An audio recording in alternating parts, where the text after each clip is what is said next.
Star Heights is quickly approaching spring break as classes have ended for the day. The past few weeks have been eventful, not limited to your run-ins with the Blue Monster and investigations into the drug known as Hero's Blood circulating through the city. Regardless, for once, our heroes have a moment to focus on their usual day-to-day activities.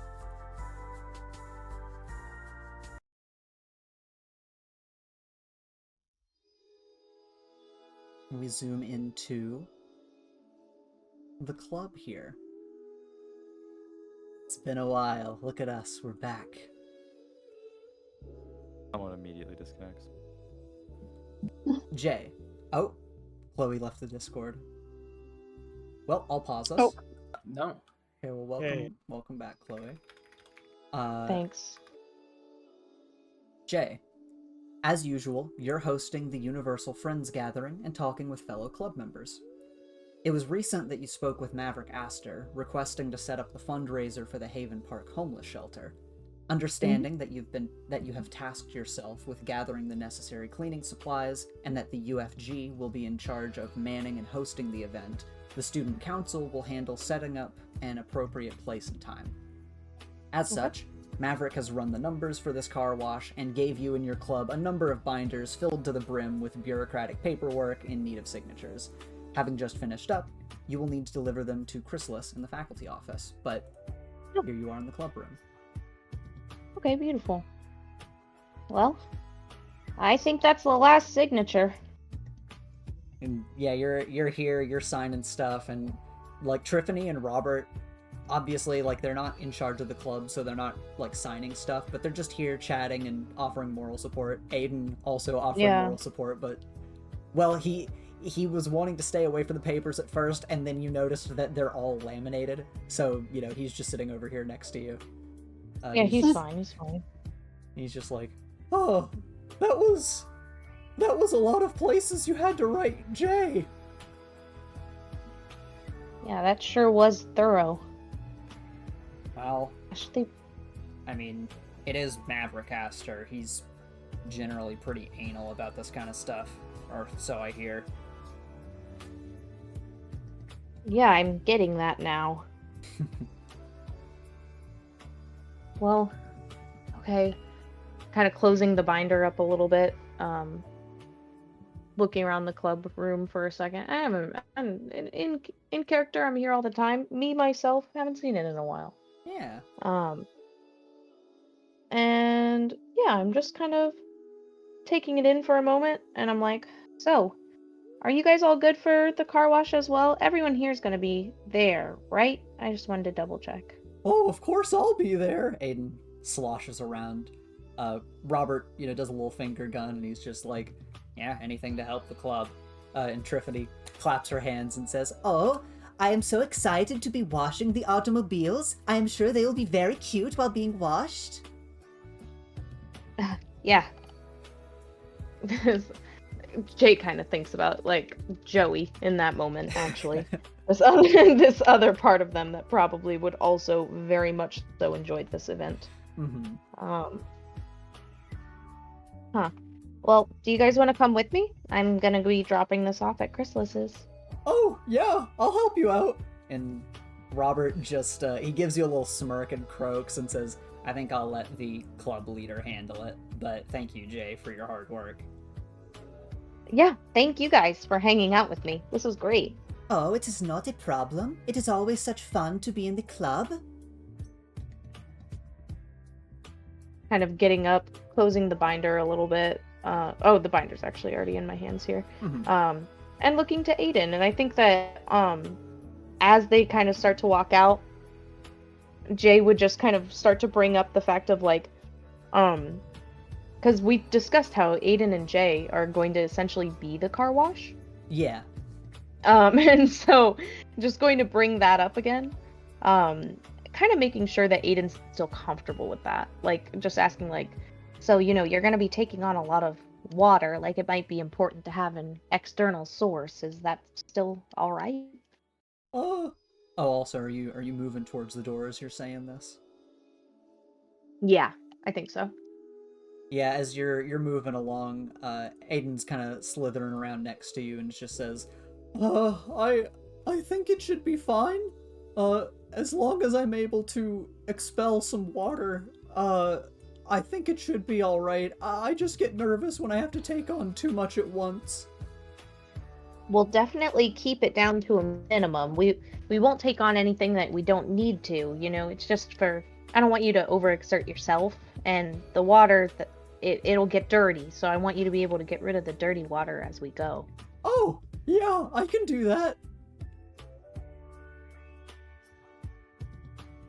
Kind of discussing that game plan as we head out to the hallway.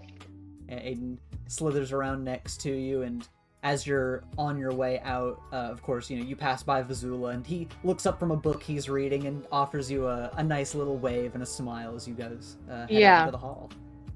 Absolutely. Love Vazula. Oh, Vazula.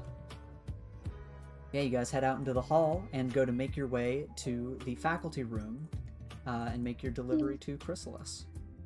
Yippee! And we will cut across the school.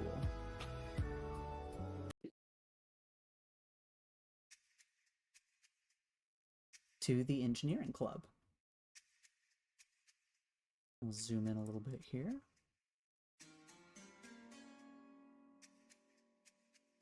Echo, you're tinkering with your current pet project in the workshop. Today, the club isn't too crowded since the technical course students are out doing field tests. However, Kinsey is still here tinkering away with various toys and gadgets that flood her table. Echo kind of has like a screwdriver in his mouth right now. He's kind of working on some sort of like device to power what he's working on, as he kind of is like etching ruins into the side of it, holding it up, looking at it, squinting a little bit, and then putting it back down. He's very absorbed in his work. Oh yeah. But he kind of looks over at Kenzie. What's she working on? Yeah, just she's tinkering away with a large number of small gadgets and toys that, like, some of them just seem like little fidget toys, others seem like just little devices that she has set up that when you start them they just move around on their own. She is truly just fucking around, but it's with so much stuff that it has just covered her entire table, and she is just like organizing things into places to work on each of the toys. Oh, I see. How long is this after he's given her the files? That's a good question. Let's see, did you do that at the end of the kickball session, or? Yes. No, it was before then. I think it was at the end of when we fought the big goo. Okay. I think it was either around around either of those times, rather. So it's definitely been a couple of days. I think that you might have run into her and asked her about progress, and she said that it was taking a while, but, you know, obviously you're kind of keeping tabs on her, and you would know that she's still working on it. Okay. And at this point he kind of like takes off his goggles and starts like etching ruins on the side of it. And Spark kind of like pops out and dances around, floating above your shoulder a little bit, just kind of watching you work, acting as your little companion. But both you and Kinsey are both very involved in your work right now, so today has actually been pretty quiet as opposed to the usual. Where Kenzie bugged me? Is that what you're implying? Yes. Yeah. Echo kind of is enjoying the peace and quiet for once. He doesn't mind her bugging him, but he's actually enjoying the like shared, what's the word? Shared mutual understanding of workplace stuff. Yeah, you get to focus on what you're focusing on. Yeah, exactly. Is there anything in particular that Echo is making a lot of progress on, or is it slow and steady with his pet project? It's slow and steady. He's currently working on like the fact he can like control it with his goggles, which is kind of helpful. Mm-hmm. And he's also working on like the more technical aspects of it, because it's all like Magitech. Mm-hmm. So it's a little bit more not complicated. Well, kind of complicated, but it's not like has pros and cons. Yes, exactly. Some of which he has to scavenge from his other world. But after a while, he kind of like sets his goggles down on the table and leans back and lets out a sigh as he like looks to the ceiling. And he just kind of goes, ah. And he just kind of thinks about it. Ethan. Yeah. He kind of like, as he's doing that, he kind of like looks at his gauntlet. That thing that's been bugging him in the back of his head that I've been rolling for the past while. Can I roll for that? Yeah, go for it. Cool. What am I rolling? If it's the thing I think you're rolling for, then I guess wherever you're standing right now, well, I think it'd be danger. Danger, that's what I'm rolling? I think so, yeah. Okay. Roll bad, fuck you. Hey, what do fuck me for, huh? Well, you're the DM, just... Oh my god! Ooh, that's a miss. You can contextualize that. You can contextualize that however you wish, since these are unique rolls that you're making for motivation. Okay. He's gonna take he's just gonna kind of like hold his head as he kind of like rubs it. Like just trying to remember, but he just fucking can't. It's been like blacked out from his mind, which is fair. That those, if you're hinting at what you're thinking at, there's some trauma behind there. So he's kind of just holding his head as he kind of like looks over to Kenzie and what's she doing now? Because she usually has eyes on everything at every point in time. Yeah, she's got all of her nodes across her outfit. She has her claws working on things. Her tail is kind of scoping stuff out. It really does just seem like she is burying herself in her own work. And it's not unusual. You've definitely seen her get to this place before where she just wants to work on stuff and is like enjoying focusing on it, and she doesn't really like to be bothered when she's in that state of mind. So that kind of helps the this, I guess, communal experience you both are having of just silence. But yeah, as Echo looks over to Kenzie and is having these thoughts, what's running through Echo's mind? He's just not used to her being like this, but it's quite nice. He's kind of like trying to find something to focus on because his head hurts now. And he kind of looks back down at his work as he kind of like picks up his goggles and kind of does the old like you breathe on him and then you clean him with your thumb or finger or whatever. And he's kind of looking at the ruins and he just kind of goes to etch one, but his hand is a bit shaky, so he kind of just grabs it and holds it and he goes, size. And Spark will try to jump in and help you steady yourself as much as it can. He keeps trying. He just kind of like gives a bit of a grunt and he kind of stands up and grabs his like etching tools. He kind of walks over to Kenzie and he spins it in his hand and just gently taps the table to get her attention. She doesn't look at you and just says, "What is it?" Can you just... Sorry, my hand's a little shaky. Can you etch this last rune for me? Oh, sure. And without like turning to look at you, her tail moves over what you're holding and emits a little laser. And she's like, "All right, hold up whatever you're trying to etch into it." He holds up like the side of the strap on his goggles. And then she just goes about copying what it is you have shown her and just starts etching it in basically perfectly as the little laser goes along, almost as if on autopilot. And then it stops etching with the laser, moves back over to another one of the gadgets, and she says, "All right, is that it?" Yes, thank you. I just quickly before I go back to my work, any progress on the thing? I'm making progress, yeah. A lot of it's corrupted, so again, it's going to take a bit of time. And the fact that I can't talk to anyone about it means I kind of have to figure it all out myself, so, time consuming and everything. But I'll get to it. I promise I will. No rush, just wanted a quick check-in. Thank you. He kind of gives her a small smile and a nod. Taps the table twice as he goes back to sit down on his table as he kind of puts on his goggles as they start to glow along with the ruins along that he and her etched on the side. He kind of nods and takes it off as he kind of just sits there looking at his reflection in his goggles. Just getting lost in thought. Yeah. He's been going through a lot.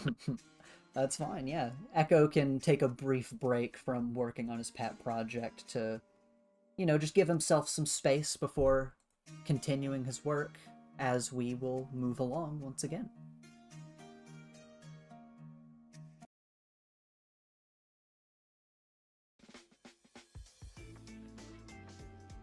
And we reach the dining hall. Alex, you entered the dining hall, went through line, and have grabbed some early dinner a little while after classes have let out. Where do you want to sit?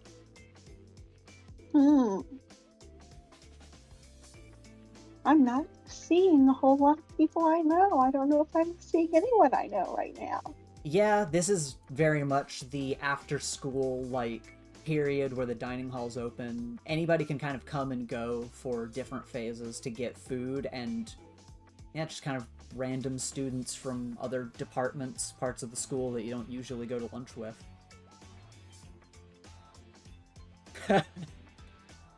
Alex is Damn, just Carrie. going to quietly go ahead and take a seat at... Oh, I clicked something. There we go. Technical difficulties. Okay. This little round table here, and just take a seat. Yeah, you sit down at this little private table. Maybe this is where Alex likes to sit whenever she's on her own having a meal. And it's got a nice view going out through the large window of the dining hall out to one of the courtyards. And what kind of food do you think Alex is grabbing for dinner tonight from the variety of options? It's kind of like what you would expect from a campus dining hall, what they would usually have on hand. Honestly, just probably going for something nice and simple, like a couple slices of pizza. Mm-hmm. Given spring break's about to happen, it feels like a good time to just be lazy. Mm-hmm.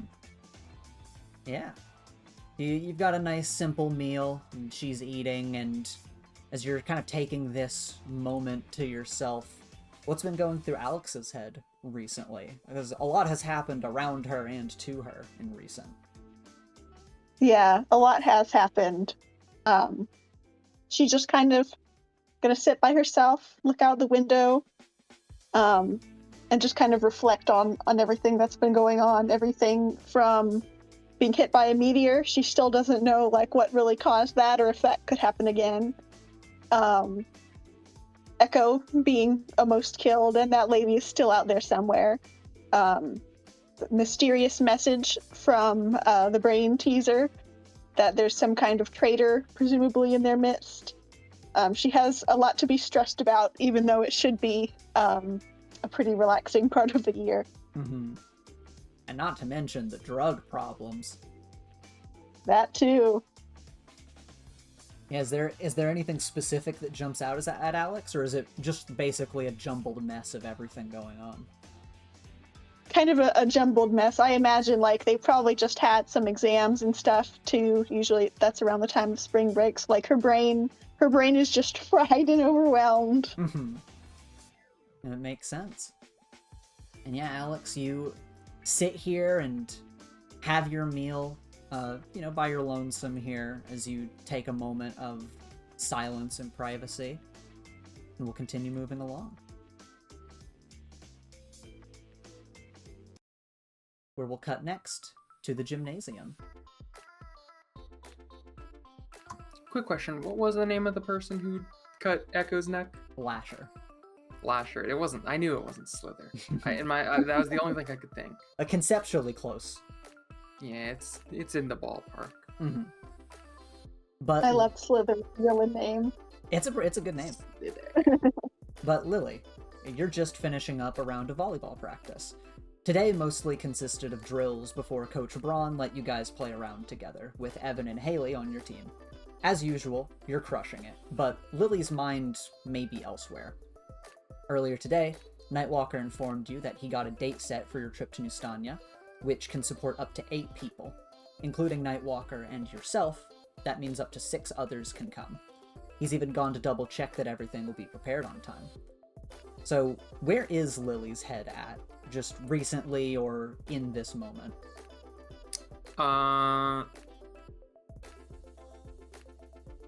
We're just playing like a practice game, aren't we? Yeah, it's pretty casual. You guys were doing some drills, but this is just kind of one part for fun, but you are at a team practice, so, Yeah. you guys are trying to push each other. I think she has one like Bluetooth earbud in, and she is listening to some sort of history podcast that is talking about Nustania. Like she is trying to cram as much info. It's the world's driest podcast, and she's listening to it in the middle of playing volleyball. It is a very dry podcast, very casually telling you about like atrocities that have been committed. Just like, yep, of course, yep. That's usual. The whole time she's like, this guy needs to clear his fucking throat. Like, is he gonna take a sip? Does he have water? Is this one take? What is this? It's pretty bad. No one else covers this subject. And what about efforts in the practice game? Is she kind of phoning it in? Is she just like playing defense and setting up for others and kind of staying back? She's phoning it in, but she is like, she's played volleyball for a long enough time that phoning it in is still like fine. Yeah. It's just, she's not doing anything crazy. Mm-hmm. She's got a nice instinct for it at this point. Yeah, she's just mostly setting it essentially because that is what she does. Mm-hmm. And yeah, over time, of course, with Evan on your team, he's always good support and, good at actually making shots as well. But also Haley, as you learned last time you guys played together, that she adapts very quickly, and at this point, she just absolutely annihilates other people on the team. Like, it is not even close whenever you two are on the same side. Now, whenever wasn't you two... she not a part of the team? Didn't she just show up? Yeah, she was a late add. She was. Okay. And you will note that whenever you guys have practice and you and Haley go up against each other, it feels like you are totally evenly matched, which might be a bit like... It might piss you off a little bit. I don't know how Lily would feel about that, considering Haley does not seem like she is really into it. I think it pisses her off on a, like, old instinct Die Hard, where it'd be like, if, at her old school, it's like, oh, this person's as good as me, they're gonna try to fucking take my spot. But like here, it's like no one's probably planning a volleyball coup. That's probably not a thing that would happen here. Yeah, and then you look at Haley and you're like, oh, she barely even wants to like be in the room. Yeah. Like, but yeah, you guys are playing, and eventually the practice round ends, and of course, everybody kind of starts gathering up, talking, and going to gather their things for the end of the day, as you've still got your earbud in one ear, and Coach Braun dismisses you guys, and you've got the time to do as you wish, whether you just want to pack up and head out, or if you want to talk to anybody, or just sit in the bleachers and like take a little extra time to be like, all right, let me finish this podcast, and then... Yeah, as soon as it ends, she pulls the other earbud out of her ear and just puts it in, walks over, and starts like packing up her stuff. All right. And yeah, as Lily walks over and starts packing up her things, she'll have to head to change in the locker room, get out of her sweaty clothes, and then yeah, she can start to make her way out. But of course, after the game, as everyone else is packing up to leave, Lily, you get a sudden harsh chill that runs down your spine. I slowly, like, she would stop putting stuff away, and not trying to freak out or make anyone notice that she is freaking out. Would just kind of do a slow look around the gym. And as you are looking around the gym, let me see here. Because I assume you want to try to assess the situation. Yeah, just see if there's Guy. Mm-hmm. Go ahead and roll that for me. What the fuck? Did someone hex me? Oh, assess the situation me. will be superior, not savior. Oh, you're right. I clicked the wrong S. Never mind, guys. There you go. Nice. All right, and you get to ask 2 questions.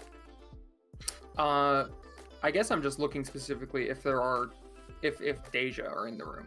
That's what she's scanning the room for. What, Right. What in here is like making her feel that way. Yeah, you're looking around, and the first thing you note is that you don't see any Dey'ja around. And as a follow-up for the second question, since this can kind of act as a good second question, whatever's making you feel this way doesn't feel like it's in this room. It just is a general, really bad vibe that you're getting.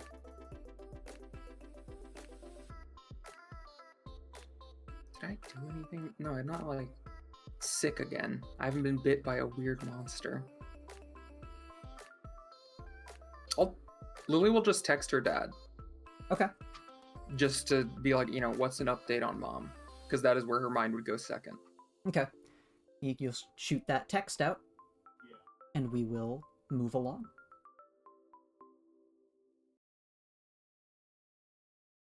To the biology labs.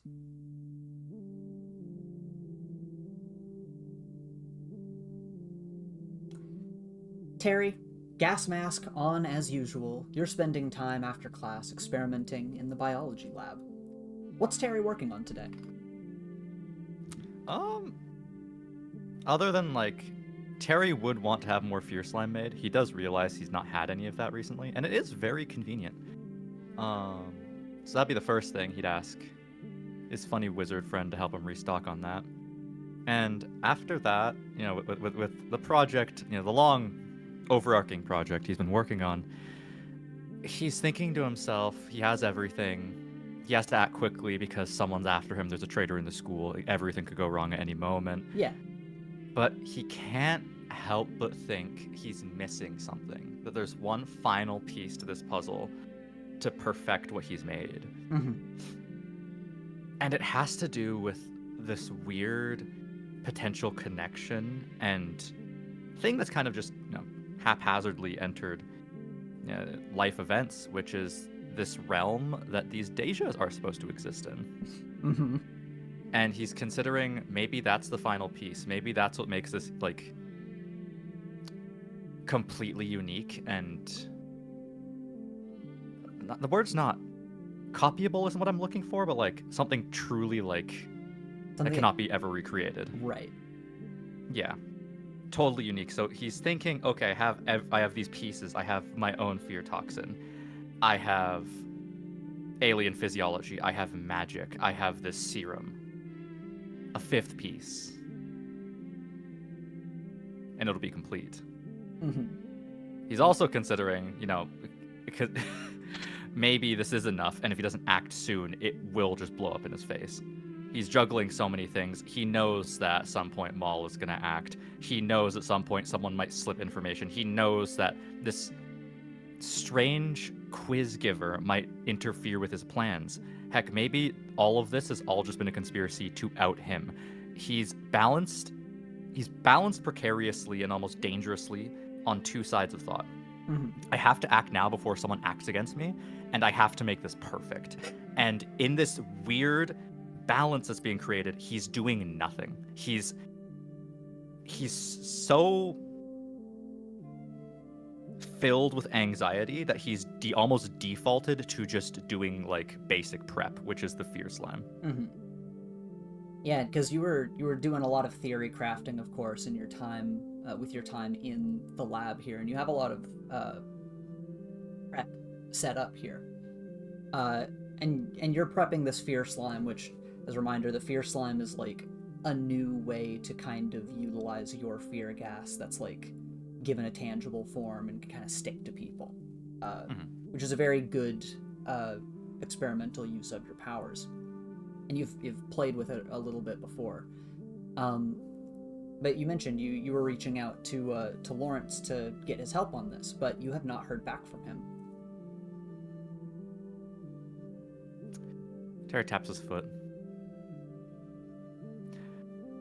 His heart rate's like 120. He's not doing anything physically demanding. His mind's going a mile a minute. They get through Lawrence. What if they tortured him for, like, the other two samples he had? What if he's the traitor? At this point, Terry realizes, he's made the fear slime. He's theory crafted. thinking anymore at this point isn't actively going to be beneficial. Mm-hmm. He's gonna go check on Lawrence. He's gonna go check on all of his bases. He's done thinking about this now. This has to be perfect, because if it isn't, it's gonna be catastrophic. So yeah, he's gonna go check on Lawrence after he's done making. He's gonna put everything away. He's not a barbarian. He's not a fucking animal. He's gonna clean up after himself, make sure everything's properly put away. But then he's gonna go see Lawrence and move on from there. Makes sense. And yeah, as Terry is moving to put everything away, suddenly and without warning, the lights go out.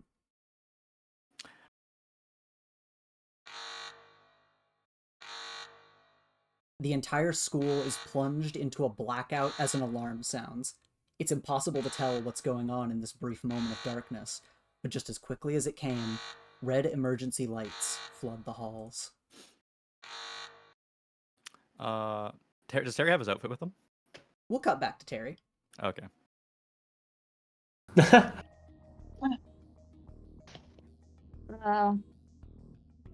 Jay, Aiden? when the emergency lights come on, you and Aiden are on your way back to the club from delivering paperwork. At this point, you're just around the corner from the club room. And the red lights are on, so I can see. Yeah, the red lights just flash back on, and you look over at Aiden, and he kind of, like, lost his form for a second before pulling himself back together, and he is clearly shuddering and looking around. And let's go. I'm gonna bring my hand out to Aiden so we can hold hands in a way as we run to the club door. Okay. Yeah, Aiden will extend his hand to you and wrap it around yours as you guys charge forward. And he just looks around and says, what's going on?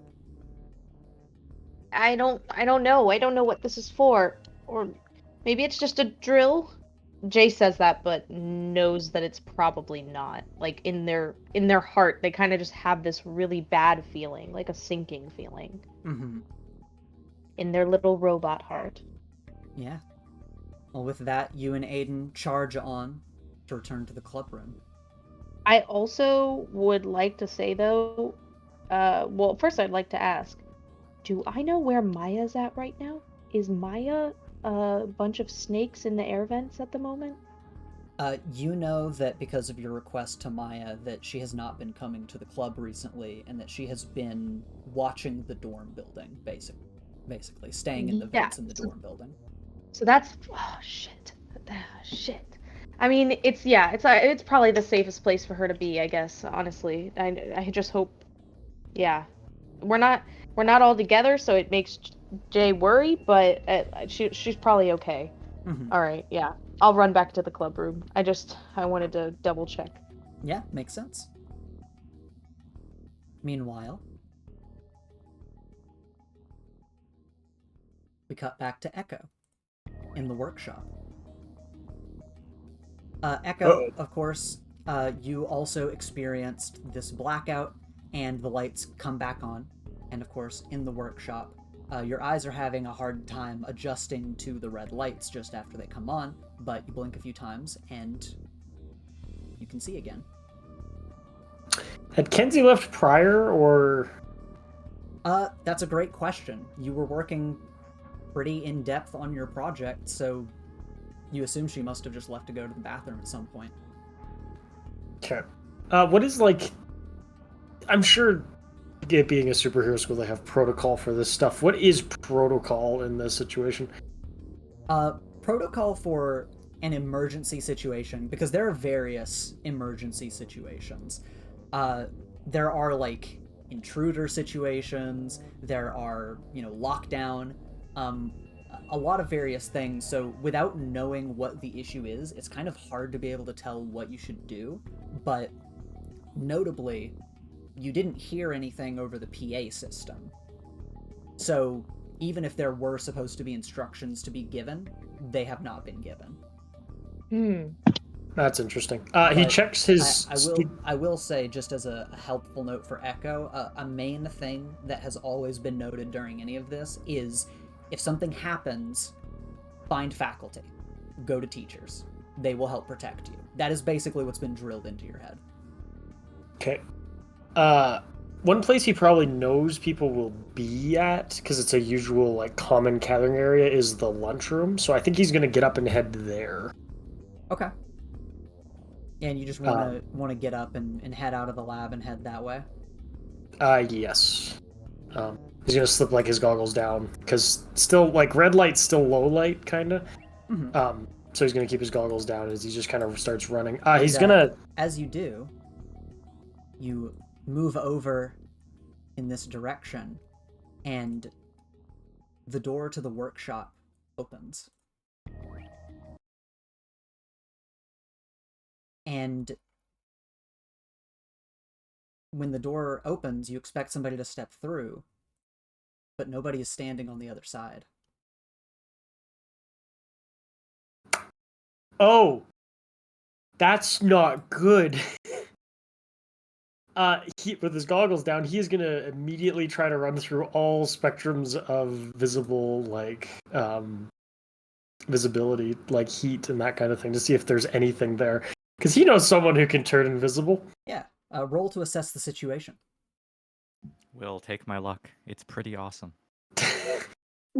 Does this? Hey, Ethan, does this thing? Oh no, that's if I'm fighting it. Never mind. Superior, you said? Yep, just assess the situation. Okay. Full hit. All right, you can have 2 questions. Plus my bandit one as well. Okay, 3 questions. Is there anything on any visible like heat or anything? He's like running through the quick visuals using Spark. Yeah, as you're flipping through, you do see something on heat, and it is a humanoid figure. They have a really long tail. Well, that's the hard thing, is even if it is who you think it is, the tail doesn't have heat. So you do see a humanoid figure, though. Okay, are they... Alright, my second question is, are they feminine or masculine? It's feminine. Oh, What's your third question? Do they very clearly notice me? Yes. As you throw down your goggles and you look through heat vision, the light shimmers in front of you, and Lasher appears in the claustrophobic workshop with you. The doors slide closed behind her as a malicious grin slithers across her face, and she primes her claws. But meanwhile, while this is happening... Oh god. Oh. Alex, you're also in a very interesting situation right now. Did all the night students turn into these things? So, Alex. I just want to comment on the fact that Echo said that this is where they wanted to go to be safe. Alex, during the blackout, you hear a disturbance in the darkness. Many disturbances, in fact. But when the red lights flood the room, you're horrified to see the dining hall crawling with these monsters. Thankfully, they seem to be smaller versions of the one you've fought before. Your eyes then naturally dart to the side, and you notice that metal shutters have sealed the windows, trapping you inside. And, of course, you hear a familiar roar. As screams echo out all around you, filling the dining hall. What is the first thing she's thinking, or do you want her to assess the situation? I would like to see if I can get some burn ready. Of course, yeah. Roll for your burn. Miss. Alright, what does a miss do for you? Hold 2 burn and mark 3 conditions. Okay, boy. here come my conditions again. How many conditions do you have marked after those 3? I only have angry right now, but after this, I guess I'll have 4. 4 out of 5. Oh, Okay. yeah. Well, I'm gonna do afraid, Okay, makes sense. hopeless, and insecure. Okay. Yeah. I think that'll make sense. Yeah, you immediately jump up from your seat. You hear tons of noises. You hear panic in the darkness. And when the lights come on, the room is flooding with these creatures. And you power up, the gravity around you intensifying, and you gather immeasurable power. But of course, your emotions are racing as you prepare to deal with the threat. And meanwhile, across the school, we cut back to the gym. What the Now, shell? Lily, red lights flood the gym floor. You notice as well that the windows have been covered by heavy metal shutters. You're all alone. And as you stand up in a daze and find your way to the middle of the gym floor, which, to be fair, you don't remember being out here, but in the chaos of the situation, who's to say? All of the shadows across the floor grow infinitely darker. And Dey'ja appear all around the room, crawling out from the shadows and wielding chains. What is Lily's first reaction? Did I get changed? What do you mean? Am I still in my practice uniform? Oh no, you got changed and you were heading out through the gym. Okay. I think my first reaction is that I'm going to take my jacket off, put it in a backpack, and I don't know, throw it into the bleachers. Because she's like, all right, shit's happening. I'm not bleeding on my good clothes. All right, yeah. Hell yeah, you rip off your jacket, you toss it into your bag to the side, and you get up and you get ready Fucking with your boots. Yakuza tear off jacket. Like, all right, let's get fucking ready. And yeah, you do that, no issue. And we will cut one more time to check on our final hero. As we cut back to the biology. Beakers all. Is it because of the filter, or did you turn the beakers all red? I turned them all red. That's so funny. S plus. Yeah, Terry. As the red lights come on, Terry is all alone in the biology lab just as he was before. What is he thinking right now? They're not gonna get me. They're not gonna get me. They're not gonna get me. They're not gonna get me. The beakers are still in front of him. Yeah. What are these filled with? What are the beakers filled with? They're just filled with whatever materials you would have had ready for experimenting. Okay. So I'm gonna say like this one's just actual water, because you always gotta keep a water beaker with you. Yeah. Yeah. Just in case. Yeah. He is going to casually grab it, go over to the sink. Okay. He is going to pour the contents into the sink, just empty it. Okay. He's going to sigh, smash it on the countertop to give himself a sharpened weapon. Okay. And then what he's going to do is he is going to coat this broken, like, basically like, kind of glass dagger in a little bit of fear slime, so if he stabs anyone with it, it'll get into their blood. Uh-huh. And then he is going to casually walk to the door, but he's going to have it hiding behind his back, so it's like kind of behind him. Mm-hmm. Right-handed. Yeah. Okay. So, so just for a visual image, Terry is in his full, like, protective gear for working with stuff in the biology lab. Gas mask on his face, smashes a bottle over the counter, and holds the broken glass weapon, like, behind his back as he makes his way to the door. Yeah. It's also fear gel-coated. And he, by the way, he's gonna actively take off the gas mask and try and look as, like, undisturbed and, like, calm as possible, so if someone does run into him, they do not feel threatened. So they will have a slight lull in reaction time if he decides to do something about, their presence.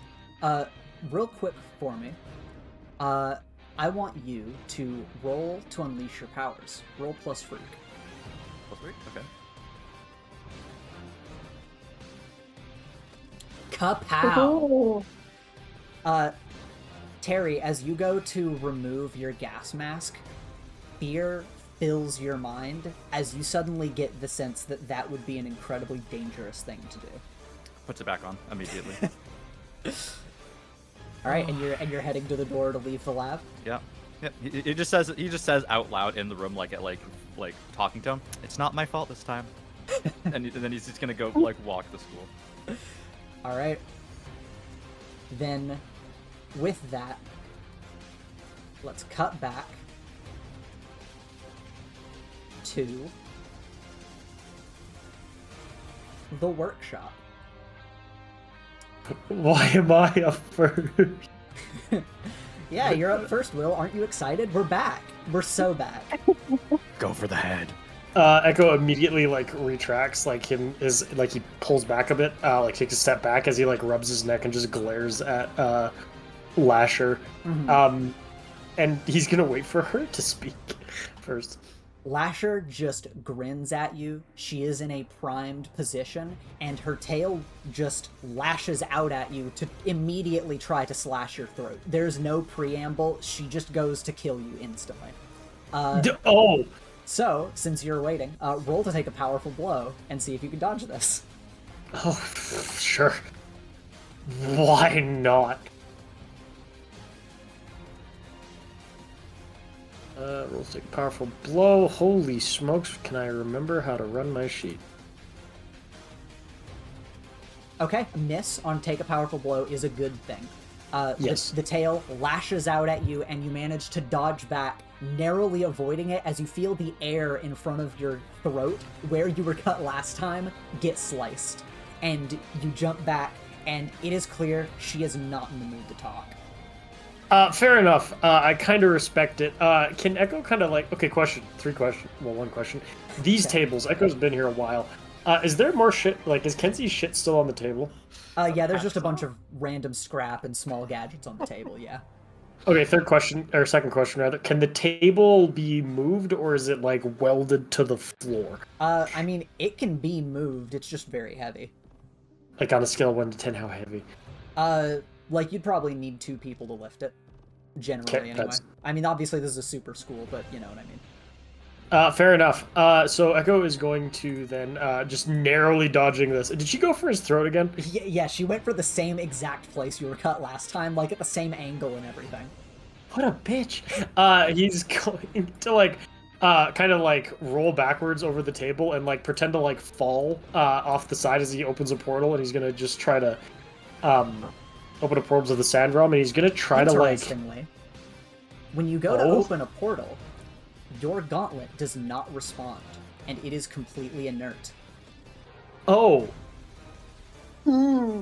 That's not good. And when you try to access your gauntlet and open a portal and it doesn't open, you try to check in with Spark, and Spark doesn't respond to you. But thankfully, you are in the engineer's workshop. So, in exchange for not having your gauntlet right now, you have access to all of your gadgets. All of them? Yes, all of them. Oh, baby. Echo kind of just realizes that as a brief bit of panic, like, hits his face as he then realizes he has access to all his gadgets, looking down at his crossbow, his grapple hook, and his clones discs as he, like, smiles at Slasher, and he just starts to, like, he reaches under his poncho as he, like, throws out the holograms as he's gonna try to summon all 4 of them. Okay. Where do you want to put them? Just around the room, like here. And do you try to do this, like, sneakily, or are you very clearly throwing holograms of yourself around the room? Well, he's on the floor right now, right? He's, like, kind of below the Okay. thing, so he's trying to do it, and then he's gonna have all of them kind of get up in unison with him. Okay. So yeah, you, like, tumble over the desk, try the portal, and then as she's, like, stepping towards the table, there's a little flash as 4 of you stand up, and it's like, oh, which Echo is it? Did he roll, forward this way? Did he get up behind the table? Alright, yeah, so you stand up with your clones, and do you want to try to provoke her to attack one of them, or do you want to try to make an attack on her? He is going to now use the echoes to, use 2 of the echoes to rush her, while he is going to shoot a blast with his crossbow at her. Alright, then first, I'll have you roll to provoke someone, which is going to be plus superior. Okay. It's a hit. Right, that is a hit. You can choose one from the list under provoke someone, which, Okay. as a reminder, they are either they stumble and you take +1 forward against them, they err, you gain a critical opportunity, or they overreact and you gain influence over them. I want her rather to err, and I gain a critical opportunity, which is hitting her with the crossbow. Okay, yeah. Then, let's see here. How will I do this? You know what? Yeah. So which clones are going to pursue her? Because you said 2, right? Yeah, this guy here, Yeah. and this one here is gonna like jump over the table. Yeah, isn't it good I gave you control of your clones? Yes, thank you. Yeah, so they rush her, and she makes an error in judgment as her tail and claws, like, she is hand to hand, like, lashing with her claws at this one to fight it off, while her tail swipes at the further one on the table, creating an opening for you to fire your crossbow. Now, which shot are you going to fire? I think I'm going to use. Ooh, that's a good question. I think I'm going to use an ice shot at her head, trying to like freeze her head, or even frost over her goggles, trying to just like be an annoying little shit. Okay, yeah. You fire an ice shot, it does slam into her helmet, frosts over her goggles, and you can see her breath is like visible as she stumbles in reaction to this before immediately jumping and flipping, and her claws latch into the ceiling as she starts swiping down at both clones with her tail. And we will move along to Alex. All right. Alex, as before, you have powered up, you have gained charges, and you know you're terrified right now and surrounded by enemies. What do you want to do? Where do you want to go? First things first, before I do anything too rash, Alex would like to assess the situation, just given the fact that, like, there were just a bunch of people here and now they're gone, and, like, she definitely wouldn't want to risk anybody getting hurt as collateral damage in this whole situation. Makes So sense. she's got to make sure nobody's around, or somehow these aren't people that transformed into these or anything like that. Mm-hmm. So All she's right. just going to take a careful look around. Then roll to assess the situation. All All right, that's a miss. Sadly, in the moments of darkness with the loud alarm blaring and the creatures coming in here, it's impossible to tell where people might have gone. People could be hiding under tables, people could have just booked it, people could have gone back into the cafeteria. I will say, at least, you don't see, like, tatters of clothes on the ground or anything.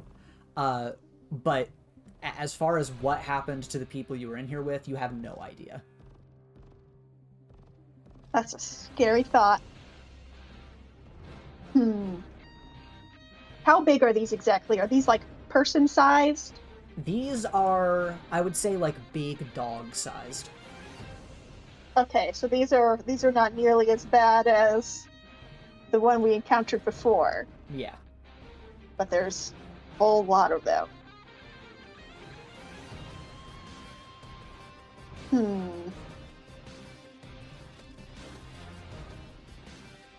First things first, Alex is just going to kind of try to create a big center of gravity around here somewhere. Okay.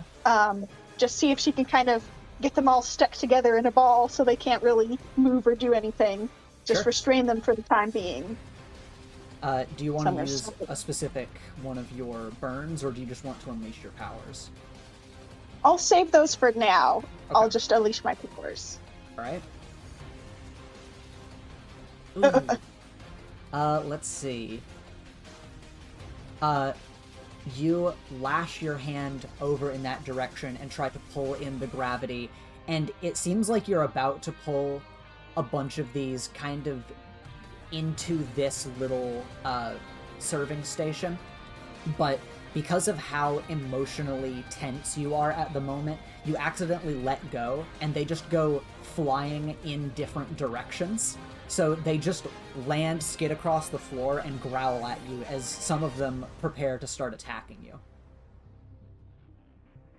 So this guy and this guy will rush at you, and I want you to roll to directly engage a threat. Okay. Ooh, you are not rolling good right now. It's not going well. These two jump on you, and they start biting into you, wrapping their tendrils around you, and trying to bind you down. So I need you to roll to take a powerful blow. That's the one thing you did not want to get a full hit on. All right. Oh my god. You can choose one from the top list of take a powerful blow, or two from the bottom list. Okay.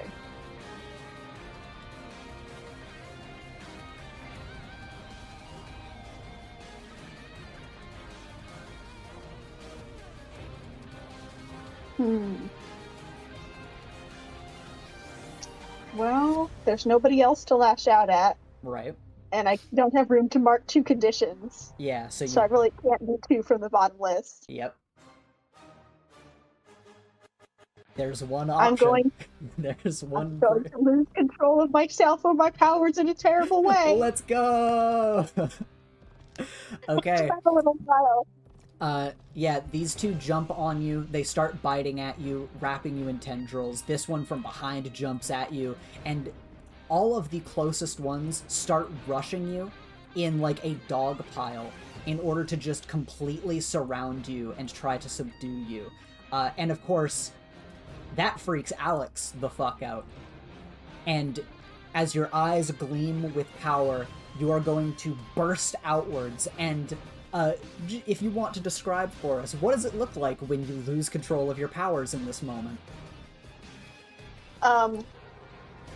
Almost like an earthquake traveling through the air on the waves of gravity, everything being knocked aside, launched, broken. All of the creatures are just launched away from me at high speeds in all sorts of directions, probably going out through the windows and the walls. And it's absolute chaos. Yeah, you burst outwards. Notably, of course, they cannot go out through any windows as they're all shuttered. But yeah, you knock all of the monsters around you away in a powerful gravitational push. You create a crater in the ground at your feet and just destroy the tables and chairs around you, as even the ceiling starts groaning in pain as the entire dining hall shakes and it doesn't crumble, but it's definitely feeling it. The dining hall is groaning in pain right now. And you have a moment to decide, how do you want to follow this up? Do you want to continue the fight? Do you see a way out? What is Alex's reaction as she loses control of herself? Now is the time to try and draw it back in.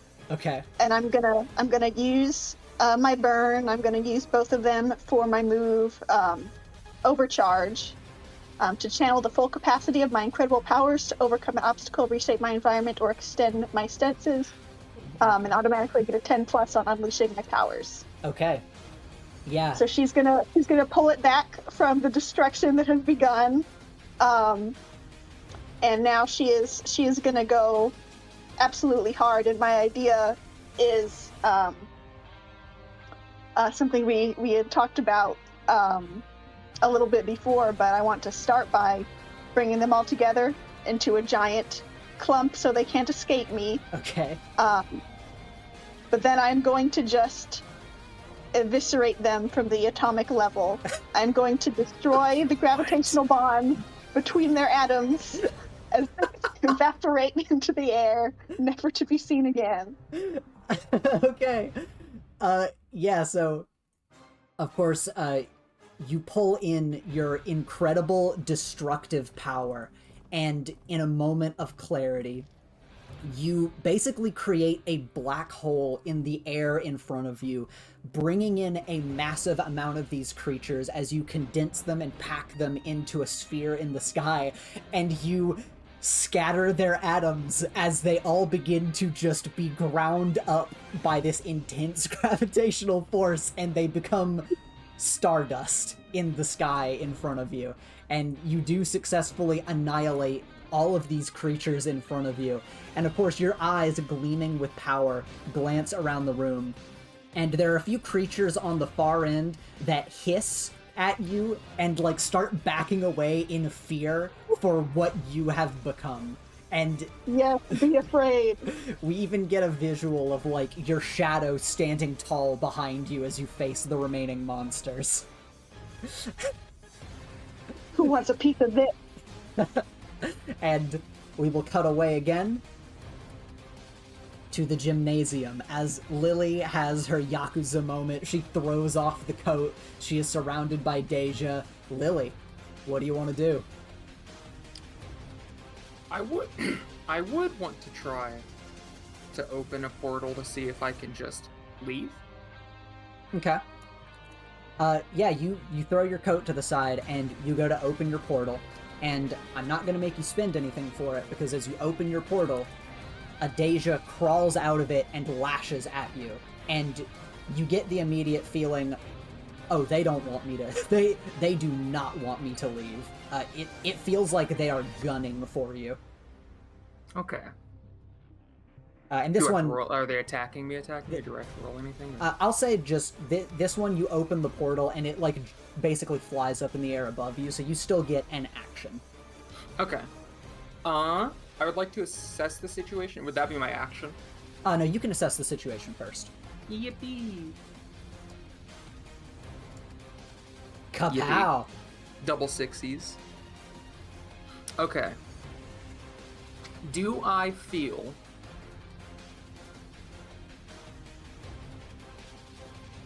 ghosts around me? Because okay, so let me get this straight first. How Lily's memory is right now. Yeah. I got changed, was leaving, Yeah. and then I blacked out and woke up in the middle of the gym. I guess this is more like I had your token in the middle of the gym and you were at the bleachers. This is more like you went to get changed in the changing room over to the left. You were walking out across the gym floor, and then the blackout would have happened.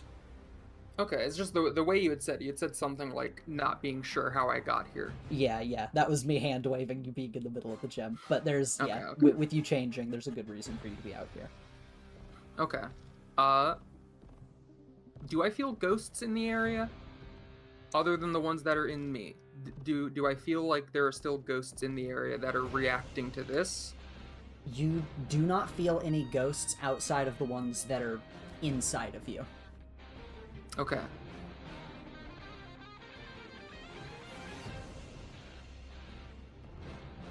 And for your first question, since that was more of a descriptive hiccup, I will give you another question as well.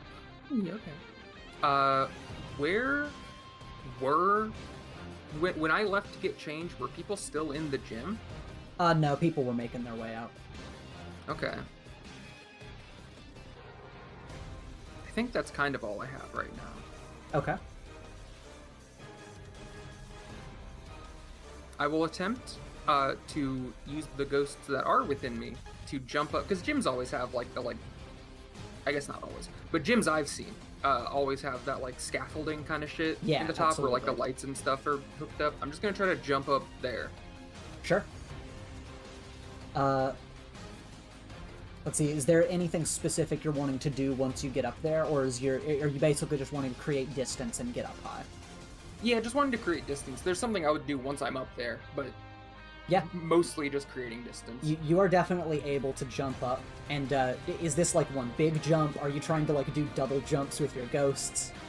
Yeah, I mean, I imagine it's a big distance, so it would take the ghost strength to do the jump. Right. And yeah, you're definitely able to get up there. This gym does have that kind of area. And as you get up here, this Dey'ja that had popped out of your portal is going to like fly towards you with chains wrapped around its arms, and I want you to roll to directly engage a threat. All right, that is a hit. I would avoid its blows. Okay. Yeah, it comes at you with chains. You manage to dodge out of the way, and it just flies long, and you are now up in the rafters.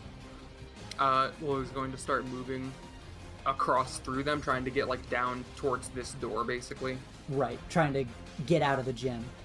Yeah, and while I'm up there, we have little intercom ear things, right? Don't we? Communicators. Yeah. We used them during the thing. Mhm. She'll pop one in and try to use it to see if anyone else has theirs, or I guess if Jay is just online, because Jay is always online. So Yeah. she would just be like, "Hey, what's happening? You guys have this shit?" And when you make a call out, you just hear static on the other end. Okay. What the fuck? I'm gonna stop, like as I'm, monkey barring through the scaffolding, Right. and look back, and I'm gonna really hard look, because I didn't ask all my superhero questions. Mhm. I'm gonna really hard look at the Dey'ja. Do Okay. they look right? Are you trying to like? Yeah. Can I notice anything off about these Dey'ja? Let's see. They're in way higher number right away than I'm used to them doing, except for on Homecoming when they were just kind of cosplaying as people, essentially. Right. Like they were just hovering over people. And are you asking new questions? Is this part of your old questions? I only asked like 2 questions or so. I could roll again if you want me to. Yeah, let's roll again. Okay, yeah. So yeah, you're looking at these Dey'ja, you're trying to deduce, like, are these Dey'ja? Like, am I really living this right now?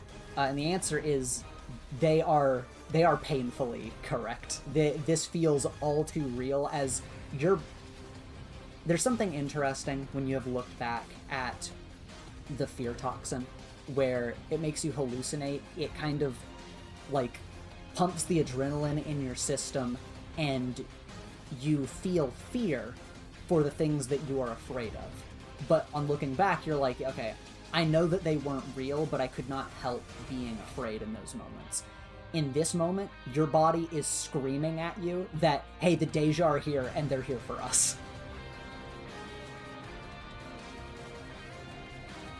Okay.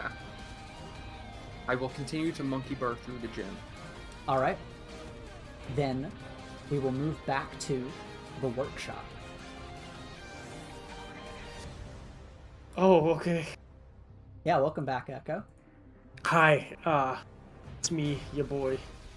So, of course, Lasher is up on the ceiling, and she is lashing out with her tail at your 2 holograms, and, of course, the holograms do not have physical form, so slashing through them does not yield any results, and she quickly starts crawling along the ceiling and lashing down with her tail at the next 2. So I would like for you to roll to directly engage a threat. Okay.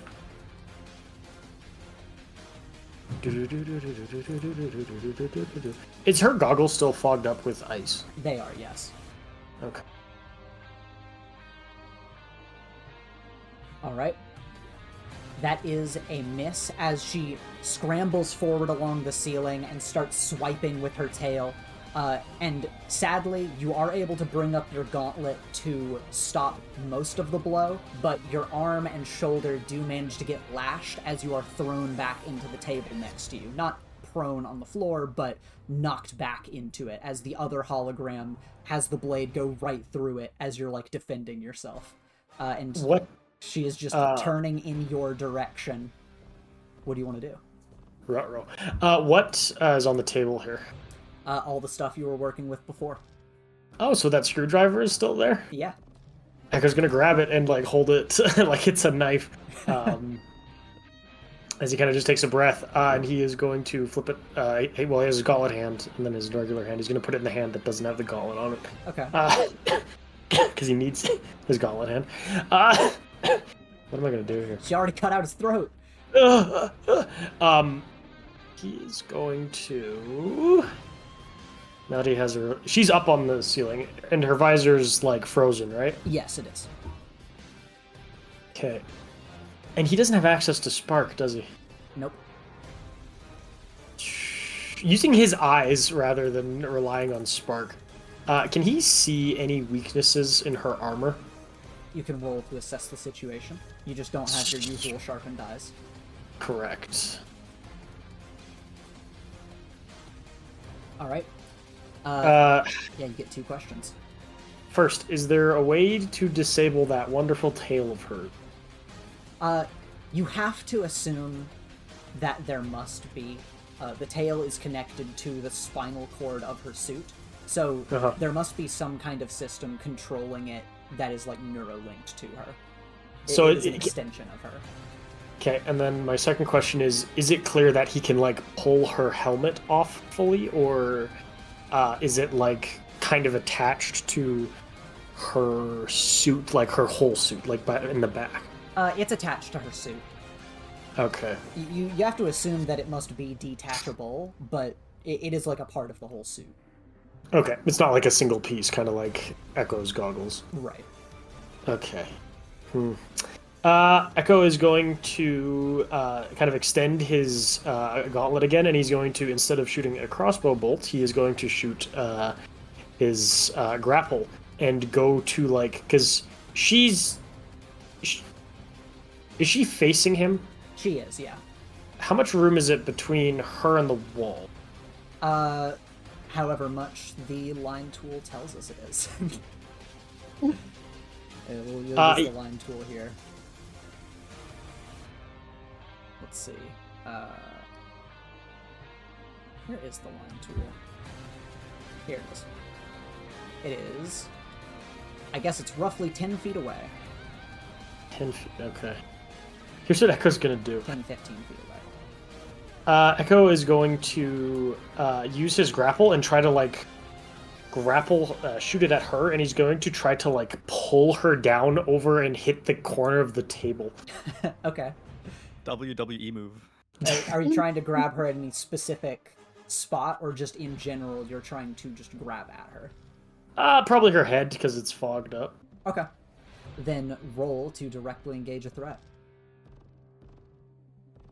Hey, Ethan. Yeah. Does she underestimate me? She kind of came in here swinging. She did come in here swinging. I'm going to say no, she does not. Ah. God. All right, worth a shot. Directly engage a threat. Yep. Fuck. All right. Yeah, you go to fire the grappling hook, and you just narrowly miss her head, and you grab onto her tail. And when she feels this, she lashes her tail back and just swings you through the air into this wall. Roll to take a powerful blow. I like to think all the clones looked and watched this.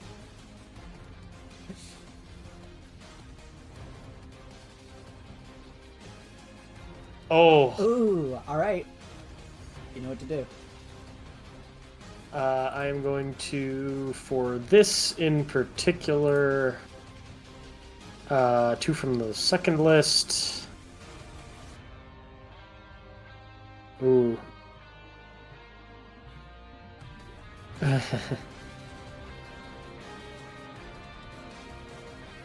Okay.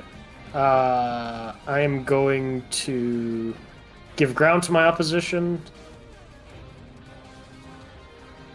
and struggle past the pain and mark 2 conditions. Because Echo is getting a little angry about this. Okay.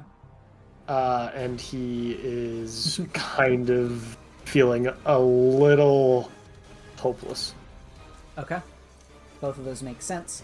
You're struggling past the pain to try to stay in the fight here, but giving her ground, of course. Your grappling hook lets go, and it flies back in your direction as she is able to drop onto the table, knock a kick into this hologram just to, knock the device in the middle aside as it flies into the corner of the room. And she just, her visor slides up into her helmet, slides back down, and it is cleaned again. And then she preps on the table, just hunkers down, her tail reaches up in the air, and rather than attacking you, she is going to sweep her tail in a circle around herself to knock the other 2 clones aside just to get rid of them. Fair. I respect it. And as Echo is against the wall, getting up, we're going to cut back to the dining hall. and back to Alex as we see these creatures on one end of the room and Alex on the other. Alex, after your big moment, what does she intend to do next? Okay, so she's kind of thinking, now that she's gotten rid of most of them, hopefully she can just kind of take these last few out pretty easily, and she'd like to do it in a way where she can, like, preserve their corpses so that we can investigate them further. Right. So my idea is, if there's any, like any metal legs of tables or chairs or anything like that, she'd like to use her powers and basically have it fly around the room and just, like, stab through them. Okay. Let me think. So your powers are, of course, gravity, so there are a few ways you could do this. You could either make each of the creatures a center of gravity for anything to fly towards them, or find one thing, give it 0 gravity, and then just fly that thing through the room. That's what I'll do. Option number 2. Alright. And what kind of metal thing? I guess you have destroyed a bunch of tables, so you could find like a big metal pipe and float it next to you as you go to send it forward. So let me see here. I guess this is going to be roll to unleash your powers. Okay. Let's see. Oh dear. No, yeah, you send the spear through the air, and which one do you aim at first? I'm just gonna start over here, like I was gonna go at a semicircle. Right. So you send it up that way through the, like, serving booth, and this creature lashes out its tendrils to grab the metal pipe in the air, snap it in half, and then it is just going to start charging along with all of the others in your direction, as it has stopped that plan of attack. And as all of these creatures start moving in your direction, what is Alex's alternative plan of attack? As she still has a moment before they actually reach her, but, you know, getting them to move across the room towards you. Okay, I'm gonna pick up another metal pipe or metal table leg or anything like that. Mm-hmm. And I'd like to try and do, almost like the little warps that I did during that one race, and just kind of suck myself into a wormhole here and, like, pop up right next to one and startle it and stab it. Okay, yeah. Let's see. First, I'll have you roll to unleash your powers again. Okay. It is not a good day for Alex. Let's see. You do create a wormhole. You will, however, pop up in the middle instead of on one end. So you don't appear exactly where you wanted to. It is hard to control that kind of power, as that is high fidelity, but you've got a metal pipe in hand. Now, as this one jumps at you, roll to directly engage a threat. Okay.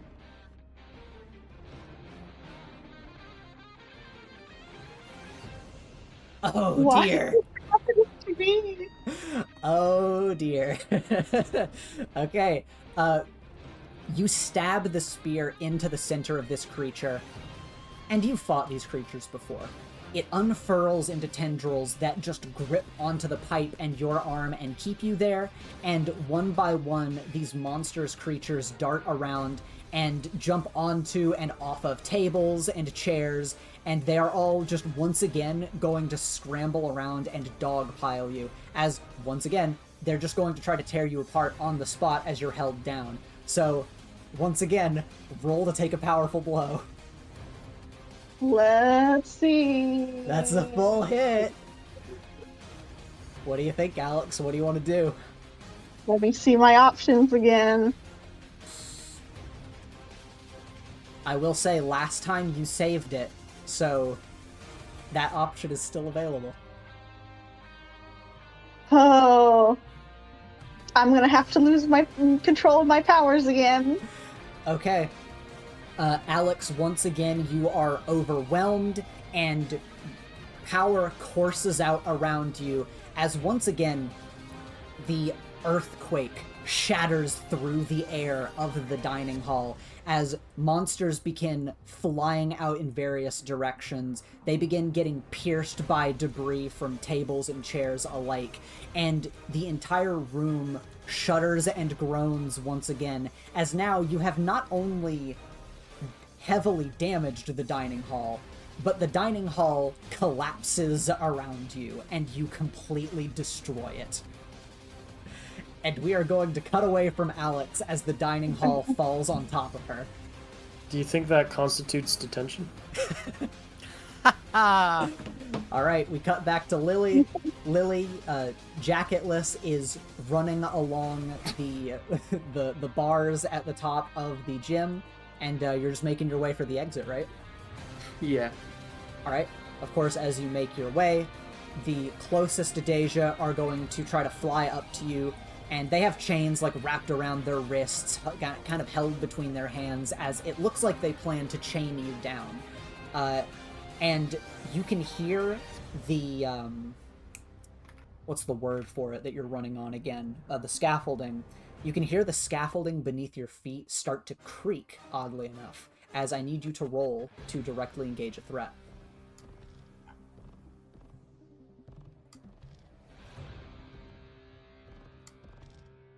Yippee!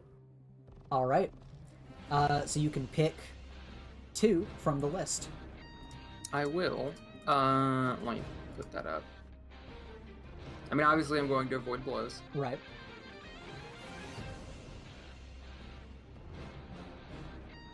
They're holding a chain.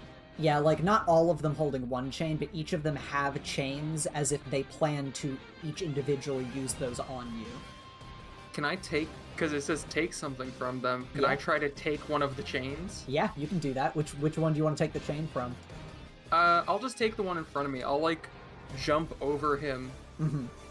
One hand, doing, like, what's the word I'm trying to say? Like making him duck, essentially, so I can just vault over like him. leapfrogging over him. Yeah. Another hand will snatch the chain. Yeah, you do that. You hop over him, manage to make it to the other side, snatch his chain from him as the Dey'ja all just fly wide. This one, like, ducks down beneath. And of course, across the room, all the rest of the Dey'ja are just generally making their way in your direction. But as you do this move and you jump over that Dey'ja, the creaking continues as bad luck would have it, the scaffolding falls out from beneath you. And as you're falling to the ground, I need you to roll to take a powerful blow to see if you hit the floor or not.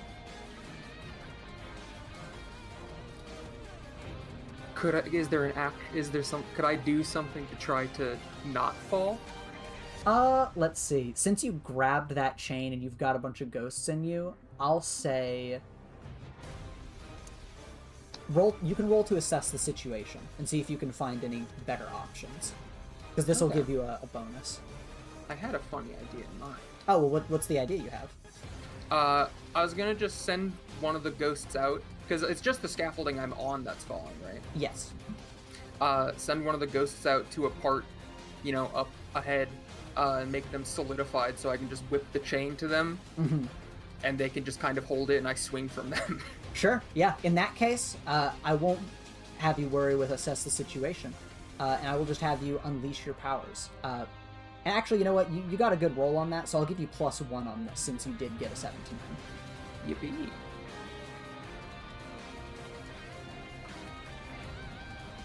All right. Yes, so you send out a ghost in order to grab your chain, and you, like, grappling hook like Spider-Man swing as you create this arc for yourself to go through the air. And trying to get down to the doors. Yep, of course. You are able to do the swing safely, and you are able to safely roll onto the floor to catch yourself as the scaffolding slams into the gym floor behind you, but does not hit you. Do I get to keep the chain? Yes, you do. Can I look at the chain while I'm running towards the doors? Yeah, you know what? Roll if you want to assess the situation on the chain, and you can ask questions about it. God damn. It's a weird black ghost chain. Do they usually even use chains? Is this new? Are they trying out a new strategy? What's going on? As far as you're aware, the Dey'ja have many ways that their curse manifests. The chains, you think maybe you've seen chains before. They've done a lot of shit. I mean, I know I've done chains. Mm-hmm. Yeah, They after just like the look of it. after reacting to that chaotic moment, what does Lily want to do? Run for the doors. Okay. Yeah, then you can run to the doors, and unless you have anything else specific that you're wanting to do, you can run out of the gym. How close from the gym is the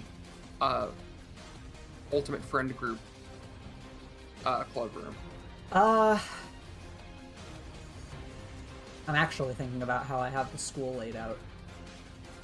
It's not all the way across the school, but you'd have to cross, like, at least a third of the school to get to the club room, because it's on one of the far sides, and so is the gymnasium.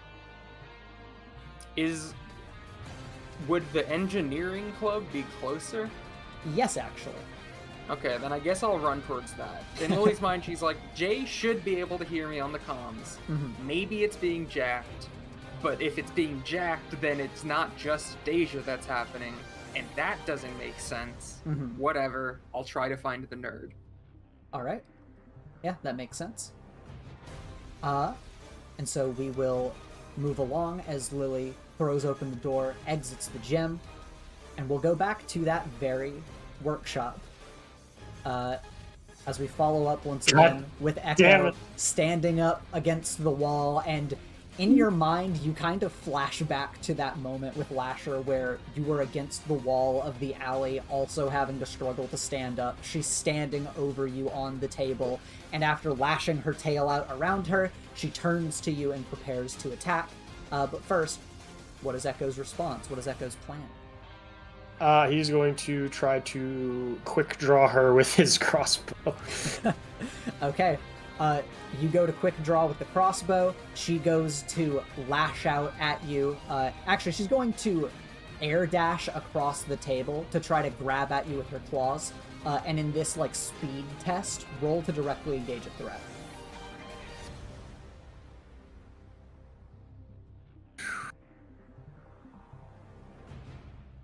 There we go. That's a 10. Actually, so he's... She's running at him, right? And this is the directly engage of threats to dodge this, right? Or... This is basically just you are both attacking each other. This roll decides the outcome of how this scuffle is about to go. Okay, here's what I'm gonna do. Basic moves. Directly engage threats. Can I firstly resist and avoid their blows? Yep. And then I want to take something from them. Okay. Echo's going to, as she's kind of running towards him, he is going to switch to... he was going to use Force Shot to knock her back, but instead he's going to switch back to Ice, and he's going to level it at her head again, and he wants her to get close. Okay. Because he's gonna go to stab the screwdriver in the back of her, back, trying to aim for not her neck. He's not trying to paralyze the lady.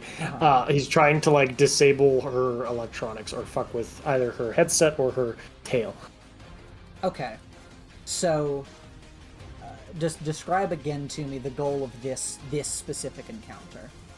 He wants to do damage to her, essentially. Okay, so you're sending a frost blast in the face, and then you're going to try to capitalize on that. Correct, by stabbing the screwdriver in the back, her back. Okay. Let me check your moves real quick. Do we have a good move that would help with this? Because this is a big dexterity move. Let's see. I am...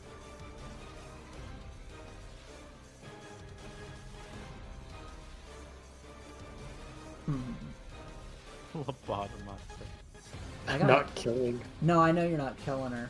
No, I was telling these two. I'm reading I think you just said he's killing her. I think you just said he's killing her. Deiko, we both know if I was gonna kill her, I'd need a fork. On this move, you're saying take something from them. Yes, So- that's what I'm taking. And you want to take control of the tail away and basically just knock it offline. That's your goal. Yes. Okay. So yeah, you hold up the ice shot, you blast ice and frost across her face once again as she like lashes out with her claw and scrapes your chest, but you just barely manage to jam the screwdriver into the back of her helmet, and the tail, like, electricity arcs and surges up along the tail as it lashes out behind her and sticks down into the table. And clearly she has lost control of it as she stumbles back a bit, and you're pressed against the wall with, you know, the slash in your chest, but thankfully it's not deep enough to be a major concern. And you've got a moment here. How would you like to follow up this action? He is now gonna... Please, for the love of God, I want this thing to fucking work. I want to use the grapple to shoot it at, like... Because me and you have discussed that it doesn't, like, pierce things. It magically pierces things. Right. So he's gonna shoot the grapple at her head and then just go to pull her head down on the table to try to knock her out. Okay. Once again, roll to directly engage a threat as you're throwing a lot of fisticuffs in here. Brain damage. Please, I just want this thing to work once. It's never done me well. Ah! You send the grappling hook up at her helmet. She immediately grabs the whip part, yanks you towards her, and then she kicks you hard in the chest with her clawed foot over against this wall. And of course the door automatically opens behind you as you hit the wall, and she stomps her foot on the table. Your grappling hook rescinds itself. As you look up at her, she grabs the tail on her suit, just rips it off, throws it aside, and she bares her claws at you, and she is... It looks like she's about to charge at you. Now what do you want to do? She's coming at me, right? Yeah, she's about to come at you. Okay, he's going to... I can't... Fuck, I don't have my portals. Da-da-da-da-da-da-da-da.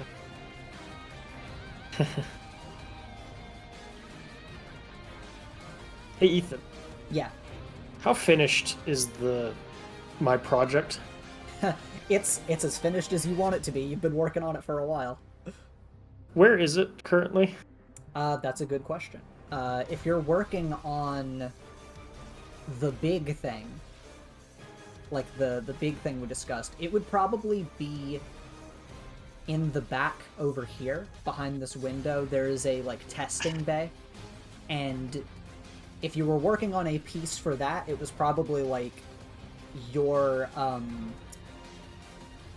what's the word? Like, how you contact it without having to be on it. And so that would be either on your person or back at the table. I'll say it's on your person since you're here. It's his the thingy how he contacts it is his goggles, Ethan.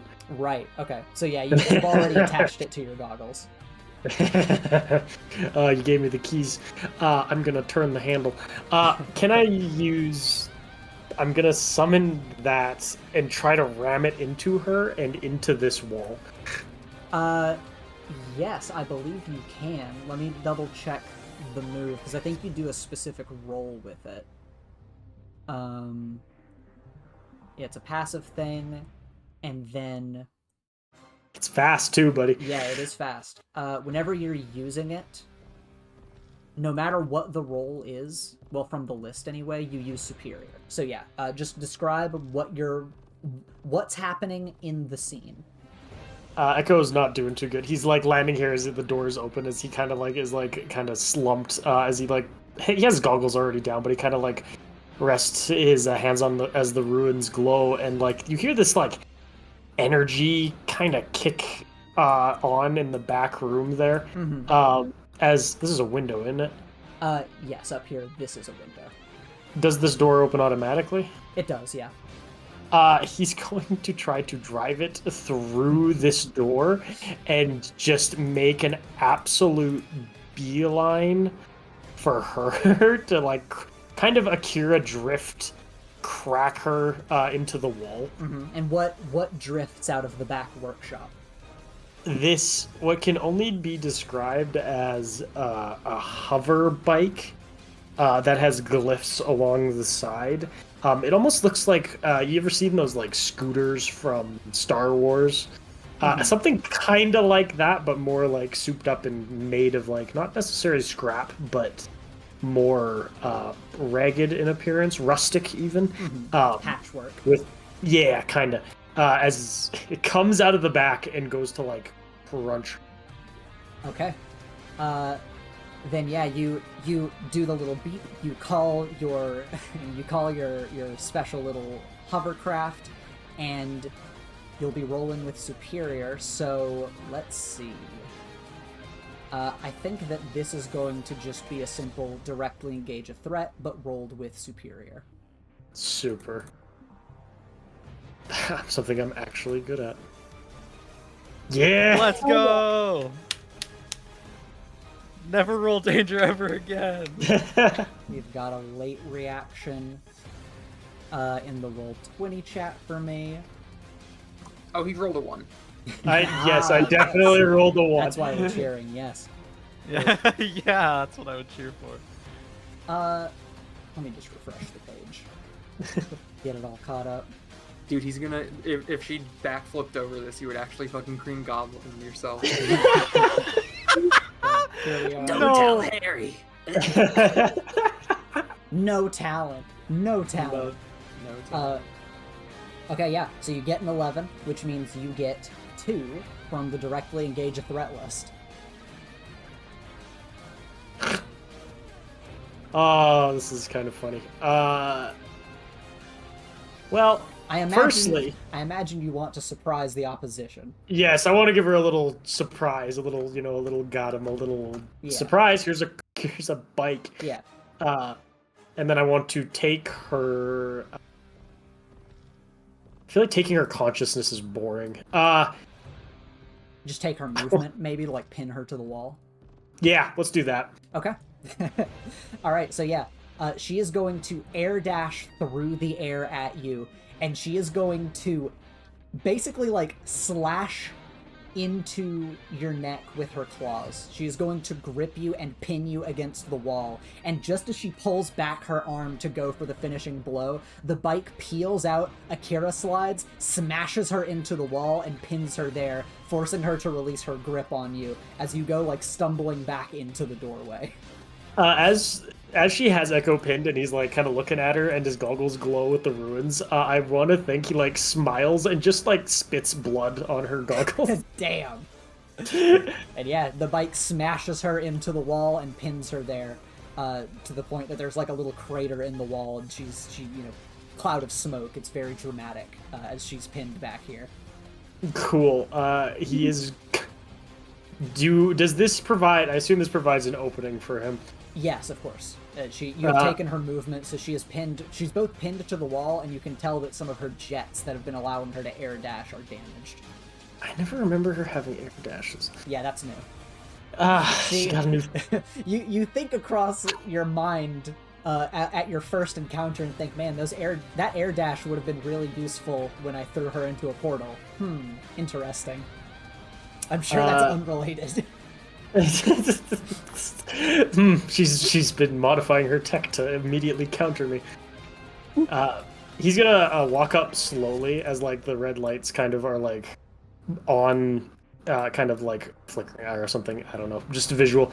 As his like purple glow from his goggles appears as he reaches down and like on his belt he like pulls a knife out and kind of like looks it over. And he's gonna walk up to her.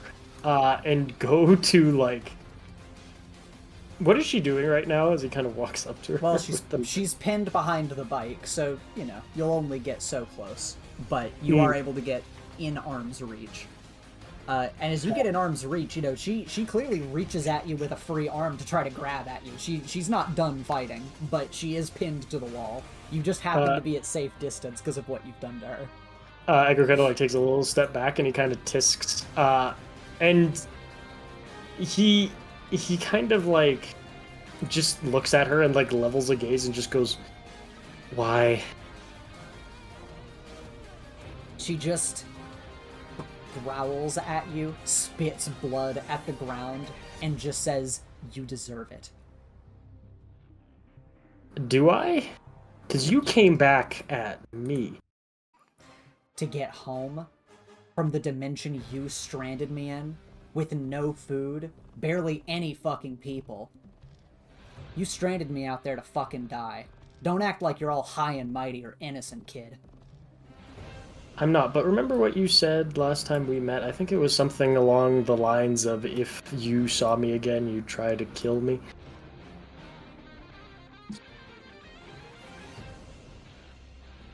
Do I remember that right? And he narrows his eyes, and kind of like She grins at you. She grins at you. See, where I'm from, people take lives and try to survive another day. But there's a rule there. They kill you, they're better. But if you kill them, you're better. And he's going to like go, and he looks like he's gonna throw the knife at her. But instead he goes and he throws it right beside her head, like an inch away from, like, right by her ear. Mm-hmm. How does she react to that before I say what I'm gonna say? She does not flinch. She is glaring daggers into your eyes. I'm gonna give you one chance to get the fuck out of here. She grins and just says, "Fine, let me get up then." See, I'd believe you. I really would. But here's the thing. I don't. And he's going to press, like, he's gonna go to, like, make his bike press her further into the wall. She grunts in pain, of course, and there is a brief flash across tiny lights of her suit, and from behind you, her tail flies off from the table and goes to stab into your back. And I want you to roll to take a powerful blow. Oh my god. Jesus. Jeez, Green Goblin!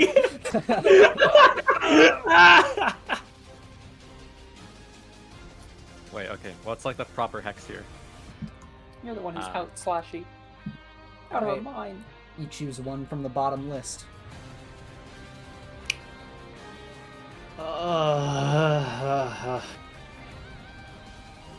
Can I lash out verbally to her? No, because she's not a teammate. You suck, huh? I'm trying to kill you. Of course I suck. You've always been dead weight. I want to hurts give. her feelings a little bit. I'm gonna give her ground, Ethan. Okay. That's fair. The blade stabs through a shallow part of your side, and it wraps around one of your prosthetics and bends it at a bad angle, as if breaking your leg, because it is a fairly weak prosthetic. And she, like, knees the vehicle to loosen its grip on her and knock you back towards the door again, as she grabs the wall, her claws cracking the stone, as she says, "You talk too much, kid." And the blade is going to start constricting and cutting deeper into your lower stomach. And you get the feeling of, oh, it's close enough to her that she is able to control it. As long as I'm nearby, this thing is going to start slicing into my insides. What does Echo do? You need those insides. I do need those insides. Oh. Okay, well, Ethan, you forced my hand. In another situation of horrible pain and agony, possibly going to get stabbed, because where is this, like, this, it's gonna stab his side, right? This blade, if you think of, like, just to the right of your belly button, a blade from the tip of her tail is sticking all the way through you, and on the other end, the rest of the tail is coiling down, wrapped around one of your legs, and has bent the prosthetic at an angle where it's almost unusable, basically. Like, you will be hobbling.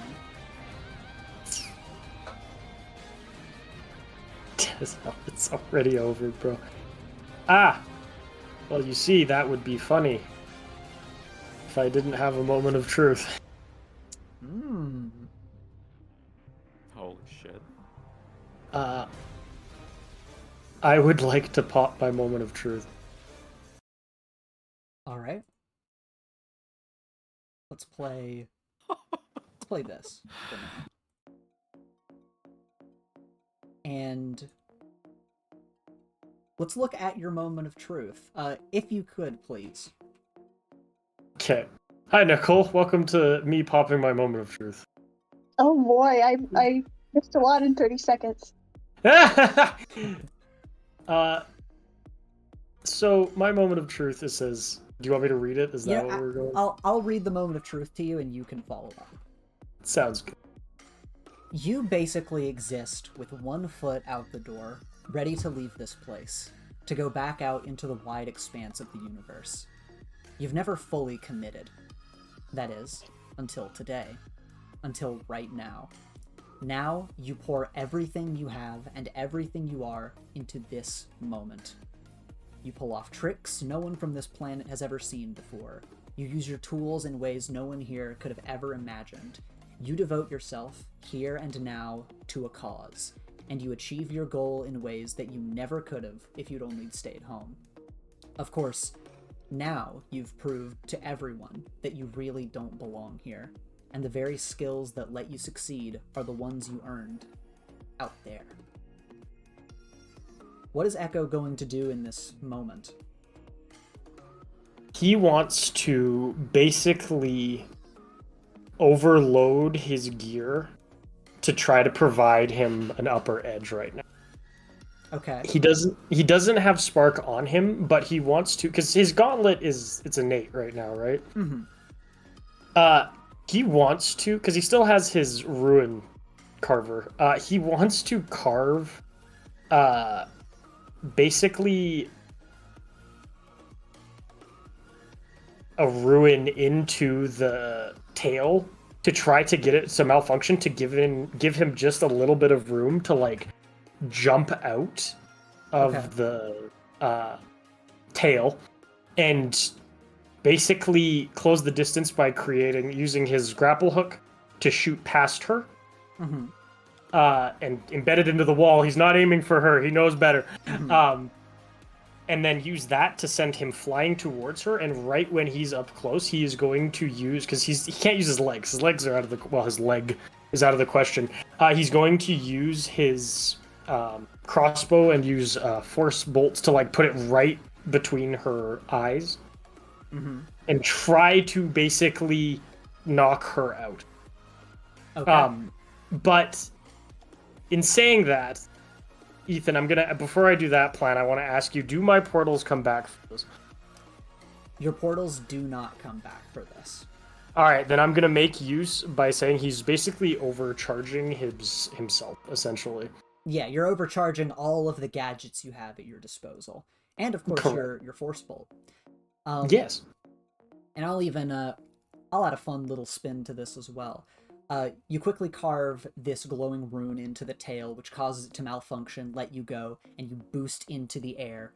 In a deft movement, you grapple onto the wall just past her head, pull yourself close, and as she goes to reach for your throat, her own tail jumps up, lashes around her wrist, and yanks it down out of the way so that you can point your palm straight into her face, point blank, force blast into her face with your crossbow.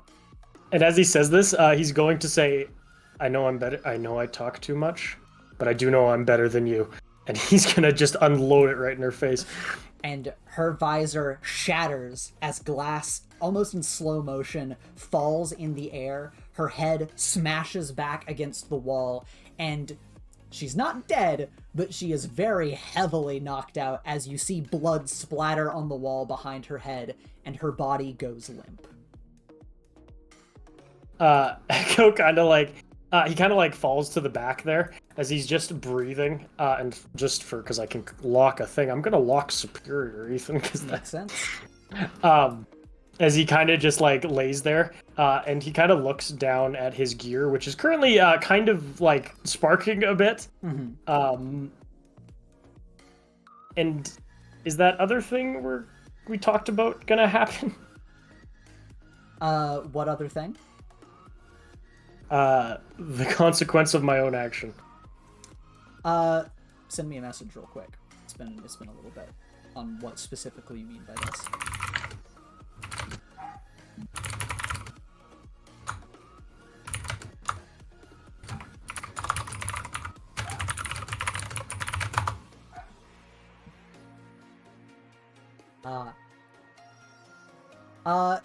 It does not have to right now. It can. I think that based on the situation, it wouldn't necessarily make sense to happen right now. We can save that. Okay. Echo kind of like just kind of lays there, and he kind of like breathes a little bit, like his legs doesn't work. Can he? Because he's running on pure adrenaline right now. Can he bend his leg back into shape real quick? You can bend it. Ow. Well, no. Again, these are prosthetics. Prosthetics. He can. It will still be faulty. He will be like, it will be as if he is walking around with a peg leg, if that makes sense. Can I use alien tech to like using parts from the bike make him one? Do you want to use parts from your bike or parts from the tail?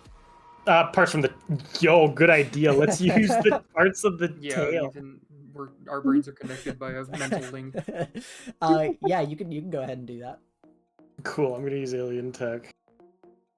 On a hit, you create a device that can do something impossible once, then fizzle. So I guess this is just used as a temporary leg. Yeah, that's fine. That's fine. I'm not gonna make you roll for that. You can kind of set up your leg to give it more support, and again, kind of hobble around, but you have enough mobility to get around. And now you've got a fun blade on your leg. I do indeed. And then he's after doing that, he's like looking down at his gauntlet, which is still sparking, and he's like, "That's not good. I can't do anything about that right now." Mm-hmm. Yeah, thankfully, so it's not sparking for too long, as since it is inert, it's more like the crossbow is sparking. And when you check the gauntlet itself, you're like, okay, it doesn't seem too damaged by me pulling energy from it, at least. Okay. And then he is going to, I guess.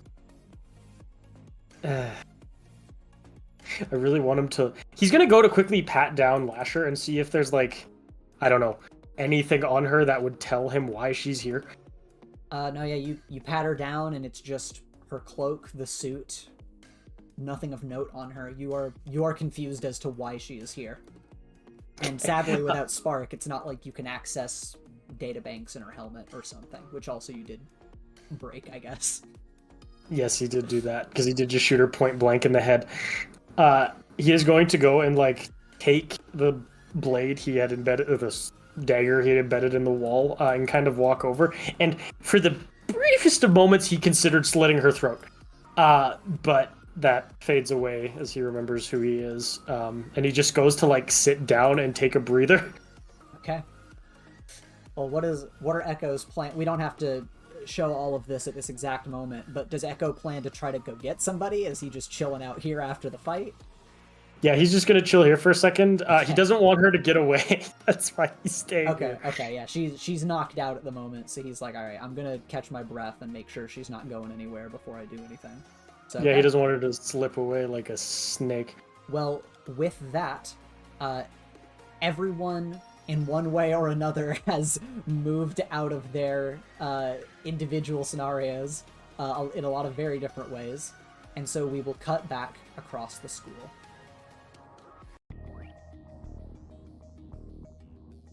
To follow up with Jay.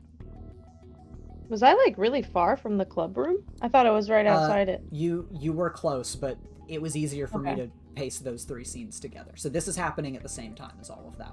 Oh, okay, cool. That's what Yeah. what I was curious about. I was like, dang, I've really just been wandering these halls, huh? Yeah, pacing was going to be very confusing otherwise. But yeah. Yeah. Meanwhile, while chaos is breaking out across the school, you and Aiden are able to run along the halls and make your way back to the club room.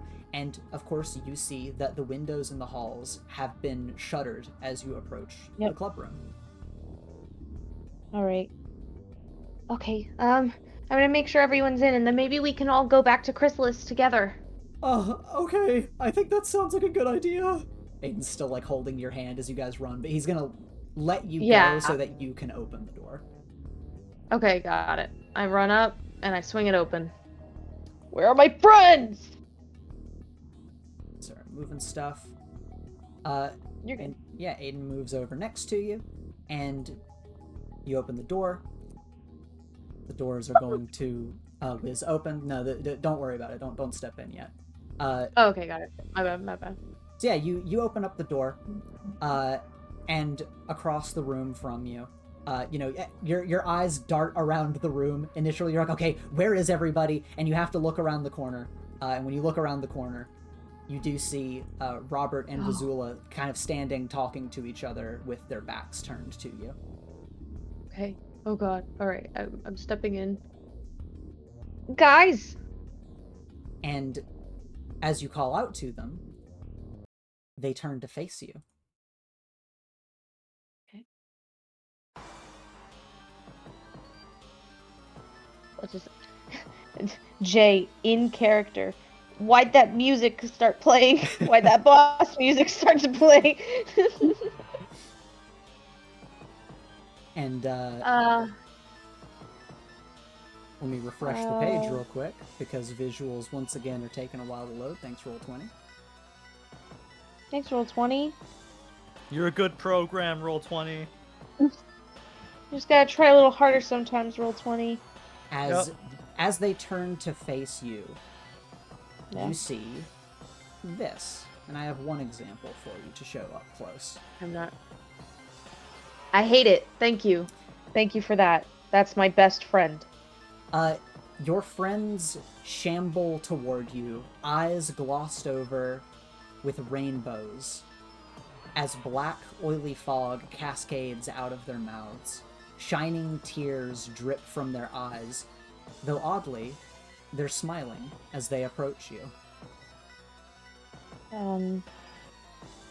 Vizula, Robert, do you know what's going on?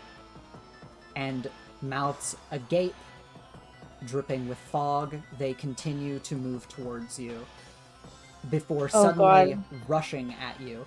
And at this, a very familiar move for you, Aiden is going to defend you as a water wall rushes out in front of you and creates a barrier around you and the exit as Aiden creates this water wall, and these two lash at him and get trapped in the current. What does Jay think? What does Jay do? Holy shit! Aiden, we need to get out of here. Let's see if we close him in. I'm not gonna fight my friends. He starts like kind of rushing around with the current. You're able to step back out of the door, and he tries to move back. He creates this watery barrier, still keeping them in the room, but his head turns around, like his eyes open on his back to you, and he just says, I don't think I can let go of them. If I let go of them, they might get out of the room. Oh god, I look at them once more, just what happened to them? If Jay was the type to really cry, I think there'd be tears in their eyes right now. Mm-hmm. These are the friends that they spend day in, day out with.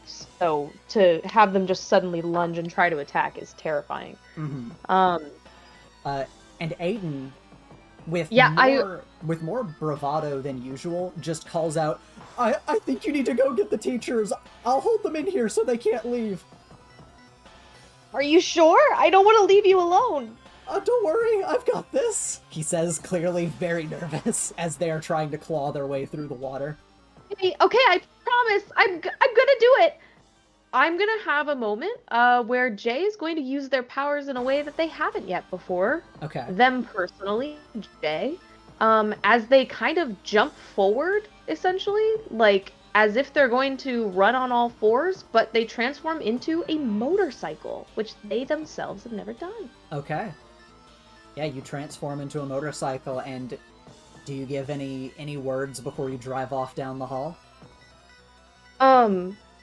As they kind of begin that transformation, they're like, I'll be back as fast as I can! And it's as they say fast is the moment that their transformation starts to happen. They don't really knowingly do this. It's one of those things that just comes from like the emotions that they're feeling, Mm-hmm. and it feels like what they need to do, and they are literally speeding down the hall. They're leaving skid marks as they make turns. Yeah, makes sense. As you blast down the hall in classic form, you peel out around the corner, you make your way, and of course Aiden is left behind here, water wall, as he tries to push them into the room and hold them at bay, and just mutters, "What's gotten into you guys?" As we will follow Jay, as you see a massive hallway full of students, all exhibiting the same symptoms, and you're in motorbike form. How does Jay want to get around this obstacle? I once again feel like, so Jay's having this weird feeling come over them. They honestly, they haven't been using their powers in a way that they feel has been the most beneficial. It's been purely emotion based. For Jay, and they've had a lot of moments where they've kind of disappointed the team with their usage of their powers, because it's all been kind of based off of those emotions. And it's in this moment that Jay once again channels that same feeling, that same person inside them, who is always so creative in their different ways of actually like using the motorcycle, essentially. And I would like to use a mind of their own. Okay. For my powers to evolve and mutate. I'm going to take the damage trait as Jay quickly sheds pieces of themselves and shrinks into a smaller, tinier motorcycle. So that they can then, control motorcycle. just like the one in the warehouse in the very beginning. Now, do you want to be a little remote controlled car, or you're turning into the smaller version of what you currently are? I think I like the idea of doing a smaller version of what I currently am, because just the idea in my head, like, of becoming mini, and then I'm like avoiding obstacles of people walking and people being in the hallway and stuff. And I want to do this in such a way that it's like, by the time I'm halfway through the hallway, I'm not even that much noticed. You know what I mean? Yeah. You're trying Like, to I'm just this. you're trying to Yeah, stealth yeah. and also drift around them as this small RC motorbike. Exactly. Yes, I'm just a little motorbike on the ground. Like, they don't have any actual reason to look at me and be like, "It's a soup trying to stop us." It's like, nope, I'm just making my way through. I'm just a little toy. Yeah. Yeah, so you evolve and mutate your powers, you damage yourself to shrink down, and in trying to stealth and also just get around this large, what can only be assumed is a massive threat in the hall, I will ask you to roll to directly engage a threat. Absolutely.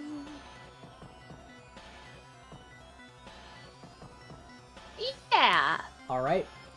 You can pick one from the directly engage a threat list. I assume it's going to be resist or avoid them.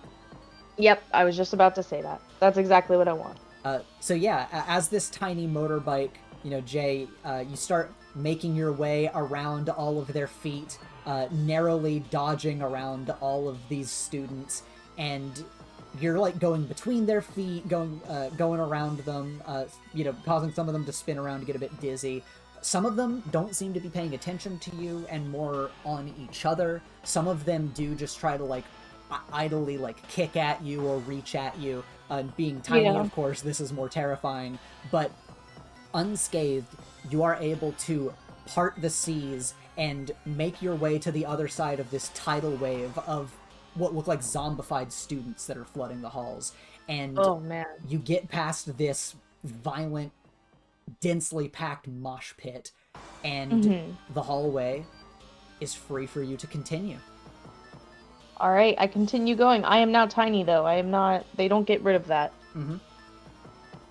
And I also want to say that I imagine getting through it all and turning a corner. It's like Jay is now tiny, so they're like. You got a little voice for the little bike. Yeah. Yeah. So you zip around and much more efficient, still equally fast, zip through the crowd. And we will cut a little distance away to someone else making their way through the halls. Oh, as I also, reach I Terry. apologize. I also just wanted to mention the fact that Jay probably also would have noticed the static comms, Yeah. if that's an issue. No, that's Yeah, fine. That's I fine. just, yeah, I kind of forgot to mention, but Jay also would have had some moment where they were like, "Let me talk to my friends," and then realized they couldn't. All right, and yet, Terry, we will cut to you as you go around a corner and you're still in all of your protective gear. You've got like the smashed bottle behind your back. And Terry, you have found a hallway that's less densely filled than the other paths that you've come across. As you've been stealthing around trying to find a way forward, and this is your best bet. As clumps of students fill the hall, though while some groups are attacking and clawing at each other, others are like cuddling or making out, like just in piles on the floor, and it is just complete and total insanity out here. So what do you do? Terry, first of all, once he gets over, like,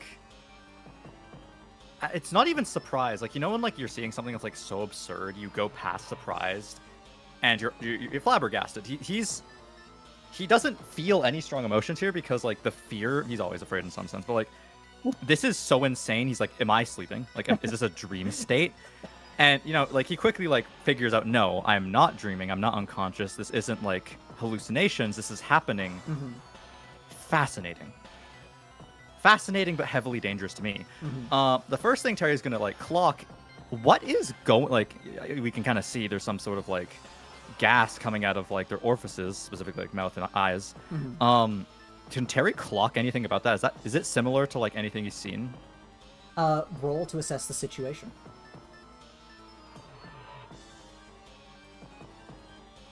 Oh my god, I'm actually pretty okay with that. No. On glance, it is very hard to tell what's happening because clearly you have never seen anything like this before. But additionally, roll to unleash your powers. This is going to be for extending your senses. Okay. Anti-X. Kapow! Yeah, you are not able to tell visually, or even based on logic, what this is, because this is so foreign to you. But when you reach out with your powers, the entire school feels eerily familiar, or at least to be in a very eerily familiar state. And as you feel the halls ahead of you, a horrible feeling washes over you.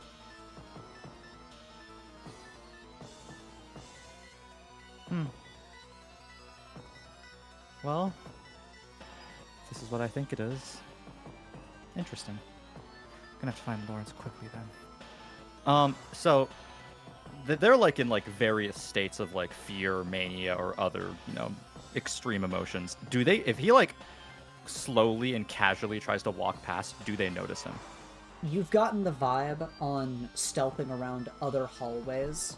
Well, roll to assess the situation again. Okay.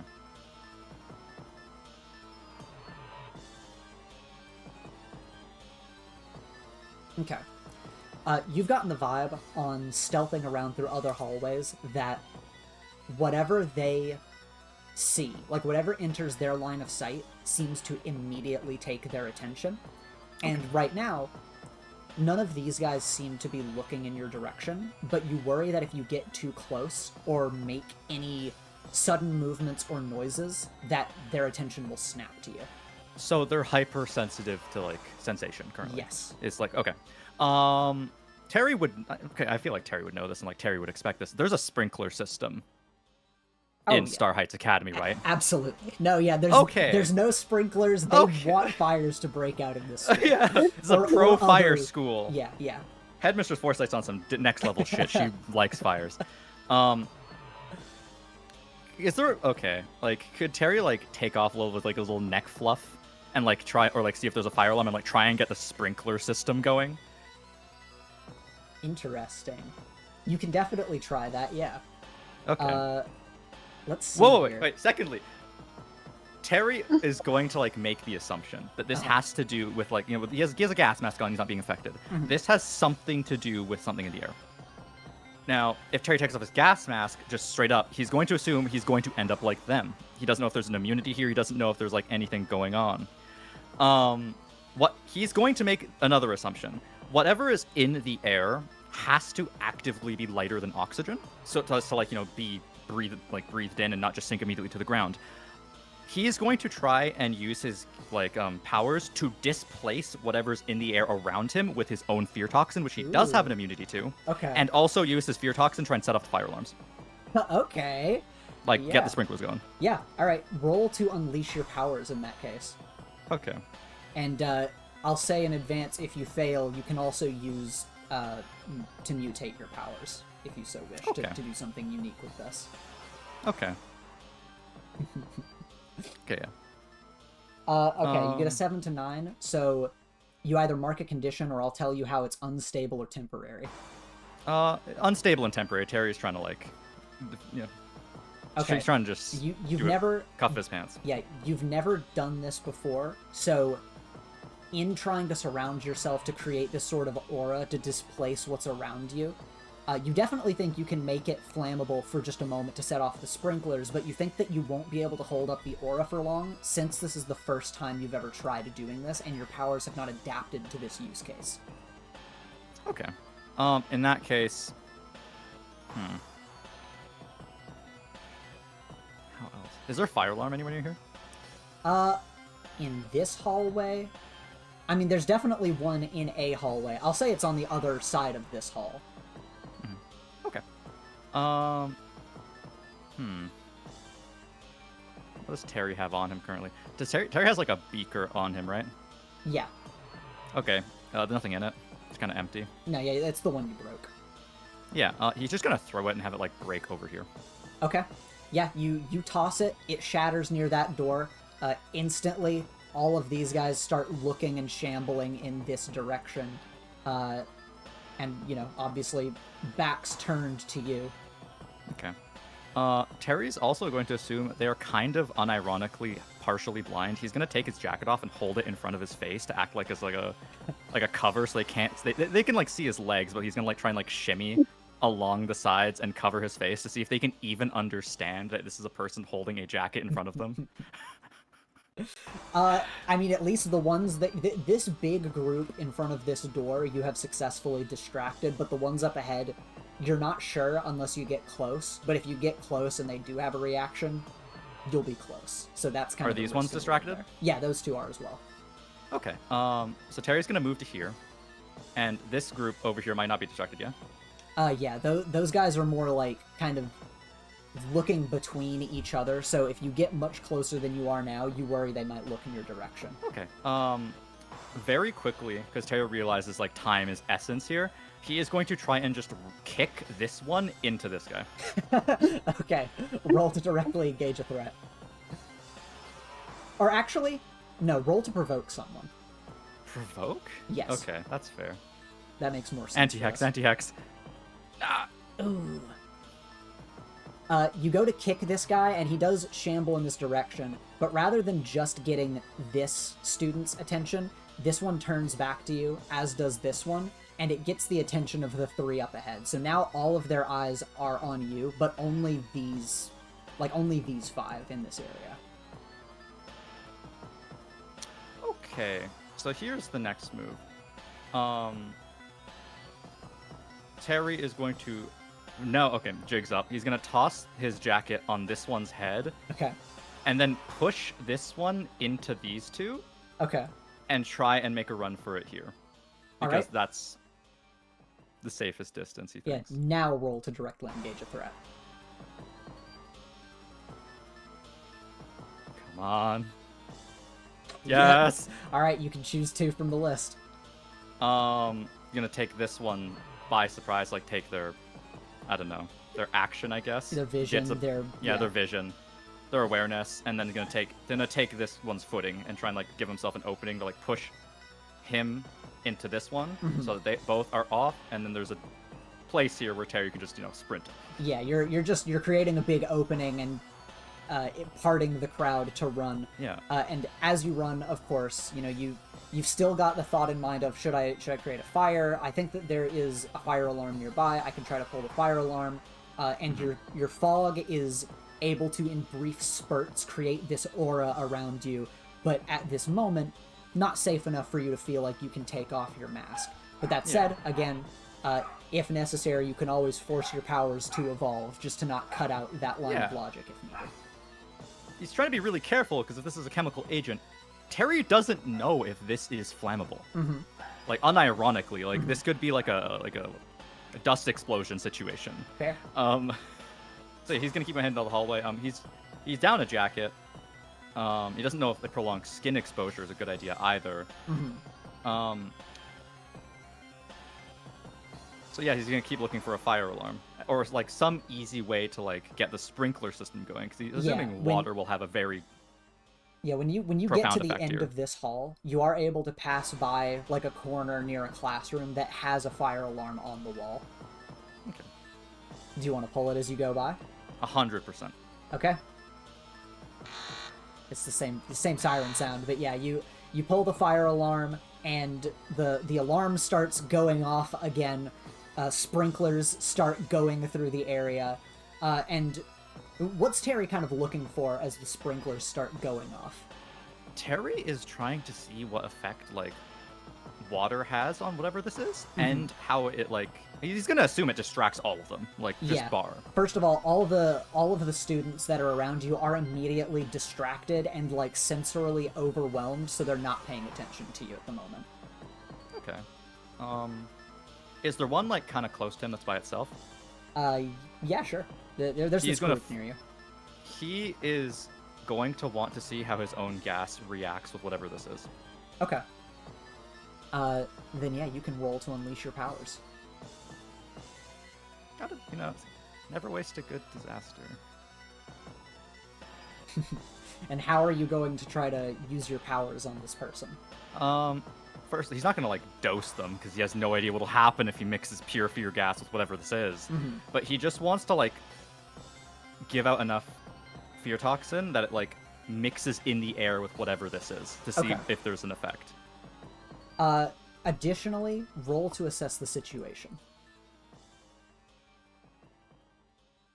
Oh wait, give me okay, assess the situation. I'm actually pretty good at that now. Okay. Never mind. So, the sprinklers start going off. The air, it looks almost like more dense as the water is going through it. And you see like steam almost rising from the floor, and you can't really tell what's happening. All you can tell is like, okay, whatever might have been happening, it doesn't seem like it's happening right now. But the sprinklers are going off, and as you pulse out with your fog, maybe through the gas mask, as that's kind of how your suit works, your blue fog pushes towards the student, and it starts to kind of grapple with the fog coming out of their mouth before the black, oily, rainbow-colored fog almost seems to grapple with your own, and it starts to metabolize it and change it in color, and it slowly starts to creep towards you.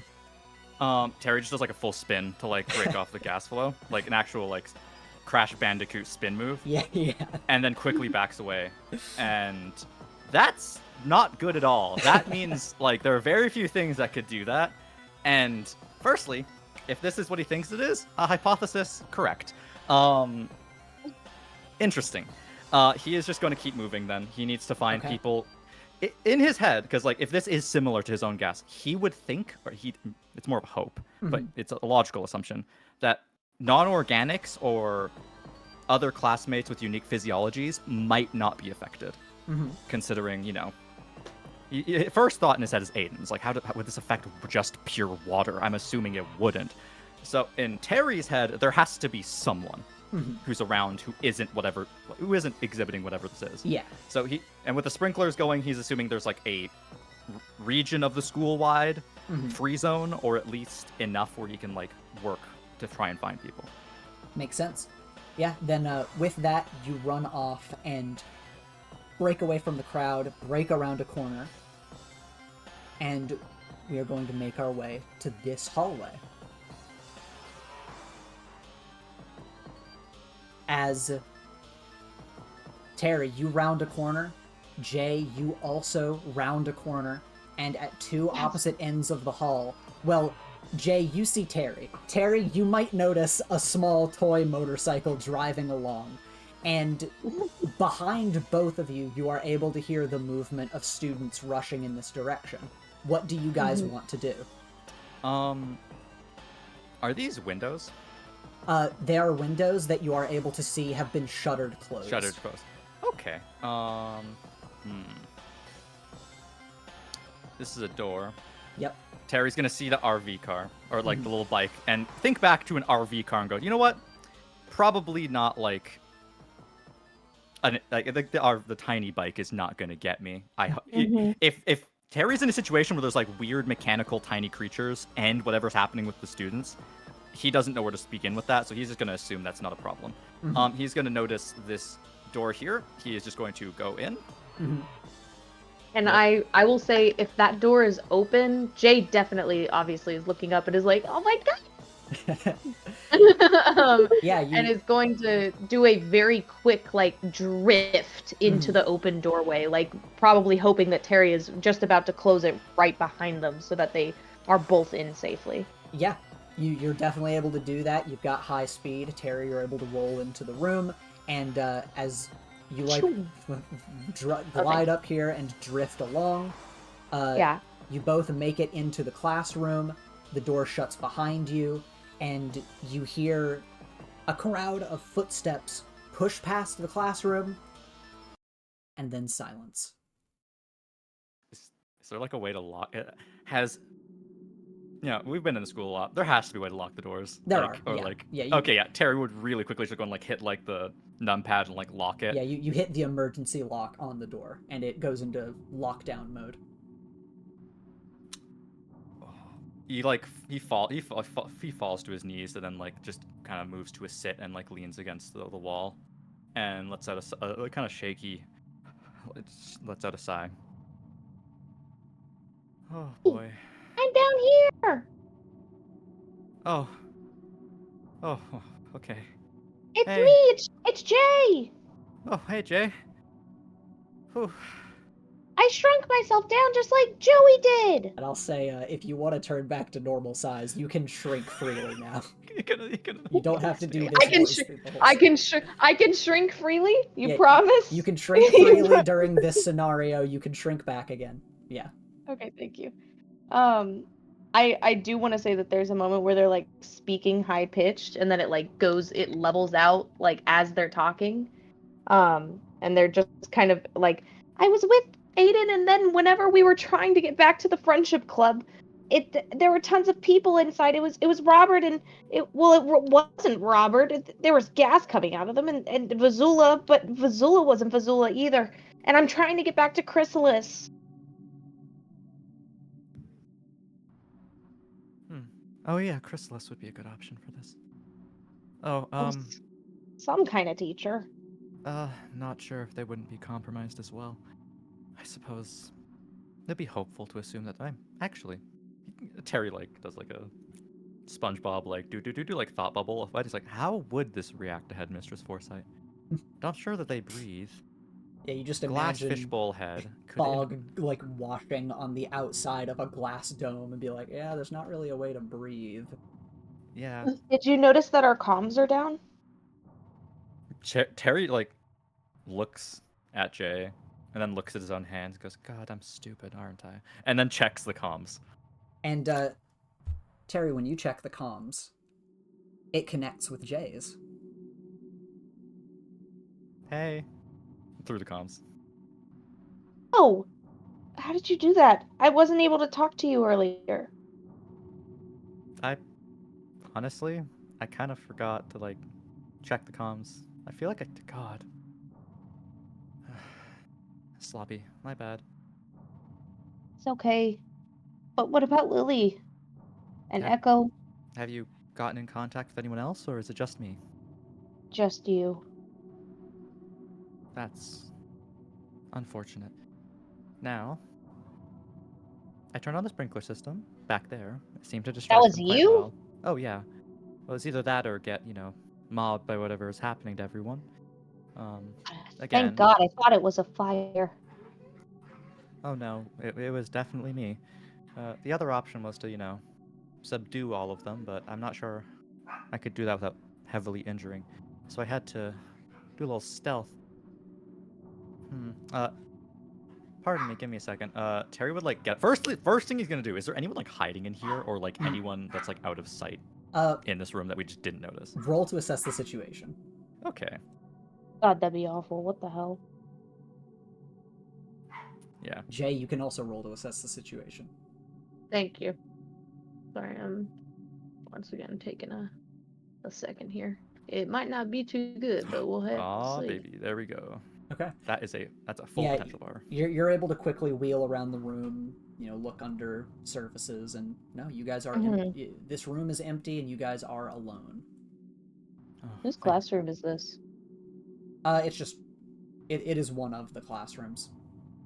I was just curious. Yeah, it's familiar. It's one of the classrooms that's the same model as your guys' classroom. Yeah. So you think that you have to be in the hero course, or they're all hero courses. You're in the crime fighting course section of the school. Yeah. Okay, cool.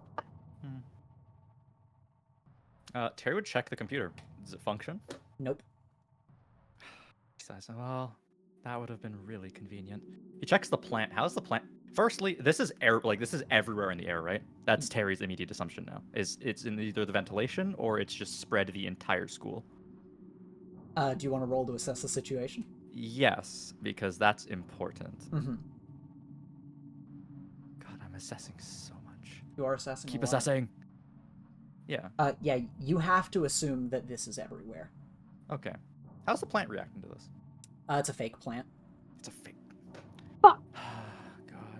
God. And fake plant. at this moment, as you guys are taking a second to think, the room shakes as you hear a deafening thud in the distance. I'm just going to guess, out of character here, that is the sound of the cafeteria. Completely destroyed. It does sound like bombs went off on the other side of the school. Firstly, Terry crouches down, then looks around as the entire building shakes in some sense, and he's like, "Huh, okay. Quick question. Maybe I shouldn't be so loud." He scurries really fast over to Jay, kind of a lower toned kind of whisper, try and make sure that his voice doesn't get passed through the walls too much. Quick question. Level with me. What have you seen? What information do you have currently on the whole this? Well, I was walking back from Chrysalis's office, then everything got blackout, and then the lights turned red and an alarm went off, and I was with Aiden. Aiden was totally fine. Okay, but that's good to know. Whenever I opened the door to the friendship gathering room to get everybody, it was only Vazula and Robert in there, and they were acting really different. They had gas coming out of their mouths, and they lunged at me, but Aiden actually protected me. He's still there now, holding up a wall of water to prevent them from getting out further. I'm really worried about him. So he made me go and get Chrysalis, because he couldn't go with me. And that's pretty much it. I'm trying to think now if there's any other smaller details I'm forgetting. No, Terry in his head are trying to think of the faculty he thinks would have the best chance of not being affected by this. The two that come to mind immediately are, Chrysalis, obviously, and Catalyst. Which would be closer to this place that they're in currently? Roll to assess the situation. I'll roll 2. Okay, we both hit. No, I didn't roll yet. Oh, 7s. Sevens. Terry, you have a hard time knowing where Chrysalis would be, but Jay, you just saw Chrysalis. I did. So, combined, both of you have a pretty good beat on Chrysalis and Catalyst, respectively. Jay, Okay. you saw Chrysalis near the faculty offices last.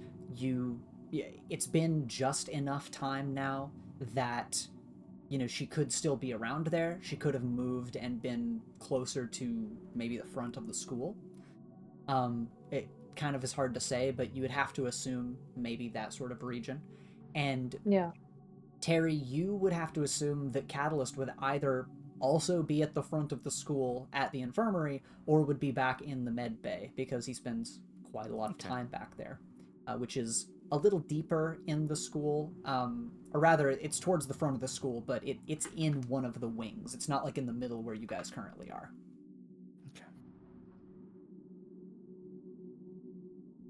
Okay. I'm going to hypothesize a timeline of events. And then I'm going to propose a plan. Your input will be very important, and I'm going to need you to be be a little bit ruthless today if everything's going to turn out in a way that will probably be looked back upon more fondly. At some point today, there was a breach to this school that caused what I'm going to call and assume is an emergency lockdown of sorts. Whatever that breach was released a contaminant or some sort of airborne agent into the air that was either spread through ventilation system or was such in large quantity that it merely spread quickly enough to the entire school. You are non-organic, and I am decently well protected, as to why we are not affected. Likewise, certain faculty and students may also bear a certain level of immunity via their physiology or their circumstance and or preparations. If we are to go to find Catalyst and Chrysalis respectively in an attempt to get a handle on this whole situation, I'm assuming Chrysalis would be the greatest help in the situation. Catalyst would be more for the long-term health of those already affected. If they are well, you are going to have to go. Terry would think there's a mass there has to be a ventilation system in this school, right? Yeah, absolutely. Yeah. Easily. There's we'd see it. Yeah. Now, I would recommend you go through the vents. You can make yourself small. I cannot. I am this size forever. As such, if we were to go together, unfortunately, as much as I regret saying this, I would simply slow you down. What I can do is try my luck at finding other people who also aren't currently affected and helping them. You, on the other hand, can quite easily traverse the fence and, find the faculty who can resolve the situation. As much as I am loath to say it, I suggest we split up. I do understand your reasoning. I hate to say that I agree with you because, well, I don't know. You just found each other. What if our comms stop working again? I am How will go- I find you if I find Chrysalis?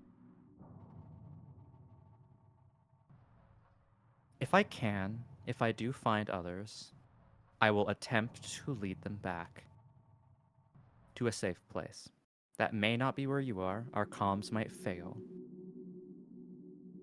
I don't want to call them, these affected are very easily enticed by, I'm going to assume, noise, which people unfortunately make quite a lot of. I'm going to assume wherever a large holdout of people is, they are also equally trapped in a way we are, except more than likely, instead of Terry would there's not a peephole, but you can listen through the door, right? Right. Unlike us, who are currently free to leave this room, I am going to assume that there are a decent amount of people currently trapped, with only a door holding the line between them and a horde of the affected. Again, once we separate, you are going to just have don't give up on me. I'm very capable and I will find my way out of this no matter what I have to do. But it would be best that you do not concern yourself with my well-being over a potential to find a solution to the current situation. Okay? Jay nods. Okay. Okay. Yeah. Oh, by the way, do you know if those who are currently he kind of just for comedic effect, kind of blows out smoke to like try and like mimic what they look like. Mm-hmm. Do you see them use their powers if they have any? Oh. Because that'll be a Can lot worse. That I might actively decide not to leave this room if that's the case. Because I I don't know. Say think back on Gabe tries to like grab me, Yeah. he'll just squish me, and I die very quickly. Can I think back on whenever Robert attacked me? Because you said that they lunged at me. Mhm. Was it like whenever they came at me, did it seem like they were powered or did it seem like they were normal? Roll to assess the situation. Yeah, you got it. I'll be saying that a lot today. Mm-hmm. Mm, Oh, was that? Did you get a 9? yeah. Or was that the last roll? Yeah, sorry, I got a 9. Okay. Yeah, as you think back, because you've seen hordes of students, it's hard to tell what everyone's powers are. Maybe not every student even has powers, because there are technical and support courses as well. Yeah. But when you ran into Robert and Vizula, the thing that rushes across your mind is, I wasn't around very long, and sadly those two are very bad examples, because Robert is able to jump and has a tongue, and Vizula also just Yeah. has bizarre physiology. So Yeah. you think back and it's like, well, I can't really tell, but you can't really tell, and it's a very clear thought rather than just being totally unsure. Yeah, okay. I'm gonna communicate this. I'm gonna say, I'm sorry, Aiden honestly protected me before anything could get too bad. I'm not sure if anyone with superpowers maintains their powers through the gas. I don't see why they wouldn't. I'm gonna assume worst case scenario. I think our best bet in this situation is gonna be to assume the worst. Fits me perfectly. I do that all the time anyway. Yeah. So, not effective things I've done 101. Distractions work really well. Being stealthy. You can do both far more proficiently than I can. I'm I'll go going to through the try my luck. vents. Yeah. I'll make myself small.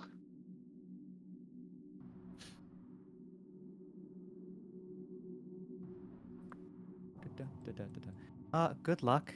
I am going to try my own luck out there because I'd rather, go out swinging than sit in here and wait for something to come looking for me. He's gonna like grab this coffee mug. Is there still coffee in there? No, it's just a mug. Just a mug. He's gonna take it. He's gonna take the mug. Good luck. Let's go be heroes. Right? Kind of nods his head. Yeah, looking at Jay, they look pretty traumatized, honestly, from their kind of interaction with their friends earlier. Mhm. And I think that in their mind right now, they're also thinking about their other friends who are maybe perhaps not as protected, and worry about the idea of Alex or Lily or Echo right now breathing in this gas and becoming something that they are not. Um, Is it obvious that Jay's freaking out? yeah, because you just said like, good luck. I'm gonna try my luck, and we're gonna do this. And Jay is literally just like staring at the floor for a second, like, with their eyes kind of like racing back and forth as if they're just like thinking over everything that you just said, as well as like a million other things, Hidden basically. stare. Terry Yeah. is going to like put the mug on Jay's head, like balance it. Hey, What? hey, look at me. Like grabs Jay's shoulder with like the hand that isn't holding the mug. Mhm. If you don't do this, it will get worse. Now, being afraid is totally fine and normal. I'm afraid all the time. I'm so afraid I've gotten tired of it. It's fine to be scared. It's fine that you're going to have to process this later. But right now, you need to take everything you're feeling that doesn't help get the job done and put it in a box and bury it deep down, so deep that it doesn't affect you anymore. Because we need to get this done. You need to get the job done. You can have feelings after. And I'm going to go ahead and take that and cement it as one of Jay's lessons. Okay. And that'll be a superhero should always take everything you feel and bury it so you can get the job And done. get the job done. Wait. Wait. Yeah, Superheroes lock should in. always We lock in. need you to lock in. That's Yeah. literally what Terry just said. You know what? Honestly, yeah, that's shorter, so then I'll be able to see the whole thing. So I'm Yeah. gonna actually put that. A A hero superhero should always lock lock in. All right. Yep. I want Bury to all just trauma real deep quick. down, deep down. I just wanna recap my lessons. It is I am enough. A superhero should always lock in and never piss off Lily. Those are my 3 lessons. Okay, fantastic. All right. Jay takes that moment, kind of like is looking in your eyes for that, and then just nods their head and goes, "Okay, I'm going to get Chrysalis, and then I'm going to find you, and everything's gonna be fine." Yeah. Kind of bringing themselves up. Is there a vent in this room that I can like Yeah, see? there is. I want like kind of this last image that Terry gets of Jay to be the fact that they kind of like jump up or kind of do their legs so that their legs get longer and then they shorten them as they're in the vent, and as they slowly crawl their actual body like towards it, they start to just once again shed pieces off Mhm. until there are just like a couple pieces of scrap metal on the floor next to Terry, and then a voice just goes, "I'll find you again." As this fucking like busted up animatronic ass Jay Yeah. crawls into the Yeah. vents. There's just a bunch of Yeah. metal falls around, clank, clank, clank, clank. It's like, there's like, oh. Okay. But yeah. Yippee! The moment Jay's gone, like, Terry's like kind of hopeful, uppity, like hopeful, like half. He's trying to be as inspiring as possible. He's like trying his best. Mhm. That all drops. He's like immediately back to like how his picture kind of looks. Mhm. And what he's gonna do is he's going to like expel smoke out and like try and mimic how they look to try and blend in. Mhm. And he's gonna whisper under his breath, "I am getting out of the situation, no matter what I have to do. No matter what I have to do." And he's gonna open the door and he's gonna leave. Okay. Yeah, you stealth into the hall and you start making your way. And just for clarity, Jay, you're going in the vents and you're trying to Yeah. You're looking for Chrysalis, but where do Yeah. you just want to go like last known location and search from there? Yeah, I think that searching from there is a good vibe for sure. Right. And then Terry Also, I have a school map that I could probably look at Yeah. a little bit, Yeah. so I'm not just like riding blind in these vents. Yeah, absolutely. Okay, cool. And Terry, what is Terry's plan? Where is Terry going as he heads out into the halls? Terry is going to want to head to where he thinks Catalyst would be. So that'd be like the medical office. Mhm. And along the way, he also wants to try and collect a sample of whatever this gas is that's coming out of people. Mhm. For science reasons. Yeah, for science. Just gonna double check that this isn't something that he thinks it might be. Just double. Mhm. Also, where would Lawrence be? God damn it. Oh, Lawrence. That's fine. Yeah. Okay. Yeah, so Terry's gonna head over to where Catalyst is, and if he has the opportunity, he will try and grab a sample. Okay. Well, with that, you two break off from each other, and we will cut back to another one of our heroes as she exits the gymnasium.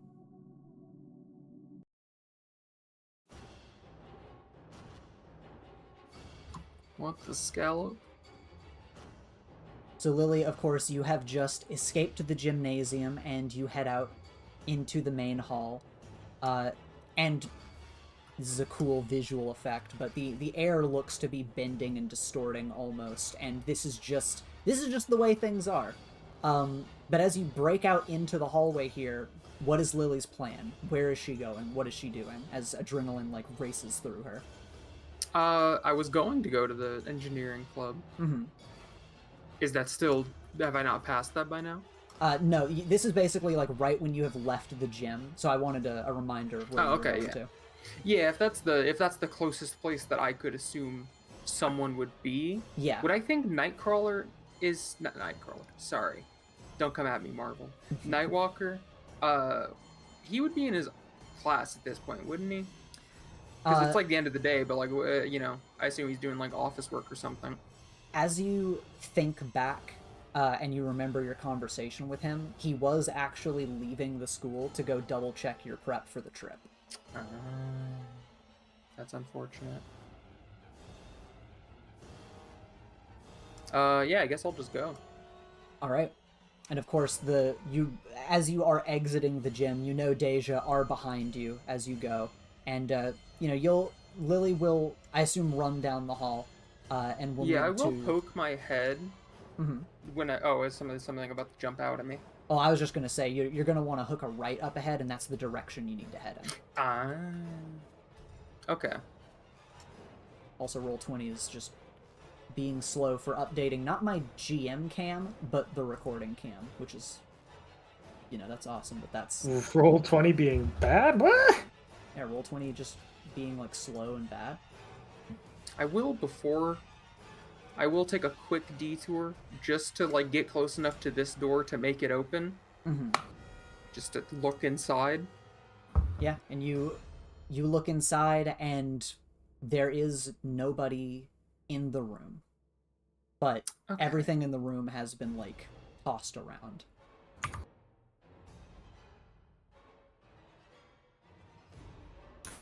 Okay. And then I continue. Okay. And as you go back to round the corner here... What?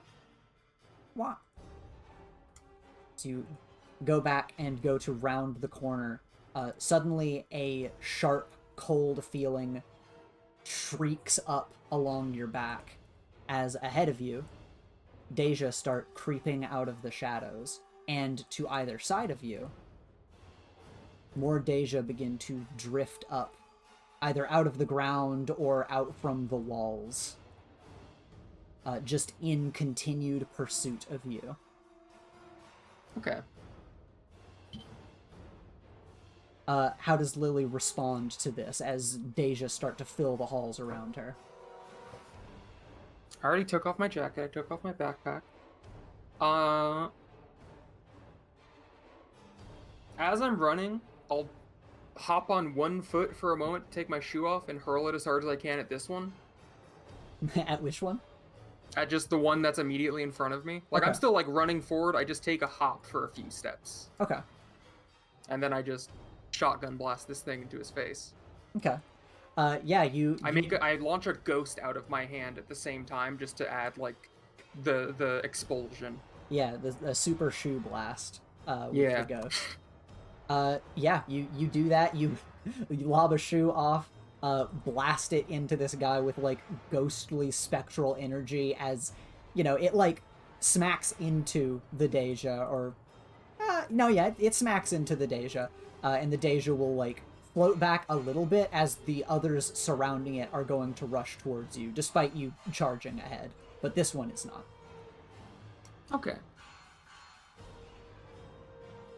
Okay. Gears continue to turn in Lily's brain. Mm-hmm. I'll just try to, like, outmaneuver and get past them, essentially.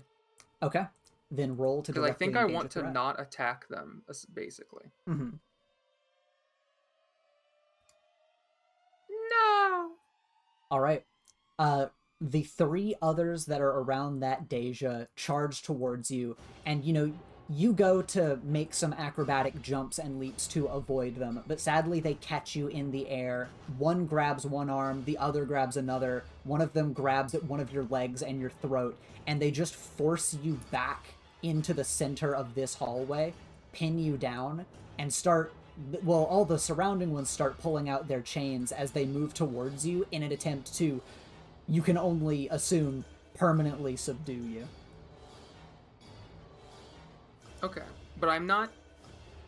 I am not feeling like the...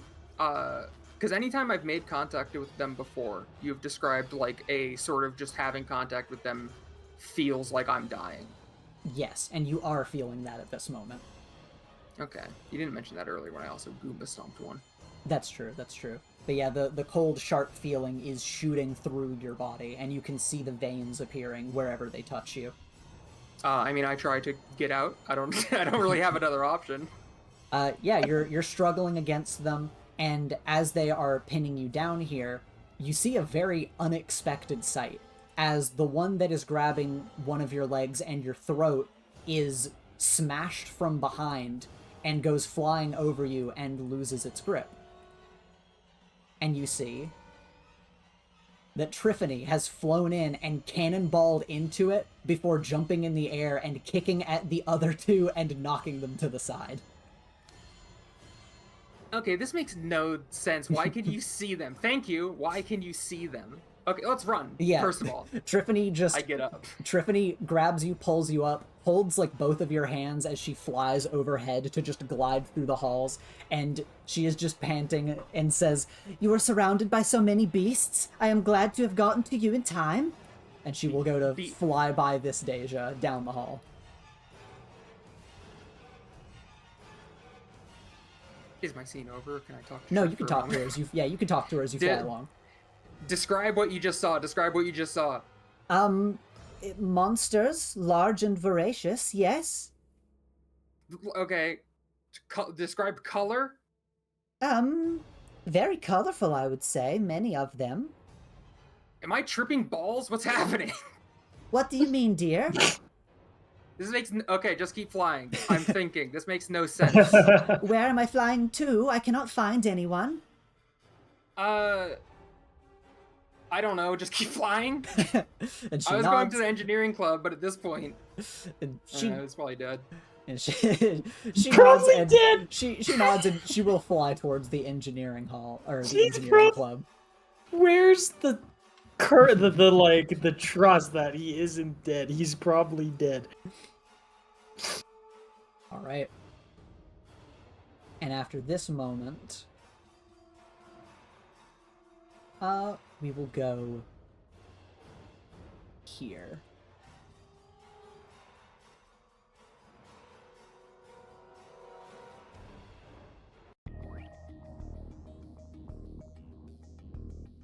As Alex, you are stumbling and running through the halls. You have been blacking out and coming to, and you stop bloodied and panting, leaning against one of the lockers. And as you look back behind you, you see, well, that part of the school is completely collapsed behind you, and that the way to the dining hall is totally gone. You see ruins behind you, and as you look at your own bloodied hands, thankfully your own blood, you know what just happened.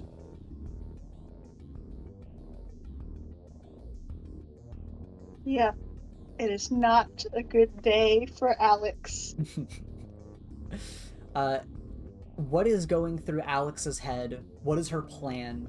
What does she intend to do? I guess really she wants to find anyone, especially a teacher, as quickly as she can.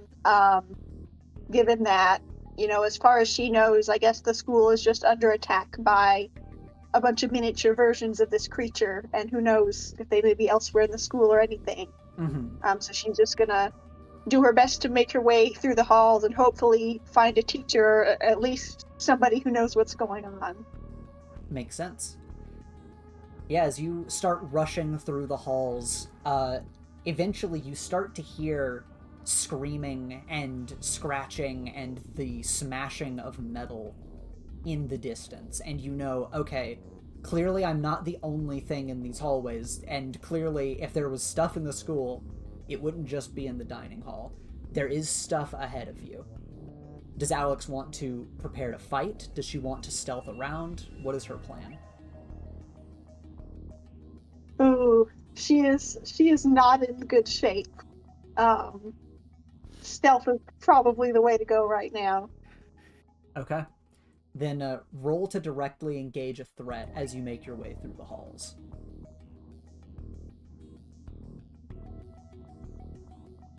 Okay. Yeah, you are able to stealth around, look around corners, and when you look, you see more of these creatures just crawling around this wing of the school. But you are able to avoid their attention for the time being and continue going. And once again, does she have a plan of where she's trying to go? what is the nearest like office or area that a teacher would be? You think that the closest areas to you is going to be probably a bunch of classrooms, and you'll have to make your way back to like the front area of the school in order to really see a lot of the faculty offices. Then that is what she will do. Okay. You'll continue to make your way through the halls, and we are going to cut. Give me just a moment.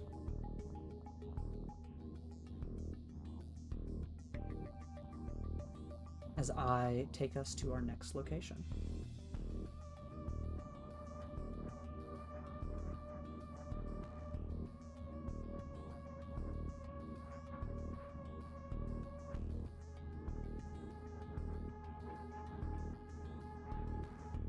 Just a second. Okay. You all move here. As Triffany is flying you down the hall, Lily, and you come upon the workshop.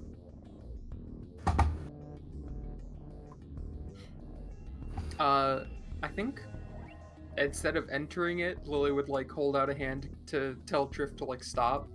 She And will. just kind of, hey yo, Echo. Okay, Ethan, question for you real quick. Where's Lash? What do you mean? Where's Lasher? Are you gaslighting me right now? I don't know why you would be looking for Lasher. You're talking crazy, Will. You're I talking asked if crazy. You're there. Yeah, you Gaslit by my own DM. you hear somebody calling out to you from the hallway. He's so dead in there. Echo would he hears. Would he know it's Lily? Yeah, you hear Lily's voice. Okay, he'd immediately look quickly to see if Lasher's still there. You don't have anything to look for. You're honestly confused why you're in here alone. But you don't know why. Does he still have the wounds? You do, yes. With the bike being slammed into the wall, you have to wonder why you rode it into the wall and crashed and injured yourself, but that must be what happened. Okay, I don't know if this is you gaslighting me as a player, or is this actually what Echo's thinking right now? Yeah, this is what you're thinking right now. Echo or me? Echo. This is what you are thinking. Yeah, this is what you're thinking, Will. Echo kind of pauses as he like has like the knife in his hand, and he kind of like looks down at himself, and he kind of just kind of like goes and he like kind of walks up to the door. And he kind of like. We're Go gonna ahead. need you to roll for heart attack, not Echo. We're gonna need you. Usually. And he kind of like the door opens as he like has the knife in his hand like gripped backwards, and he goes to like peek the corner. Yeah, you look out into the hallway, and Lily, you spot a bloodied Echo peering out into the hallway. Yeah, because the door opens when he gets close. So... Yeah. Yeah, he's peeking. That's why he went to the this first, and then this guy starts fucking peeking the corner. like. Okay, I think he's not dead, but I think he's psychotic. So let's get ready to go like, kick his ass, I guess. Oh dear, I will put him down. She cracks her knuckles. Like a dog. She nods. He kind of walks out. Does he? Okay, this brings up an interesting question though. What is his leg made out of? I mean, you look down and your leg is bent, but you know, it seems like it's doable enough. You have like leg is scrap bent. metal welded to it. And he kind of walks. He kind of like turns the corner as he like spots. He sees Triff and Lily as Triff and Lily, right? Yes, and when you both see Echo, you do see all of his wounds. He does look like he has gash marks, slashes, and Jesus everything. Christ. And you he's kind of like. holding the blood, like the bloodied knife. Yeah. What'd you go round two with Slither or whatever? He kind of says, on saying that, does he remember that fight at all or no? No, that doesn't ring a Not the bell. one with Slither. No, yeah, Slither does not exist, so. Oh, right, I guess it's Slasher, isn't it? And Slasher also doesn't exist. That doesn't sound familiar. He kind of like looks down at himself and he just kind of looks and he goes, "Oh, I don't remember how this happened. What's going on? I mean, hell if I know. At least I'm doing better than you. You seem fucking out of it, man. And of course, Echo, as you look at Lily, she's clearly not nearly as bad off as you, but you do see bits of her skin that are, I wouldn't say frosted over, but have those like signs of necrosis where she had been grabbed before. I want to talk. Look at you. And he kind of gestures to the wounds. This is fine. Is it? I've been worse. And he kind of like tucks the blade under his poncho as he walks, stumbles rather over. We should. Triffany like rears back a fist. Hey. No, okay, Triff, I think he's fine. Oh, and then she goes to like, goes to support you with two of her arms. He still like looks at her like she's gonna punch him until she does that. And he kind of like relaxes. And What's? Both of you, I would like for both of you to roll to take a powerful blow. What? I died just standing here. He's making us roll for a heart attack. He's making us roll. That's right. It's an entire heart attack school this time. Wait. Eden's stepping up his game. He's going for the penta. No. Always have to reopen it to remember to take powerful blow stuff. Okay. No, this is fine. So, Echo, your wounds are definitely catching up to you, and you feel lightheaded, dizzy, you feel really out of it. Lily, bizarrely enough, you feel like... I'm trying to think of the best way to word this. If you feel like a high coming on. Like, you feel like you are slowly becoming more and more intoxicated as time goes on.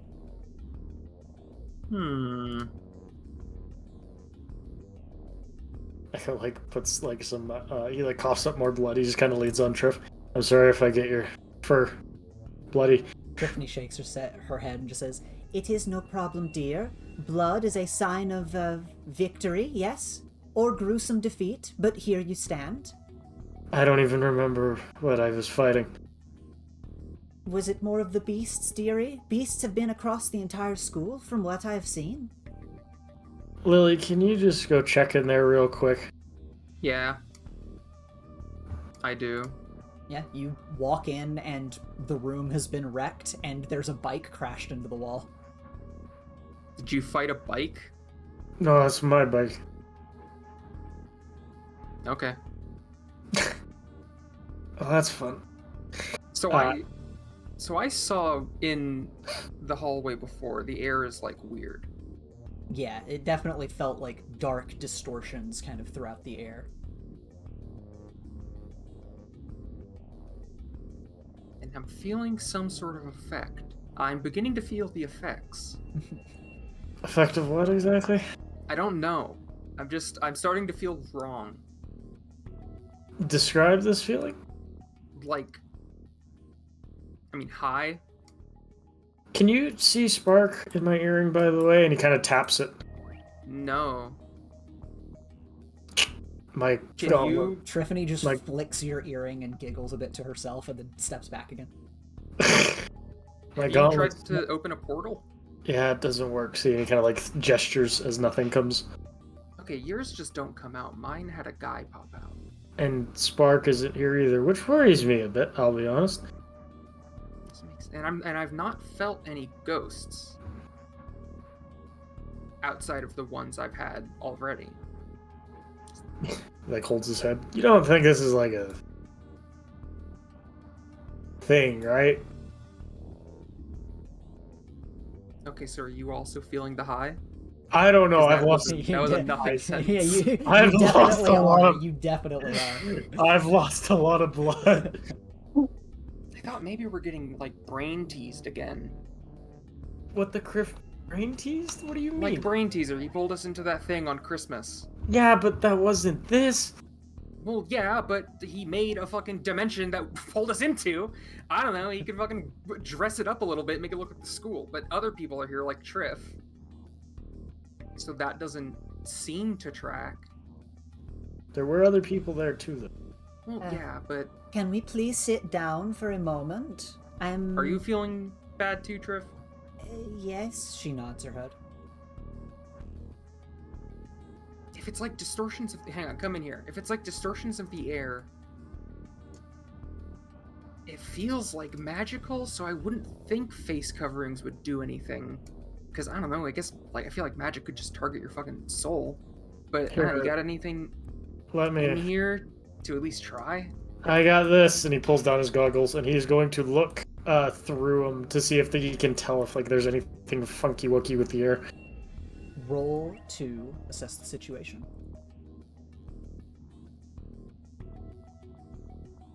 Whoa! Alright, you get 2 questions. Is there anything visible in the air, like dust particles, kind of a la Triff, or like something very noticeable that seems, you know? You start noticing a lot of sparkles going throughout the air, and you kind of like hyperfixate on them for a moment before coming back to yourself. And yeah. That's what happens. There's some sparkles in the air? Oh? Where? She starts looking around and like there, and he kind of gestures all over. And she walks forward a bit, sneezes, and some like, you know, like powder briefly like puffs out from her, and then she just kind of like sits down on the floor. And then for my second question, I'm going to where's Lily going? These I was just walking over here because I think these are like shelves with stuff, aren't they? Yeah, they are. Yeah. Lily said she's feeling the effects. Is there anything visibly changing on Lily? No, as you're looking at Lily, she looks fine. I mean, it doesn't look like anything's changing about her. Does the necrotic damage actually seem like necrotic damage? Yes, it does. That's that is something that your goggles are picking up that for sure are there. Lily, you said, what did you run into? I'm seeing them as Dey'ja. But that's actual, like, Dey'ja shit there, and he points to her wounds. Yeah. So they are Dey'ja then? But Triff was able to see them and kick them. And I was able to hit one with a shoe. So I don't think they are, but I think I'm getting mind hacked. Mind hacked? Lily, as you're looking through the drawers, you find a bunch of weird shit. You find, like, watches, like, empty, like, no longer being used wallets, like, phone cases, just random shit you'd throw into drawers you don't use anymore. Okay. I take out the wallet. Yeah. Echo, she takes out a wallet. Why do you have your wallet? It's not my wallet. Why would my wallet be in there? What are you even talking about? He kind of walks over, and he like stumbles over rather, and he looks in the drawers. Yeah, and you just see a bunch of junk in there, and you see like a few other wallets in the drawers, and that's kind of bizarre to you. But then that seems kind of bizarre to you. But after a minute, you're like, oh, I guess that's what these drawers are used for. Well, does that line up with what he remembers? Being in these drawers? Roll your Memento Mori move. Alright, what does a full hit get you? God, I love this move when it actually procs. When trying to recall past memories of events and specific details, roll superior. On a 10+, you remember something you missed on the first time around, or your otherworldly perspective gives you a new insight on the situation. Yeah, you're like flashing back. And at first you're like, well, that makes sense. There's just a bunch of junk in a drawer. And you're like, wait, I'm in the engineering club. There should be like scrap metal and tools and stuff. That is weird. But it's not filled with that. It is just filled with junk. And you know, pick up another like watch or something that's broken, like a phone case. That's just what's in here. This shouldn't be what's in there. And he goes and opens this drawer here. Yeah, just a bunch of random bullshit. Lily, check that drawer over there. Tell me if there's tools in there. I am checking. And I assume there aren't. When you open the one on the very end that he pointed out, you do see tools in there. Just like a bunch of wrenches and screwdrivers just randomly thrown in here. Okay. Is it because you said with certainty there would be? Wait, Echo closes the drawer and he looks at the thing and he says, "There's gonna be a gun in this one," and he opens it up. There's not a gun in there. There's just random junk. Is it once observed, it's set? Well, did you open that third drawer? I mean, I'm pretty sure I did. Wait, you're gonna say what's in it. No, I'm pretty sure I did. To be fair to Ethan, because I said I was checking when I was standing here. Yeah, you open it and there's junk inside. Can I find just a wild shot because it's junk? Can I find a shoe? Yeah, it's funny you say that. I was thinking there's just a comical leather shoe inside. Okay, I'm gonna take the shoestring from it. Okay. And with that and the wallet, I'll like pierce holes in it to try to make the world's most like shoddy makeshift mask. Okay. Like fully open the wallet and get it so it could fit around my like mouth and nose. Yeah, sure. Mad Max fit. Yeah, that works. Lily. What? I don't think that's gonna work. I don't either, but I also do. Triffany just starts laughing as she's sitting over by the table. She thinks this is very funny. Triff, you okay? She just wipes her eyes and says, "Just look at her," and she gestures at Lily, and it is quite silly. I mean, look at her. You look like a duck. I don't look like a duck. You do look like a duck. I don't look like You a do. duck. And then Triffany looks at you, Echo, and says, "Shut the fuck up, Echo." Oh, okay, Triff, okay. Whoa! I can go to pauses and looks at Triff. Where did that come from? She just giggles again. He laughs too. He's kind of delirious and lightheaded. Lily's gonna stand here for a moment, just kind of staring dead ahead, and is going to, like, 1,000-yard stare, and is going to mentally repeat to herself, "There are medical-grade face masks underneath the table. There are medical-grade face masks underneath the table." Do that a few times, and then she'll crouch and check. There's nothing under the table, but you feel very sure there should have been medical masks under the table. Hey, I mean, if it is fucking, like, manifesting until we observe it, we gotta try. She did it in her head, so she didn't embarrass herself. I need to patch these wounds. Give me a minute and kind of like. I don't think we have time. Oh, that's fantastic. I was hoping there'd be. I guess this is a metal class, not a shop class. A shop class would probably have like those, face masks you're supposed to wear when you're fucking buzzing wood. I don't assume you do wood. No, metal mostly, but you still need masks. Might be some in the back room. Yeah, you remember that there should be. Oh, okay. Hey, why didn't you tell me that before I made this stupid-ass wallet mask? Because I really wanted to see you look like a duck. Do you know what a duck is? I think so. It's like the large, thing that has feathers. I'm going inside. Yeah, you head in there. You're able to find Kind of round. You're able to find some storage that is in like a little room before you get into the big testing bay, and yeah, there are a few masks in here for that purpose. Like the respirator masks, I assume, like the. Probably whatever you would be wearing for cutting metal and wood and whatnot. Yeah. Yeah, they're like the respirator masks. There are definitely welding masks in there as well. She will get some of the normal masks, not welding masks. She'll get one welding mask, sure.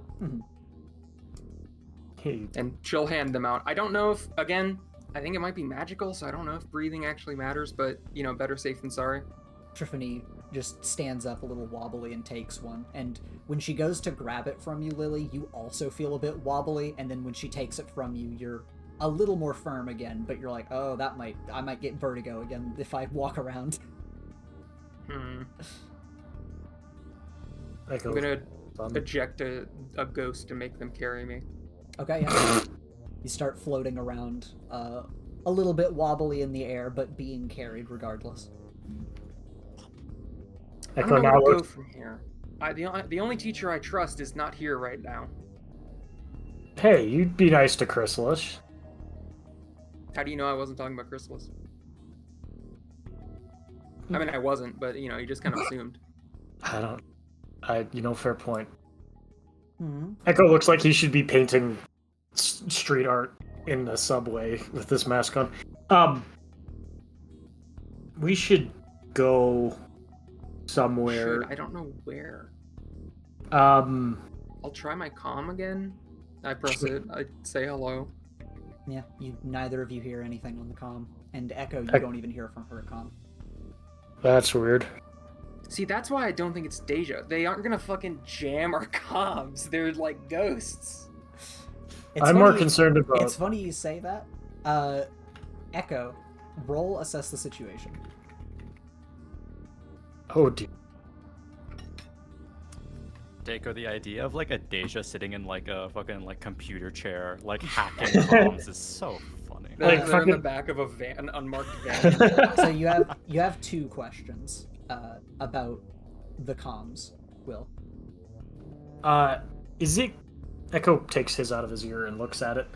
Is it clear that it's being tampered with electronically or magically? Neither. Because when you look at yours, it seems like yours just, like... exploded isn't the right word, but it seems like yours literally just malfunctioned when you tried to use it and, like, is sparking and broken. And when you look at hers, it also seems to have just malfunctioned and broke. That's... Lily, they just broke. What, just now? I think so. Well, yours just broke. Lily's probably broke a while ago. Yeah, he holds us up and it sparks. You can just see it sparking and shit. Again, they wouldn't do that. Second question, Ethan, can I fix it? Sadly, it seems like whatever makes these work, like the interior, has just been fried. So, stroke of bad luck. Seems like they are both just fried and fucked. Echo kind of tucks it away under his pawn, so we should try to connect with someone else. We should. Who, though? Do you know where Alex, Terry, or Jay might be? I don't think Alex or Terry are in after-school clubs. And Jay should have been able to hear me, but I guess it's broken, which doesn't make sense. We should maybe head... My original plan was to go to the cafeteria. Should we head that way? I guess that's a direction. Or should we head to the dorm? How do we turn off... Would the way to turn off the lockdown be in... Headmistress Forsythe's office. Yeah, would that be in her office? Probably. Because if we can do that and just fucking leave, that would be the best. But do we really want what's going on here to get out? Yes, because what's going on here seems dangerous if We it's are- in here with us. We are on an island as well. Yeah. Let's go check out the office, yeah? Yeah, okay. And then wrap around to the thing. Alright. No, hold up. Can I remember, because there's that terminal in her office. Do I remember that? I mean, you remember that there is a terminal. Do you want to use your memento move? Sure. Why not? Let's pop off a memento. You superior. No. Nope. No! Hard to say. We should head that way and wrap around. Any objections? None from No. me. Alright. Then he tightens his mask and waits for them to follow as he starts lightly sprinting, but not really because of his leg. And as you guys walk, just as you go down the hall, one of the lights above you just cracks and sparks come down as it just happened to break as you pass by. Jumps, makes you jump a little bit maybe, but otherwise nothing else happens. A thought crosses Echo's mind.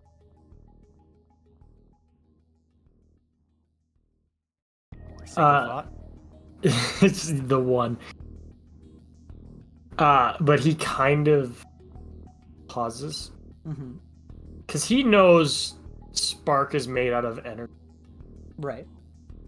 Could he put together that might have been Spark trying to talk to him? Roll to assess the situation. Or communicate in some way? Ow. Alright, you get 2 questions. Did that just seem very random? Or did it seem planned? How do I word this? It definitely seems to be like following you as something broke, like something electronic broke on Lily, something electronic broke on you. You walk by a light and then it breaks. So it's definitely localized. Lily, give me your phone. Why? I want to test something. What do you want to test? I want to test to see if that was Spark. That Do broke you that not light. still have your school like pad? I already broke one of them. Here, use mine. I gave him my school pad, but not my phone. Okay. He takes it, and he kind of holds it up as if offering it to God himself. Spark, if you're here, make this flicker. Okay, you hold it up, and after a moment, it starts to flicker. Okay, that's concerning. That you saw that too. I'm not losing blood, right? Well, yeah, you're losing blood. Triffany, So, no, I meant Triffany I'm is not. like staring off in the distance, and she just looks back like, "Huh? What?" Echo. Walk in. Echo kind of like he flips he turns on the pad. It's already on, but he like opens it to like a keyboard option as if he's sending a text to somebody, and he's like, immediately, as you're looking at the keyboard, you are not able to read it. Can you read this? I try. You try to read it, you cannot. That's weird. I look for a clock in the hallway. There are no clocks in the hallway. I think we should find a clock. Why? There's one in the. I think there's one in the back in the club. Is there one back in the club? Triffany goes to look, and then she just looks back and shakes her head, and then walks back over. Yeah, I think we should find it. Okay. There might be one. There would be one in the offices. What are other ways to find out if you're dreaming? Just punch yourself. Pinch yourself. No, I don't think that would work. I don't think And he goes to pinch her. The ghost just lifts me out of your arm's reach. Triffany goes Holds to me over its head like Donkey Kong. Triffany goes to slap your hand, Echo, and then just like pats your arm, Lily, as if to like console you. Thank you, Trev. She nods. Echo's gonna pull down his goggles again and like go through all the spectrums of visibility. Does he see Spark in any of them? When you say spectrums of visibility, what do you mean? I guess heat, light, that kind of thing. Yeah, as you're looking around, you do not see Spark. Actually, better question too, in kind of tandem with that. Can I see into the other realms? You cannot. Oh, that's interesting. Okay. Echo kind of pauses. So Spark's here with us, and why do you think we're in a dream? Well, I mean, if you can't read, it'd just be another layer. I don't know. Maybe we put into some fucking dream realm. Oh. Like that movie Nightmare on June Street? It's called Elm Street. Is it Elm Street? On Oak Street. Again, lost a lot of blood. Unknockoffs your knockoff. Anyways, we should go to the offices. Regardless, but that's interesting. Right. I'm not high on that theory, but it's a theory. Well, it's something, but we When should it's go. proven wrong, don't hold it against me. I wasn't very confident in it. Oh no, I definitely will. Okay. He smiles at Lily and coughs up some blood. Triffany walks along with you guys. You head down the hall. What if we're in a simulation? What if we're in the Matrix? The theories What if abound. What if we're all in robot bodies right now? All right. We'll cut down the halls across a part of the school to Jay. Jay, you are riding around in the vents and trying to make your way across the school in order to find the faculty offices in order to reach Chrysalis. Yes, I am. So roll assess the situation for me as you are going through the vents and making your way. You got it. 1 second. Let's pull this up. All right. All right. Hit. You can have one question about your surroundings on your way to your destination. Is there any evidence that something else is in the vent with me? That's a I know what I'm looking for. I know what could be in here with me. That's That's the thing. that's a great Mr. question. Thimble. No, it's Maya, Totally and as 100 snakes. It's a whole different building. Dey'ja is right. It is a different building. Oh, okay, fair. Yeah, because you're talking about the dorm buildings, the main school building. But as you are looking around in the vents, it thankfully does not seem like there is anything else in the vents with you. Yay! Yippee! I'm riding my bike. Okay. I want to ride my bicycle. I want to ride And my bike. you're riding around and eventually make your way closer to the faculty office when the vents begin to rumble. Oh.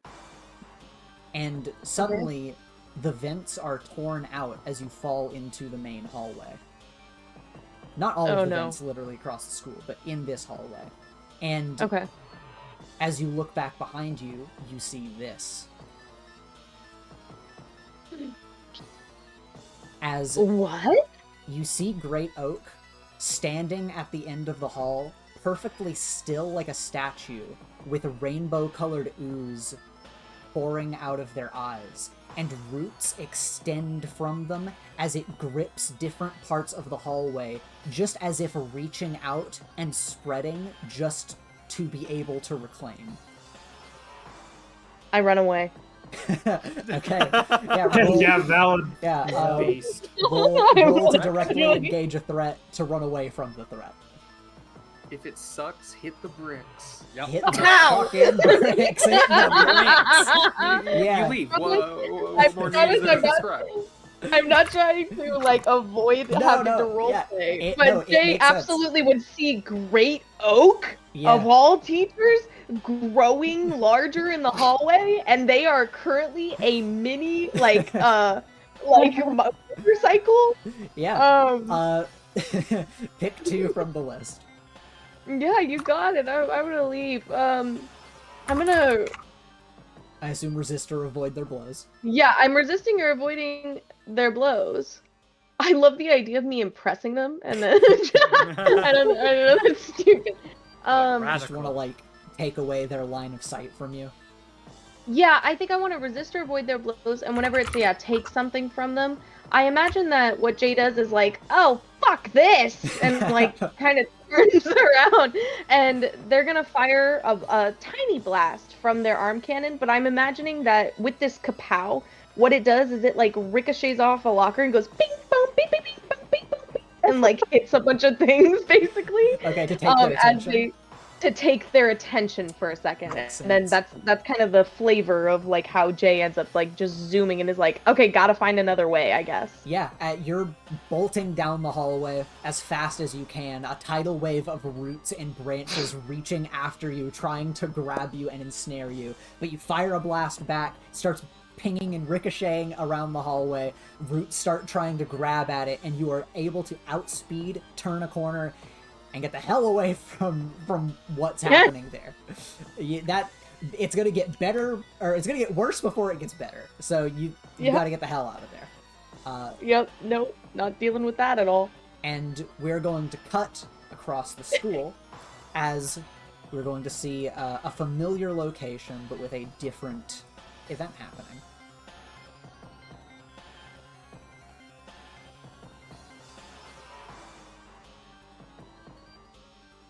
Harry, you have made your way across the school. You plan to get to the medical area in order to try to find Catalyst.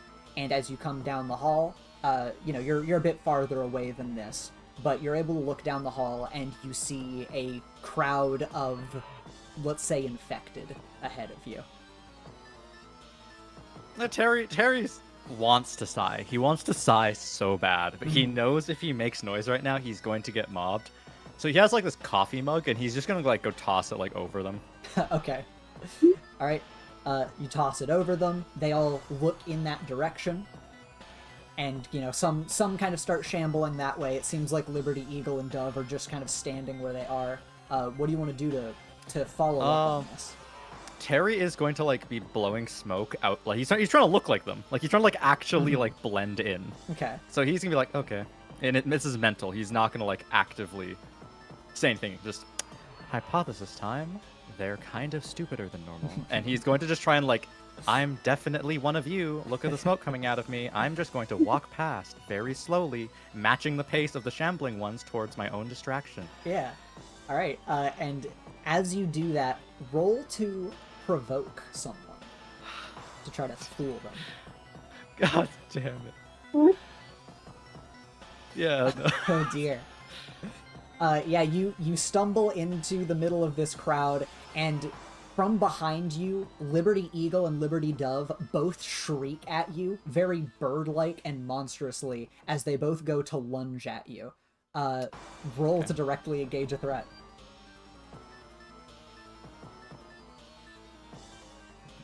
In Terry's head, why on earth did I think that would work?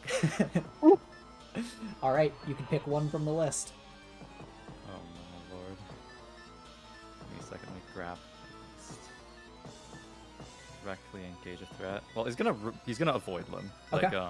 Resist or avoid their blows.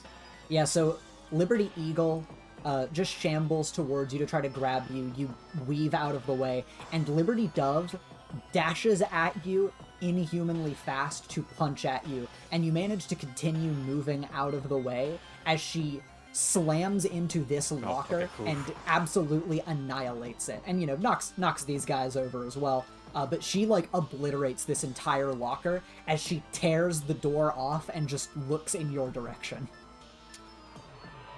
Cool. So here's Terry's plan is, because that's terrifying.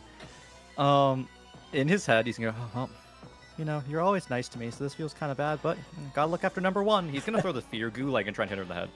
Okay. Let's see. So with the fear goo, this is like an application of your power?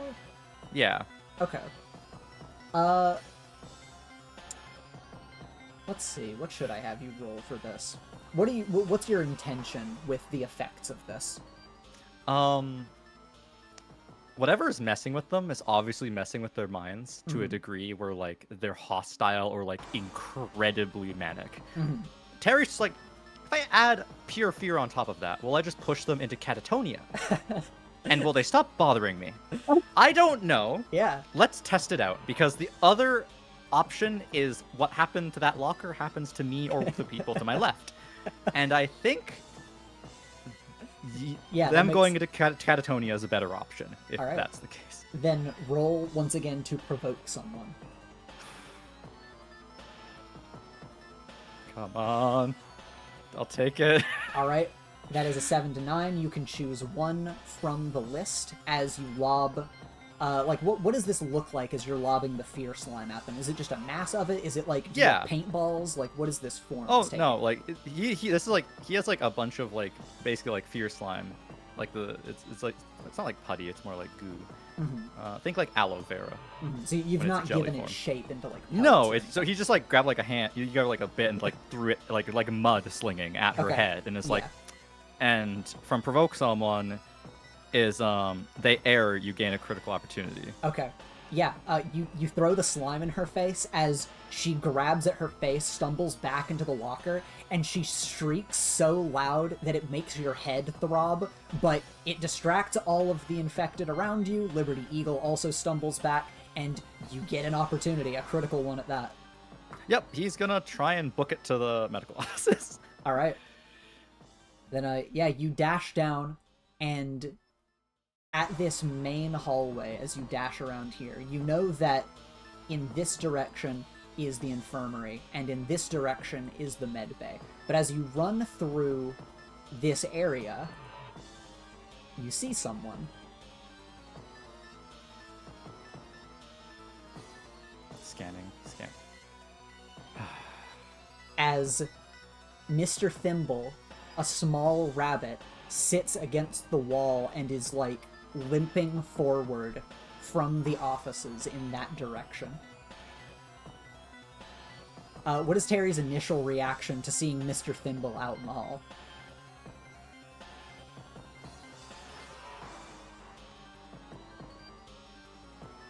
Terry inherently is untrusting. Mm-hmm. At this point, he's feeling so much, he's like boxed it and is like just in operation mode. Mm-hmm. He sees Mr. Thimble. He doesn't underestimate things because of their size. Mm-hmm. Especially considering what he just saw and like what almost just happened to him. He is going to like book it towards the med bay in hopes to find Catalyst. If Mr. Thimble does anything aggressive towards him, he is going to punt this rabbit. Yeah, Mr. Thimble, as you try to charge forward, immediately screeches and lunges at you like a rabid animal. And Okay. you rush forward to this area, but you notice something quite stunning. Mr. Thimble dashes through the air at you and is behind you, and yet the one in front of you is still there. And Okay. these Mr. Thimbles begin dashing around you at such incredible speed that they create after images that then become real, tangible Mr. Thimbles, surrounding you in the hallway. And in order to try to get past them, unless you have a plan otherwise... Oh yeah, no, he has a plan. Okay, what's your plan? He's gonna flood the entire area with gas, with like fear toxin. Okay. Then... No, yeah. Fuck it. Everyone, I'm sorry everyone else is around here. You're collateral. He's not dealing with this. He knows if he tries to throw hands with whatever Mr. Thimble's up to, he will lose. So he is just going to like expel as much toxin as possible. All right. Okay, then- let's see. This stuff is lighter than air. It floats. It also removes his fear toxin. Mhm. He is going to breathe fear toxin from like towards the ground. Mr. Thimble's small. He's not as tall as the rest of these people. He's going to assume if he breathes it down and has it spread up, it will have better effect on short-ass Mr. Thimble and to not be overtaken as quickly. Right. Yeah, it's like as a smoke screen, Yeah. and to maybe affect their minds, we'll see. Yeah. Again, he's rabid. Let's see if we can push that into like mental breakdown catatonia. Let's All just push them slightly farther to the left. Then in that case, roll to unleash your powers. Come on, I don't want to. This is terrifying. I always knew that rabbit was scary. All right, that is a full hit. You are going to create a massive smoke screen around you, pouring down at the ground and licking up against all of the versions of Mr. Thimble that are dashing around. And you notice that they are dashing around so quickly that it is creating like a vortex of your fog in the area. Now, I need you to roll to provoke someone to see if they react how you are hoping they will react, or if it doesn't happen that way. Also, can I use fear in your eyes on Mr. Thimble? Remind me what that move does. When you attempt to fuel your powers with someone's deepest fears, roll plus freak. Yes, you can do that. Okay, cool. Let's roll freak real quick. 11. All right, what does an 11 get you on that move? I can mark 2. So, out of the 3 options I have for the rest of the scene, you have a +1 danger against them. You gain Okay. influence them. You gain influence over them. They err, you gain a critical opportunity, or you can ask one question from Pierce the Mask move. For obviously they err and gain Yeah, gain a critical opportunity. Yeah, 100%. Because I don't want to roll again. I'm gonna ask one question from the Pierce the Mask. I've never done this. I've never been able to do this before. Okay.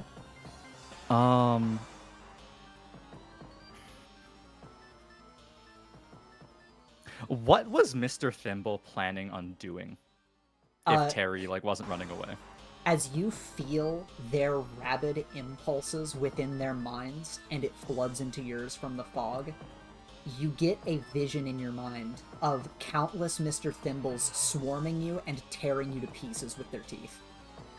Okay. Yeah, no. Yeah, Terry's gonna leave. Okay, yeah. And you create a critical opportunity.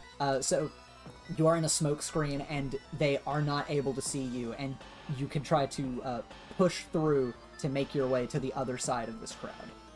Oh yeah, no. Terry's gonna do here to here to over here, and he's just gonna try and avoid them. Can you do that? Yeah, go ahead. Yep. And then he's running. He still has that makeshift kind of dagger, right? Yes.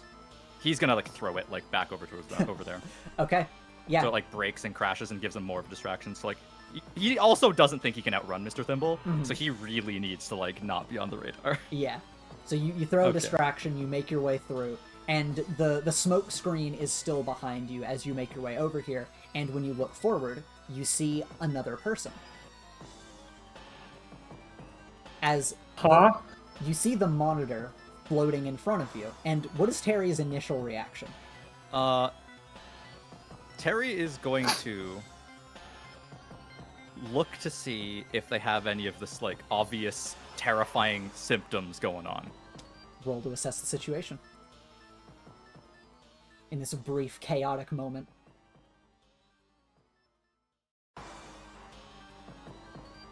Yeah. All right. Yeah. Okay. You stop in your tracks for a moment and try to assess, and you notice there's no fog coming out of his mouth and no leakage from his eyes, despite the sunglasses. And he looks at you, quickly floats in your direction in order to like get between you and Mr. Thimble, and he throws up a holographic wall blocking them off. And he looks down at you and says, "Terry, are you all right?" Yeah, I think I am. We should like go. Could he break through that? The monitor is holding up this holographic wall, and you feel countless thuds on the other side of the wall from Mr. Thimble, and he says, "The wall will hold strong, but we are not alone, or rather, I did not come alone. Catalyst is in the infirmary getting some of his supplies. We need to escort him out of the area." Okay, cool. Works for me. Let's go. Let's go. That. Yeah. And Terry just like then books it. He will, well, because the infirmary is on the other side of Mr. Thimble. Oh yeah. So the monitor will bend the wall he has created that has sectioned off the hallway around you both to create a dome, and then basically just motions forward as if for you to take charge in running forward, but the dome is around both of you. Okay, yeah. In that case, this is terrifying for Terry because he understands exactly what will happen if this goes wrong. Yeah. But he has no other options. Mm-hmm. He has to trust. Okay, force field. It'll do what force fields do. Mm-hmm. It won't break. So yeah, Terry. I'm gonna assume like some of the Mr. Thimbles went over this way. There's still the big smoke screen. Yeah. Mr. Thimble is, I'm assuming, double blind in this mode, but it also has like animal senses. Mr. Thimble is a ferocious creature in this mode, but you have definitely been able to obscure their vision enough for both of you to be able to charge through in your barrier to make your way over. And of course, still being surrounded by Mr. Thimbles, just like rapid just like ramming in and bashing their heads against the barrier, trying to break it as they dash around it. And as you are looking forward, somebody opens up the door to the med bay. And Wayne steps out, fires off multiple rapid arrows at the Mr. Thimbles that are in his line of sight, hitting them with stun arrows so that they are just tased and on the ground. As he runs towards the monitor opens the barrier, and he rolls inside, standing up and nodding to you, Terry, before motioning at the door. Mm-hmm. And from behind him, Catalyst rushes out, rolls into the barrier, the monitor closes it. And while the few Mr. Thimbles that were tased stop, the monitor begins charging back this way, grabbing the group so that you can charge, but of course, Mr. Thimble is just repeatedly slamming into the barrier around you all as you start to run. Does Terry say anything? Does he think anything? Or is he just like, nah, we're just booking it? No, we're just booking it. There's no small talk. Oh, I'm so glad you guys are safe. No. This is awful. Yeah. Leaving immediately. Bad situation.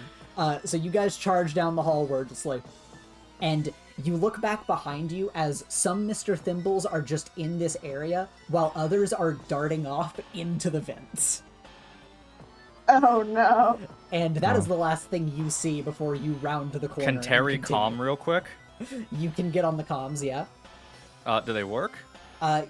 You do hear a sound as if they are working, and when you reach out, Jay, you are able to hear Terry on comms. Jay, avoid Mr. Thimble. Don't go in the vents. And then he stops coming. Which, of course, Jay, you're blasting down the hallway, avoiding roots, and you're like, well, thank God I just got ripped out of the vents. Yeah. Can I call back actually to Terry? Yeah. And just be like, got it. I'm avoiding Great Oak as we speak. Terry's like, heart rate goes up crashing. another, 2 beats per minute. Yeah, like Catalyst. crashing noises, basically. I would also, I don't know, myself, I don't know the exact location I saw Great Oak, but I imagine that Jay kind of does. Yeah. So yeah. I'll be like, avoid the West Wing! Yeah. Or And, something like that, essentially. As you're communicating with Terry, Catalyst looks over to you, Terry, and says, whoever's on the other side, tell them to go near the med bay. We'll meet with them there. Okay. Yeah, go to the med bay. We'll meet you there. Was I heading that way-ish at all? You were just kind of running away from Great Oak, but now you have a destination to go to. Okay, cool. I hope the Chrysalis is okay. But yeah, that's neat. I'll get there. All right. And yeah, you're blasting down the hallways. Eventually, you leave the part of the school that is just being totally overgrown. You meet up with everyone outside of the med bay, and you crash your way inside.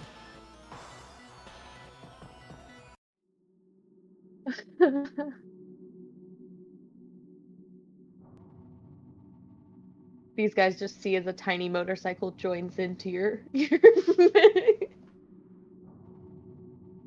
All right, we make our way into the med bay as the monitor leads everyone inside, and the door locks behind you all. And as usual, you go through the decontamination zone before entering. And on the other side of the decontamination zone, you're surprised to see that the lab is totally wrecked, as if scavenged for supplies or something.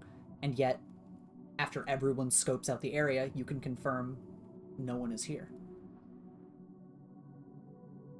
It seems like someone scavenged for supplies here or something? Yeah, it looks like an apocalypse situation in the lab for some reason. Who else had access to this place? Starts to kind of grow as I speak. Yeah, you become normal form again, and Catalyst just silently walks around, places a hand on one of the tables, and just sighs and says, there was a time before emergency power came back on. I suppose anyone could have come in. Though thankfully now this place is secure. So, I'm assuming you two, he points to, the monitor and Catalyst, have a better idea of, timeline of events than us? Catalyst moves over to his station, the monitor moves over. Everyone gets a bit deeper into the room. Yeah, shimmy. Yeah, absolutely. Wayne does his thing of going over to one of the walls and, leaning crossed arms against it. But yeah, you try to get an assessment from them.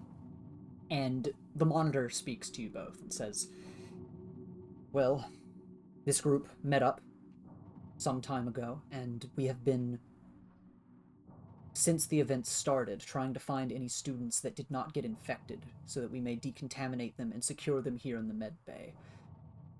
Sadly, however, it does not seem that many students are unable to be affected by this crisis.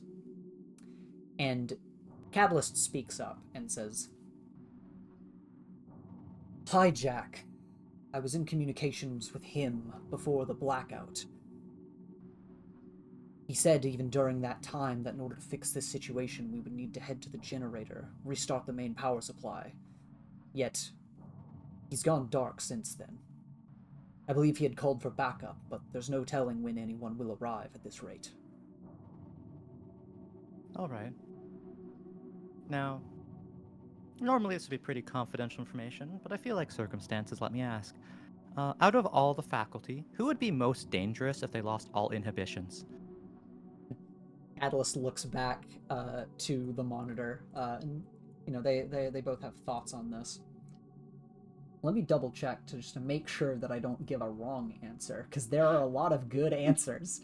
While you double check, Jay's just going to be like, I saw Great Oak, and that was really scary. Yeah, plants aren't exempt. That's good to know. Could have been a big fight, but I just kind of opted to run away.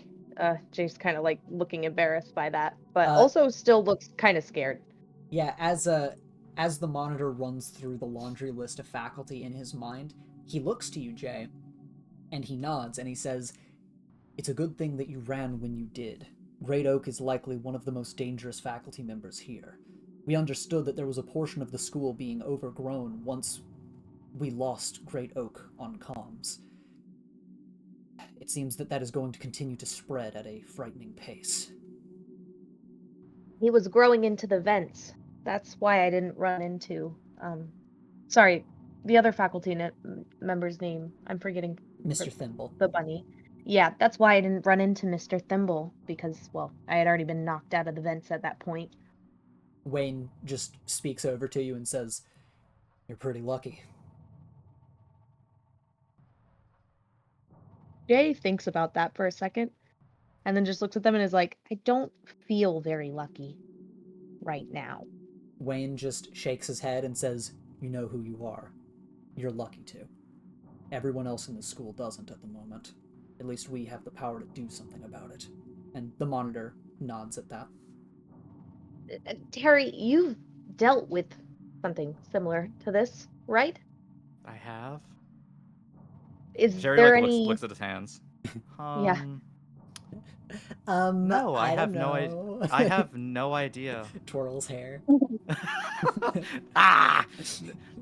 Nothing in bio or anything like that? Well, I've dealt with my own powers. This seems somewhat adjacent considering their state, but I had tried to see what would happen when my own... He breathes out like a tiny puff of smoke that would dissipate really quickly. Would interact with whatever this is. It almost seemed to subsume it. It wasn't great to watch happen. Catalyst would nod at this and say, "I've been keeping tabs on this bio-weapon that's been unleashed on the school. It does seem to be airborne. It does seem to seep into the system, most commonly through being breathed in. However, I am doing further research on what I have seen in order to deduce that there are no other ways to become infected. As for such an infection, you all obviously are aware to not allow yourselves to get caught, but the infected have multiple ways of getting the infection into your system, through liquids or otherwise. Not Wait, touching... liquids? He nods. Oh. Jay looks distraught. Jay looks absolutely saddened by this fact. Catalyst keeps going over data and says, "And oddly enough, this contaminant seems to be changing quite rapidly. I have yet to be able to deduce an antidote or a solution to the problem. However, if I work fast enough, I may be able to create some sort of sedative, something to slow the pace down until we can find a solution."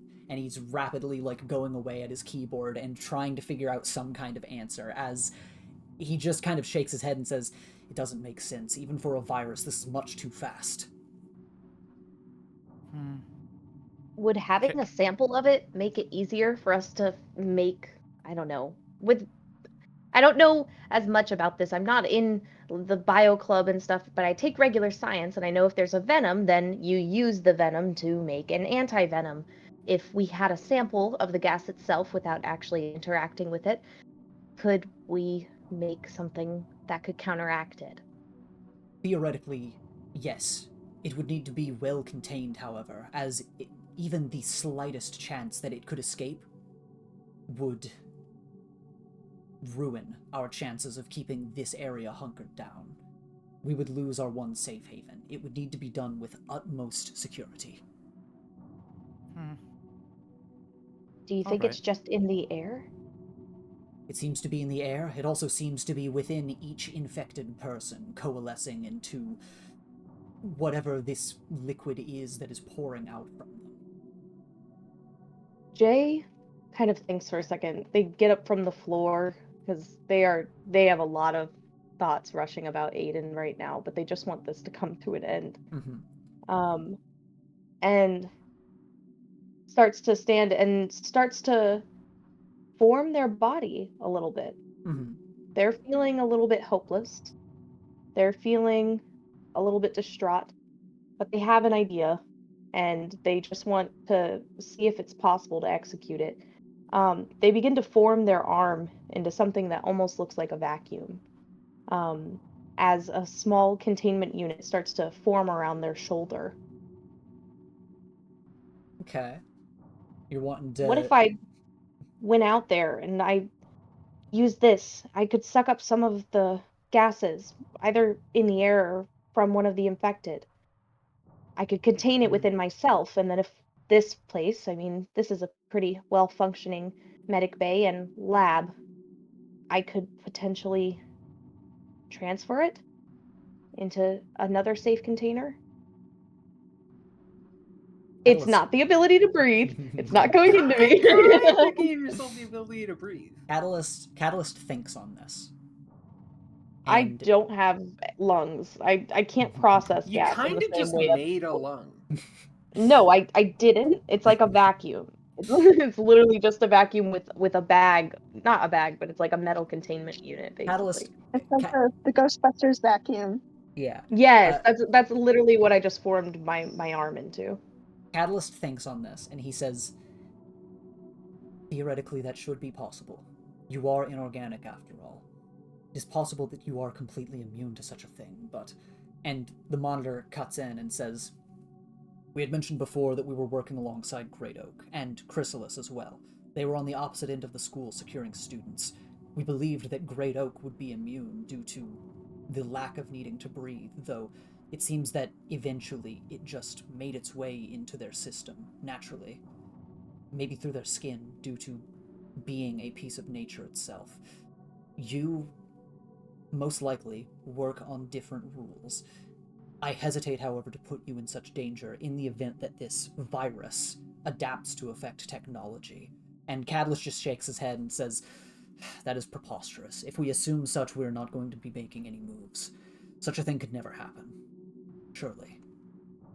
If it does evolve to affect technology, then we can assume that this place won't be safe for much longer either. It's better to take the chance. Catalyst just hands on either end of his table as he is gripping it. He just looks down and his shoulders slump as he is clearly deep in thought, but he looks visibly defeated.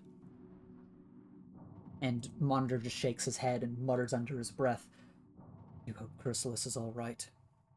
And Wayne just looks to you, Jay, and says, we'll have to cut you off if you do become infected, but I think if we have a chance, it is much more admirable to take the chance than sit here doing nothing. Jay, Yeah. can you remove body parts? Yeah. Could you make a buffer zone between the rest of your body and the vacuum? Yeah, I guess I could. Kind of like in this moment as you're talking about it, you're watching as certain wires kind of disconnect themselves from the arm, only having a few kind of holding on to it. Okay. If Yeah, if Wayne. things go wrong, I could just disconnect the arm and drop it to the ground. Yeah, Wayne looks at you and just says, a built-in eject button. Not many people could just lop off their arm in a situation like this. Not happily.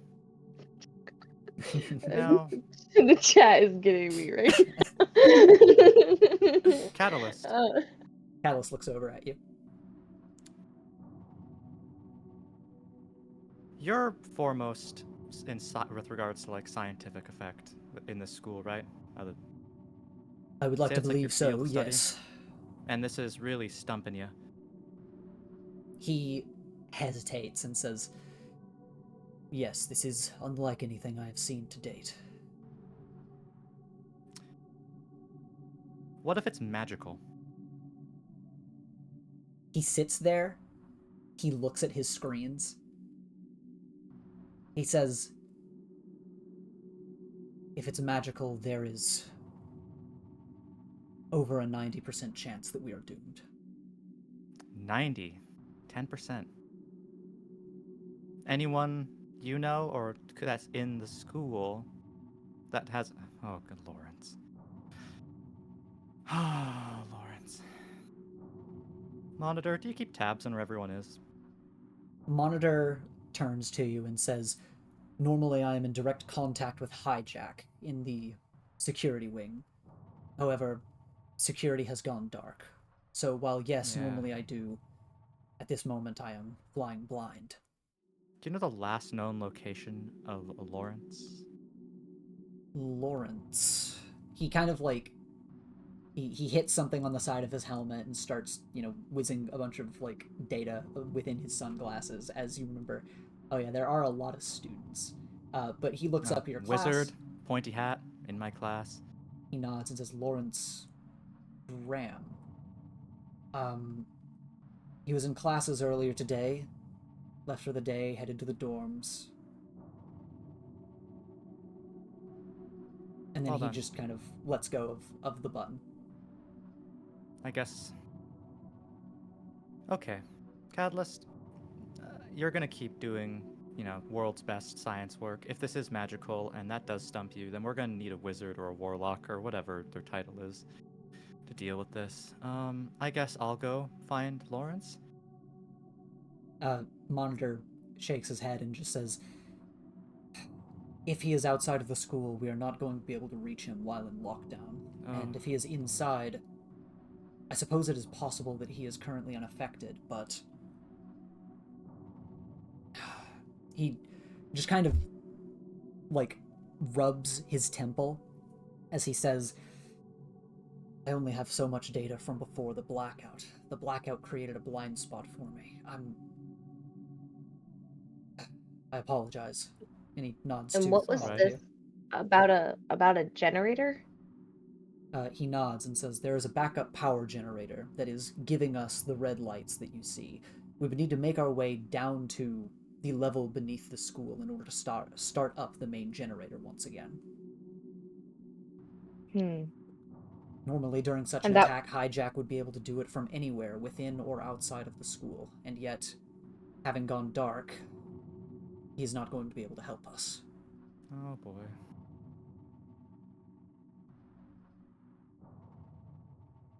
So, I just, out of character, want to understand the purpose of the generator is just kind of to restart the power because we have these red lights on, but we need like actual power again.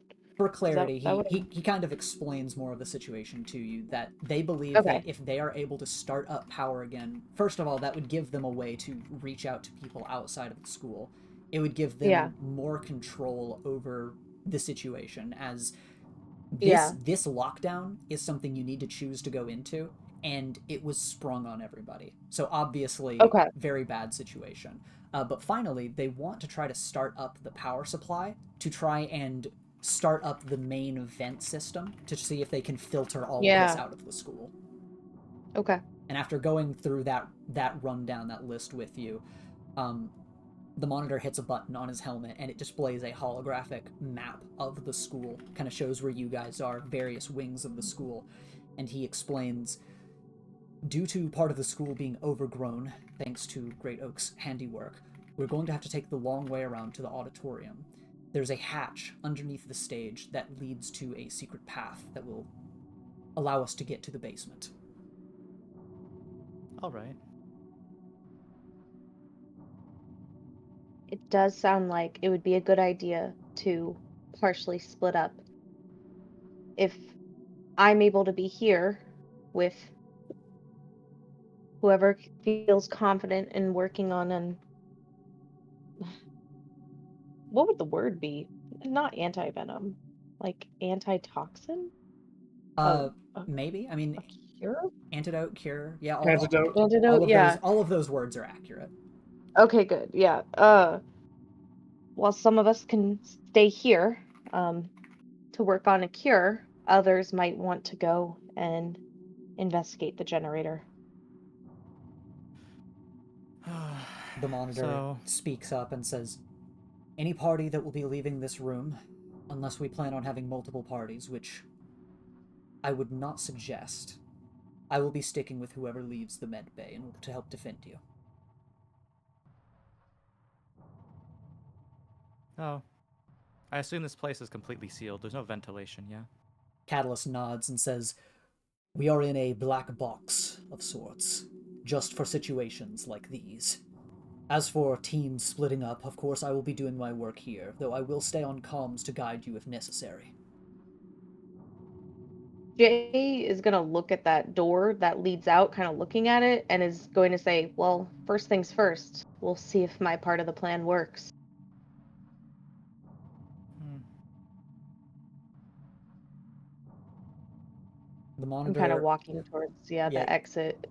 Because, I mean, if I'm not able to grab the gas and I just transform immediately in the hallway, that might change some plans. Mhm. Okay. But the hope is that I can be successful. I would like to quickly charge my burns and flares. Terry, did you want to say something? Yeah, Terry's sitting here kicking his feet. He kind of he looks around the room. He's sitting on like the tilt table thing. Mhm. Yeah. You guys mind if I like just say something and like you can ask me like what I was trying to go for here, but I just have a really funny thought that this would be pretty amusing if I'm right. He kind of like looks in the room. Hey, brain teaser, are you in the room? You say that, there are moments of silence. Catalyst and Wayne both seem confused, and Monitor seems to be taking this completely seriously and is looking around, and he kind of he like hits a button on the side of his helmet that shows like a scanner going across the room, turns it off, and says, well, he has been shown to avoid me before, but it does seem like we are perfectly alone here. Hmm.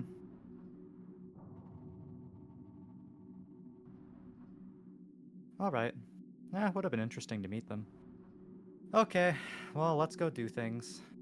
Catalyst, you can keep trying to deal with whatever this is, but if we don't get that generator back on, well, we're trapped forever, and honestly, if this thing is adaptational, I don't really see it taking too long to just kind of take over everything. Like, heck, what if it switches over to, like, I don't know, using dreams as a vector?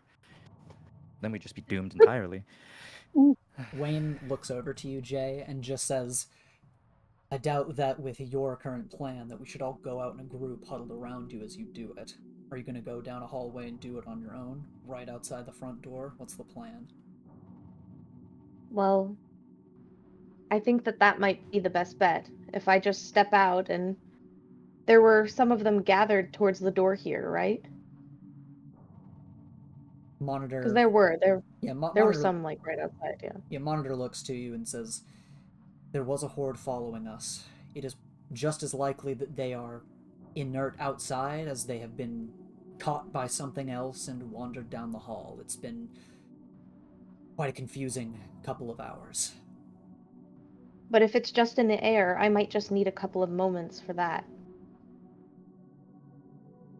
True. 'Cause if it's, And Catalyst I, looks to you and says, if you get the trace amounts that are in the air, I might be able to do something. The version that is in the afflicted, that should be considered the current version. Assume the substance in the air is like an outdated update. We need whatever is currently coursing through their veins. Then I will be able to do something. Working on an old model, I'm just going to be chasing shadows. so you need the most current version of it. He nods. It's constantly adapting. Well, Chaos. I know where to find that. I'll be back. Oh, And if I don't come back, then, well, you know what happened. The monitor just floats next to you, and he says, I'm not going to let you go alone. I will support you in this time. I will try to defend you as this goes on. I appreciate that, but you're probably not gonna like where I'm bringing you. And where are you planning on going? Well, I know where the most updated version of it is, um, and that's gonna be in Great Oak. He does furrow his brow a bit, and Catalyst sighs and says, getting ichor from Great Oak's tree may prove more troublesome than not, but it's worth a shot, I suppose. And the monitor just looks at you and says, If we were to cut through Great Oak's brambles, we would be finding a shortcut to our destination anyways. Maybe worth a shot. And then he looks back to Terry and Wayne and says, if either of you wish to stay here in the med bay to stay safe, I do not blame you. But the time to rise up as heroes is now. We could use any extra hands. And Wayne, without a word, stands up and walks over next to you, Jay. Yeah, Terry does the same. And then the monitor nods. Says, very well. The plan is going to be this. I will lead at the front of the pack. I will keep my dome around all of us to keep us safe. Jay, I will unleash you to Great Oak in order to enact your plan. If necessary, I will contain you. Do not worry about what you are capable of. It is my job. Terry, Wayne. Once we clear a path through Great Oak's bramble, I will not be able to join you, but you two need to make your way to the auditorium, to head down. Catalyst or I should be able to communicate with you over comms. And he kind of tells you the right station to tune into, so you're all connected. There you can start up the power generator. Understood. Oh, before we leave, he has a little bit of fear slime. It seems my powers have an interesting add-on effect with whatever's happening to them. It overloads them for a bit. Anyone want some of this? You put it on arrows, punch people with it. Yeah. Wayne just looks at you and motions for it, and is he is all ready to make it into pellets, make arrows tipped and the stuff. He's yeah.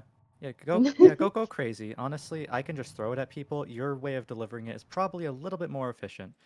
Yeah, so Terry's just gonna give all the fear slime to Wayne. Even Wayne. when you do this, Wayne actually crouches down and pulls something out, and he hands you a small wrist attachment, and he creates a few. He uses the slime in order to create what are basically a few paintballs, a version of this that you have thought of before, but he is able to make on the fly. He hands them to you and says, now you'll be able to fire them out too. Crafty. Thank you. Okay, let's go try and save everyone. The monitor nods, Wayne nods, and Catalyst just looks out after all of you and says, stay safe. I will work on what I can while in the med bay, but please do not overextend. If you need to double back here, we can hunker down. Do not put yourself at unnecessary risk. Oh, on the note of unnecessary risk, do you have snacks in here? He kind of gestures over to the larger infirmary wing deeper in the med bay and says, there are emergency rations, yes. Okay, just making sure that starving wasn't going to be a problem for a while. Thank you. I'm not that hungry. And with that, you guys are able to head out, aware of your mission. All right. And let me just do some stuff real quick.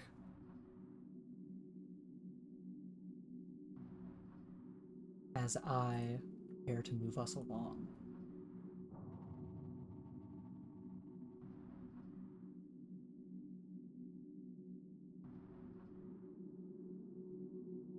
Got a lot of adapting on the fly here that I wanted to be ready for. Oh yeah, and before Terry leaves, he would talk to Kaz, hey, can I have some syringes and get samples from people? I can't. He points his hands, I don't really have anything else to do it with. Yeah, you want Bite him. You want to be sure to have answers if necessary. Yeah. So Catalyst nods, he obliges, and you make your way over to him. Monitor and Wayne and Jay, you're all preparing to leave, and he hands you a few syringes. He hands you some safety equipment. He basically gears you up in an upgraded version of what you're already kind of wearing and have gotten detoxed, and you're in a little uniform that looks closer to what Catalyst is wearing. Nice. And he just nods to you and says,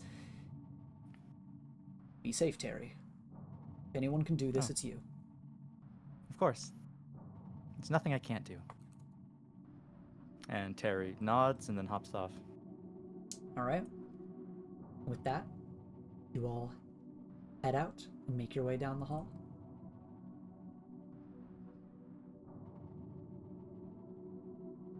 now we're going to go to another quick scene.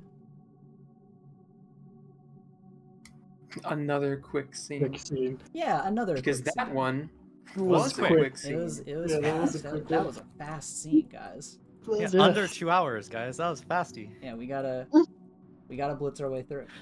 I do have to say, it feels like we're getting to a halfway point, and my back is killing me. So how long do you think we have? We're reaching a climax. Okay. Mm-hmm. All right, we are going to cut deeper into the school. Deiko, how powerful are you going to be during standing arc, Deiko? Standing desk? Either 10 times as powerful or 10 times weaker. Oh no, the ultimate Gamba. Alex. Has Alex tried communicator? Are the infectees just fucked? Alex, you are rushing down the hall, adrenaline pumping, all senses on max. And even to the point where before you might have been limping due to some injuries, you have started to fly and rush down the halls as creatures are bursting from around every corner in order to lash out at you and try to grab you. And eventually they start to overwhelm you. You need to start trying to fight back, or they're going to overwhelm you. So I want you, again, unless you have an alternative plan, you will need to roll to directly engage a threat. Okay.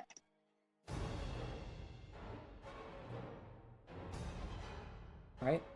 You rush forward, and the tendrils of these creatures begin to lash out at you, grab you, hold you in place, as, once again, they just always start to dogpile you.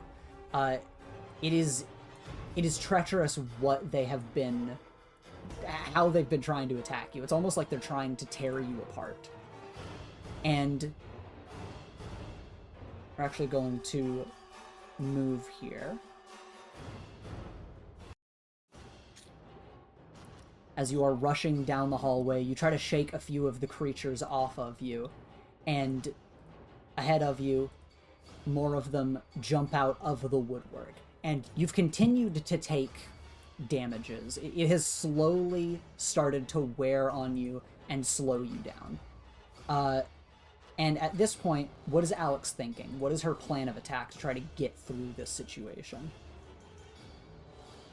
Just brute force as much as possible. Mm-hmm. All right. Then how do you want to try to get through the horde? I'm gonna try to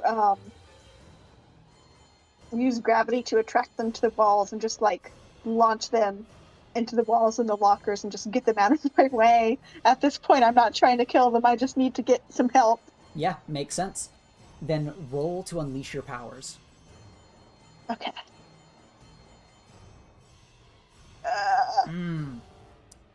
That is a miss, as you send your powers down the hall, and you do manage to send these creatures smashing into the lockers on either side, but you use way too much force as it tears up the floor of the hallway, and while absolutely obliterating these creatures, you basically are drilling a tunnel through the school ahead of you.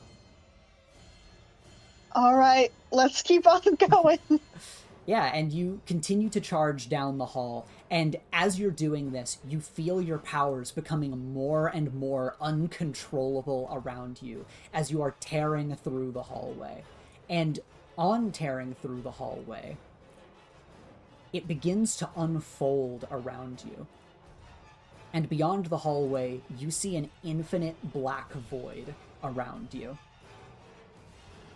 After dealing with the enemies in front of you, and the hallway unfolds into this dark void, many shadowy tendrils with countless eyes reach out to you from the darkness, as if from eons away. And yet you cannot help but feel as though you are slowly being pulled towards them. What does Alex do? Well, this is terrifying. Are they moving towards me? They are reaching towards you from all of the areas of the hallway that have been torn open by your power. And it seems that they are just charging and grasping down the hall towards you. Let me think about this.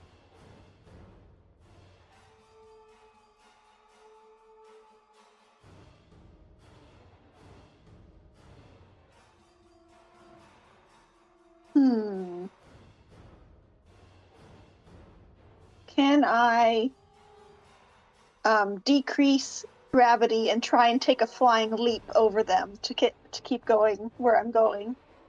Yeah, you can. You'll roll to directly engage a threat to get around all of this. Yeah, as you try to leap forward, you notice that your powers are just not listening to you, and gravity around you is completely uncontrollable. And at this point, your mind is feeling faint. You're feeling as if you're almost not even in control of your own body, as the tendrils continue to grasp towards you. And Alex has one more shot to get away. I'm just gonna run and back in the opposite direction. I'm not messing with this anymore. All right. At this, roll to take a powerful blow to see if you can get away. Oh boy, okay. That's a hit. Choose one from the lower list.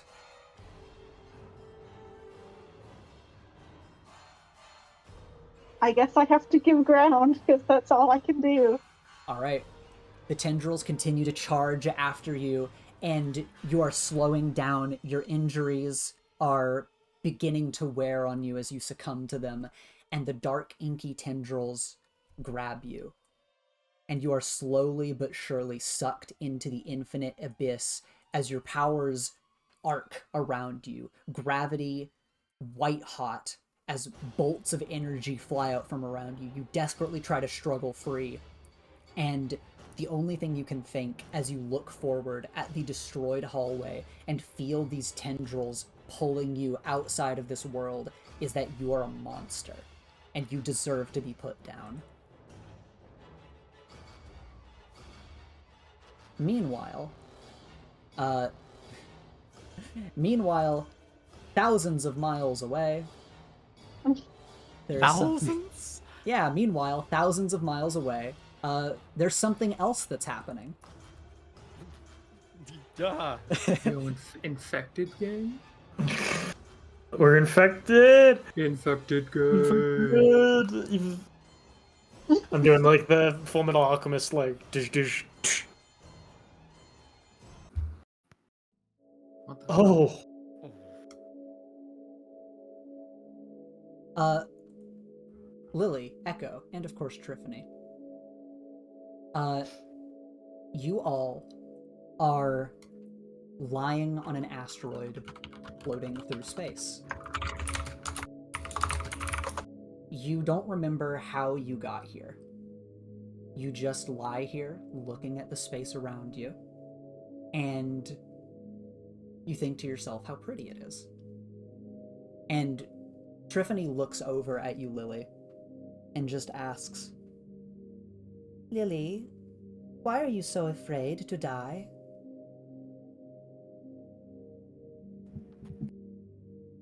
Because it's dying? What do you mean? In my culture, death on the battlefield is an honor. I don't think there's any honor in any death, really. I don't think that matters. She just clasps her hands in thought as she stares out at space.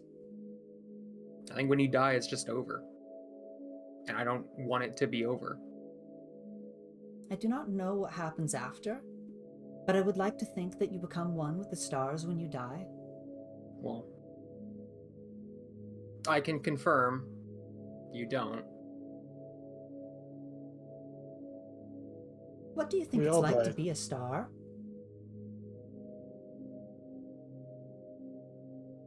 Probably boring. She looks to you, Echo. we all die at some point, though, right? Yes. Like, my whole life I've been surrounded by death, those of people I don't care about and those I do. Scavengers, it all happens eventually. It's what we make the most of it in the time we have. Whether that's with family or friends or making the most of your day to day. You come from a battlefield, yes? Something like that. I understand where Lily's coming from. It's scary to think of the end, but that's why we just gotta make the journey there all the more better. Right?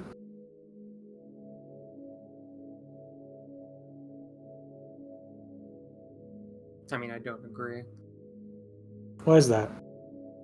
Because I see dead people. I know what it's like. They're just miserable. I don't want to be that. Well, unfortunately, we all die. You die, I die, Triffany dies. But in my eyes, as I said, making the most of your present, your time, is what matters. You're fighting against something unfortunately you can't stop. But I can you got stop it. it. I think I respect you for that as well. But we just gotta keep moving on. Do stars find it lonely, or is it really crowded? I mean, they're constantly moving only farther away from each other. Oh. That is sad. Yeah, Yeah. that's space. Triff, what's your view on death? Like I said, in my culture, it is an honor to die on the battlefield, at least. I suppose What if you don't die on the battlefield? I suppose dying of something like sickness, or dying of something like a sickness. It shows you are weak, you are seen as lesser. To die of old age is rare, perhaps an honor even greater than dying on the battlefield, but not many get to experience it in my world.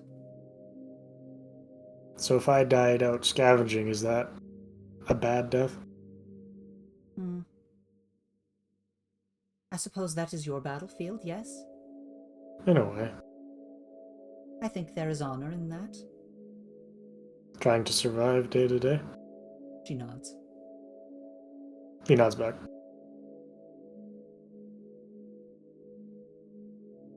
Lily, What? keep fighting. I mean, that is the plan. Good. I'm glad. He gives a smile before looking up again. If it's an honor to die on the battlefield, why do you even fight? She looks up at the sky. She thinks on this. I suppose it is... If we fight, we're defending our home. We're defending the queen. But if we die, we died in this defense. I suppose it is confusing. That just seems sad. She thinks on this. The only reason you live is to die for someone else. That's a sad way to see things, I think. I suppose it is. And Echo, roll to assess the situation. Okay.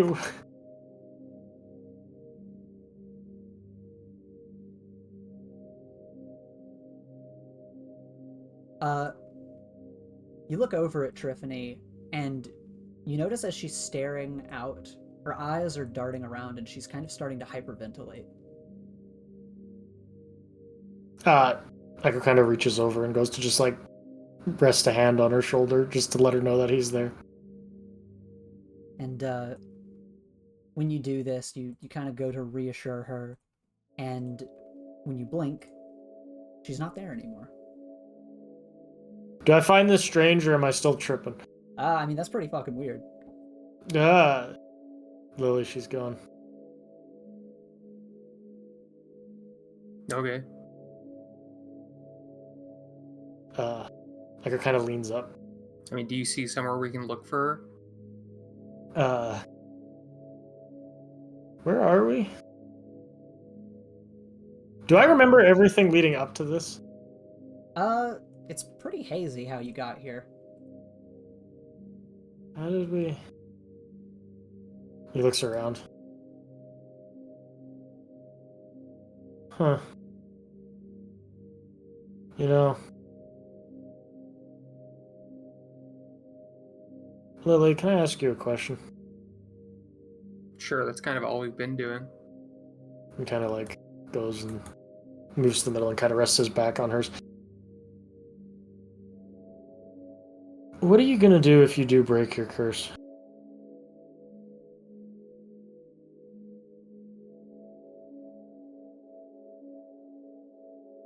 I mean, go back to school. Live a life that doesn't end in my teens.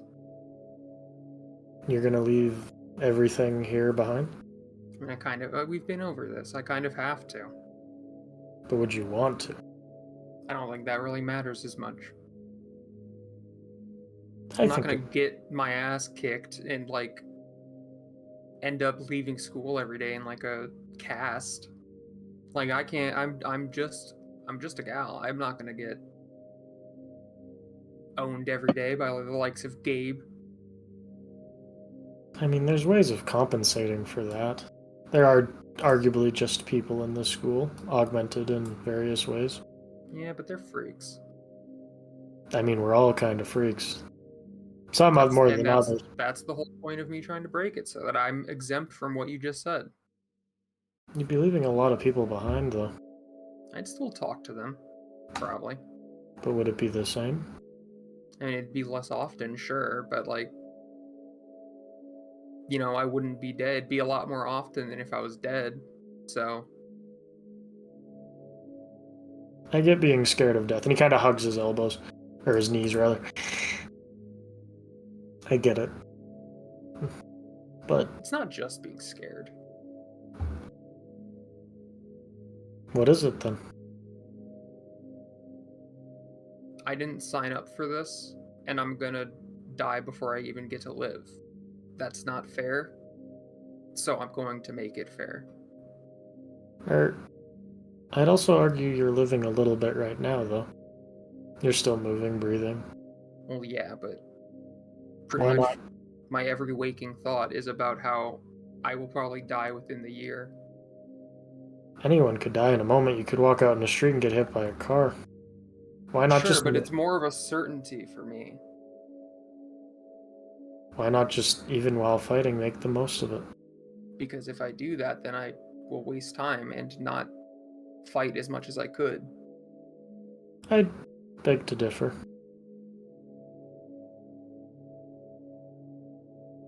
Where we both, at least where I'm from, it's funny how our situations are kind of the same. We both are fighting for survival. I didn't know when my end would come. I could get eaten by a sandworm the next day. Yours is certain, mine was uncertain. It's a bit different. Echoes, you bring up this point. The entirety of space around you guys begins to shake. As a sandworm soars overhead. It soars, yeah, like that. It soars overhead and goes by you guys, and you feel, even though as though you are floating in space, as a massive earthquake has passed you and disappeared in the distance. Did you see that? Yeah, we all saw the sandworm.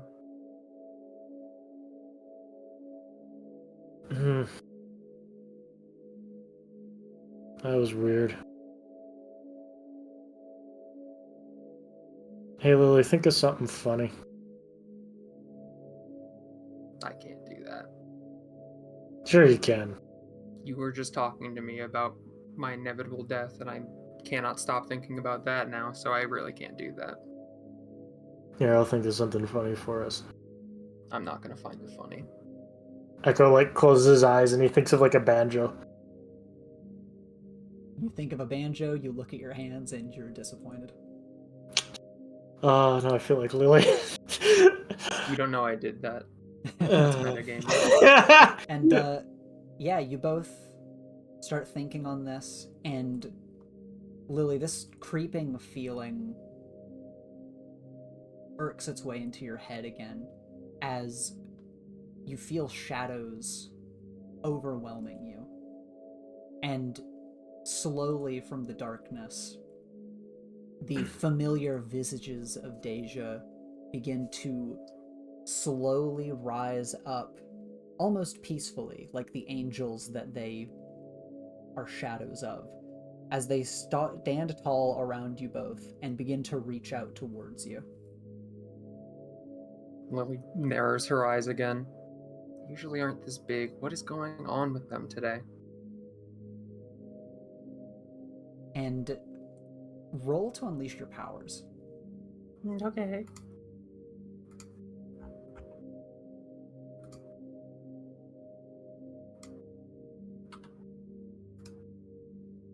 Oh. You're very, whether you like it or not, in tune with your powers. It can suck for sure, but in the very least it helps you to understand certain things. With the Dey'ja, this is all very bizarre, but from what you know about them, they might be possible of doing anything. And you worry that the more time passes, the more they're going to be capable of.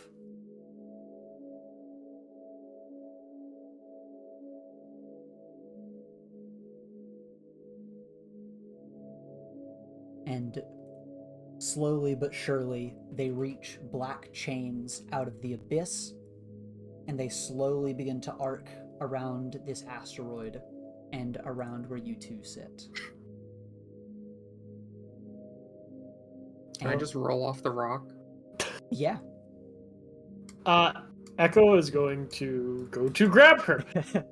He's gonna go dive for her. Yeah, she rolls off the rock. You dive after her, and you both fall into the abyss. And now, we're going to cut to our other party.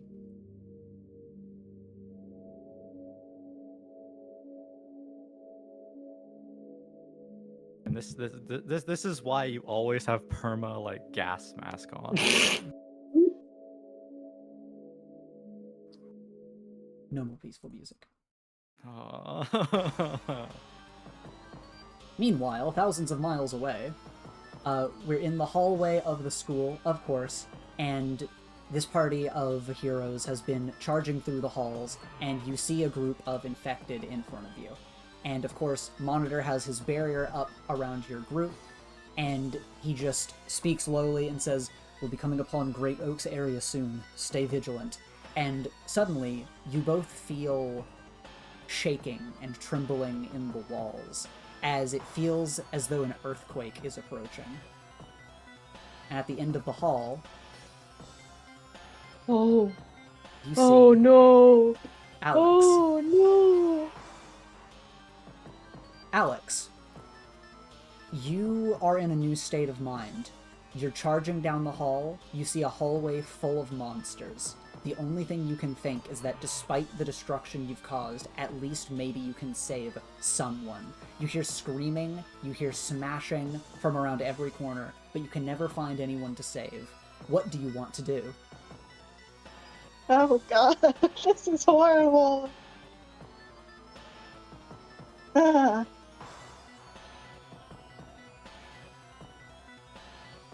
Well, I guess I'm going to try to use my powers on what I perceive to be the monsters in front of me. Alright. Roll to unleash your powers.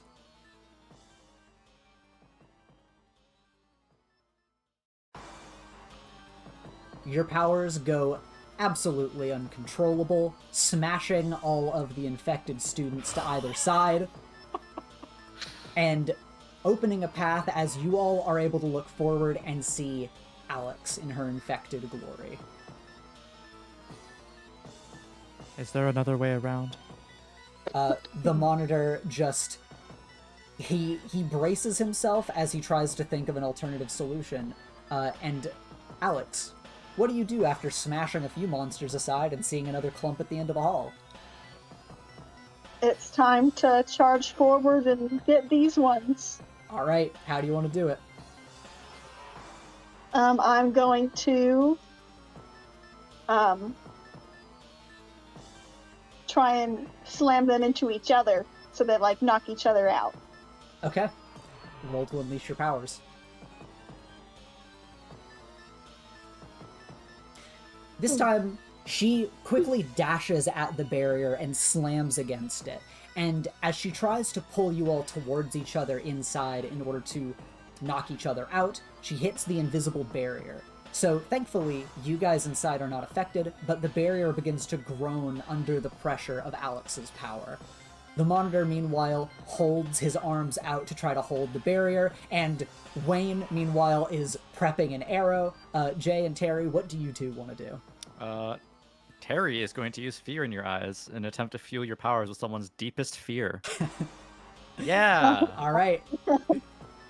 Describe Yeah, I'm this for me. gonna traumatize you worse. You guys ready for this? I'm gonna roll good because I wanna. All right. That's a full hit. What does a full hit get you? A full hit gives me two of these potential things I can pick. So firstly, I'm gonna pick the error, and you gain a critical opportunity, which Okay. I'm gonna say is, basically what's happening here is Terry is using his fog and general control over fear to shift whatever Alex is seeing from monsters to whatever she fears the absolute most. Okay. So it goes from like a threatening situation to the worst situation she can imagine herself being in. Okay. Hopefully this gives her pause, in which case that will give Wayne an opportunity to shoot her and give her more fear toxin, which at that point, Terry is hoping makes her pass out or not be where she is currently. That's only the first thing. Okay. The second thing I'm going to get is I'm going to get a +1 additional danger against target for the rest of the scene. Okay. Then yeah, fog wraps around your body, and you begin to be able to move fog through the air outside of the barrier as you feed on the fear within her mind. And Alex stumbles back in response. Of course, initially, this visual changing for her.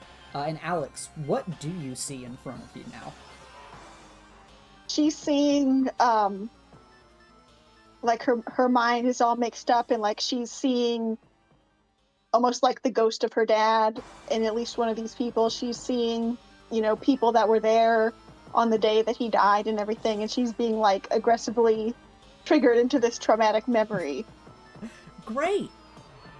Yeah, she stumbles back, gives you guys some room. Wayne, of course, is priming an arrow and nods to the monitor, but before the monitor can open up the barrier, something else happens. Suddenly, you all hear the sound of what can only be described as razor wire, and glints appear in the sky, in the air around you all, as suddenly Alex is totally bound by red and blue threads, as are the rest of the infected to the walls. And Wildstyle jumps onto the scene, and Alex, you are like spun around in the air. You make eye contact with him, and as the survivors look over at Wildstyle, you just hear him roar like a barbarian, like clearly not in a human state of mind, and Alex roars in response. Alex, you see another threat. How do you want to approach it? Oh my god. I'm going to increase gravity up and down and kind of just like toss him all around this whole hallway. Okay, A pinball. roll to unleash your powers.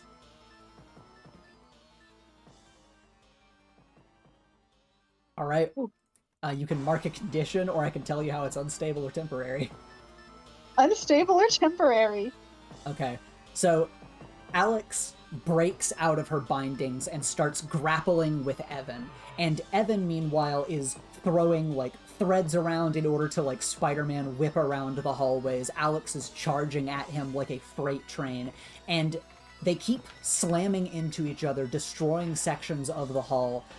Evan is lashing out with blade-like whips of his hair and lashing Alex, creating gashes and cuts across her body, binding her in place. She breaks out, slams him into a wall, and these two just start smashing around the hallways and busting into other parts of the school as they go on this massive brawl that has been initiated.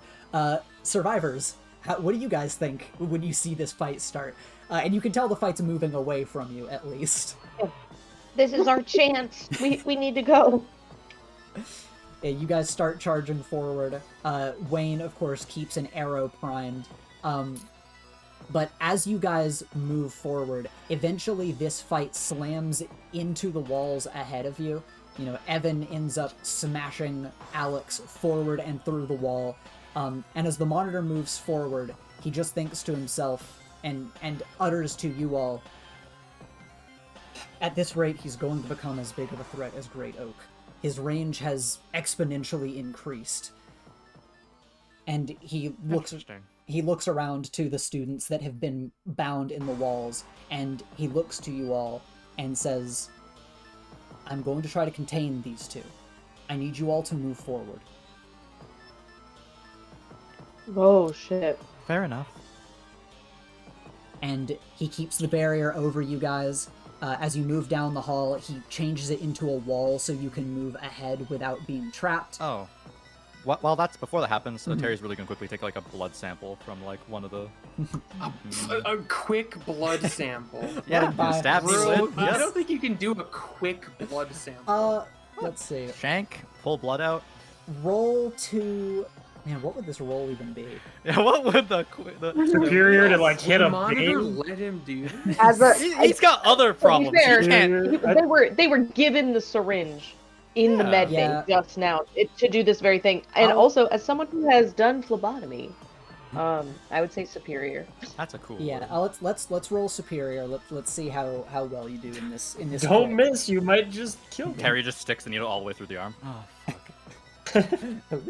Oh no! Yeah, so you're running by. It's more like you missing the vein, basically. You want to get this person with the syringe, but you know you would have to stop and do it carefully in order to do it.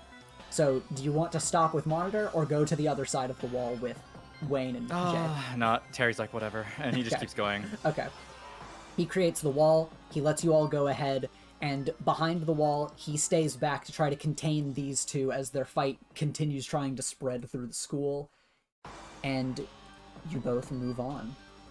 So, Wayne, shoot first, questions later sort of deal right now? He just nods. Okay. And you both charge ahead. So many threats. Or you three charge ahead. We will reach...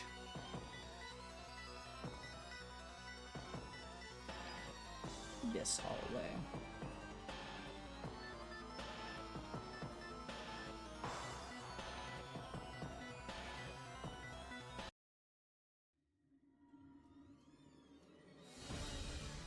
As you three charge down the hallway, trying to reach your destination of Great Oak and then pass to get to the auditorium, ahead of you, you see this.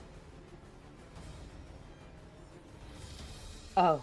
Great Oak, brambles still expanding through the school, has grasped Echo and Lily, and they are in the air, thrashing in place. And at this point, Lily, after rolling off into the abyss and feeling as though you're being grabbed by chains, what is Lily's reaction in this situation? I don't know, brother. I'm freaking. I'm tweaking out. What do you mean? Okay. I have and a goo coming out of my eyes. that's true. Reality is an illusion. Yeah, I'm comatose. I'm freaking out. Okay, and Echo, I assume, are you also freaking out? Is there any specific reaction Echo would have, or is he just lashing out trying What's to get free? What's Echo seeing in his world? In your world, you are seeing the massive tail of Lasher, and it just feels like the fight has started all over again. He's like pulling out the dagger he has and like trying to stab it into the oak. The Yeah. wood, You're trying to pry himself free. stabbing at it, trying to hit it, any hinges. And Jay and Terry, of course, you look forward and you see exactly this. Lily is hanging limply, Echo is like stabbing at what's holding him, and Great Oak is just standing there statuesque, unmoving as the roots expand from them. Echo covered in blood as well. Yeah, Echo's still covered in wounds, Lily still having the signs of necrosis across parts of her body, which seem to be slowly spreading. What do you two want to do in this situation?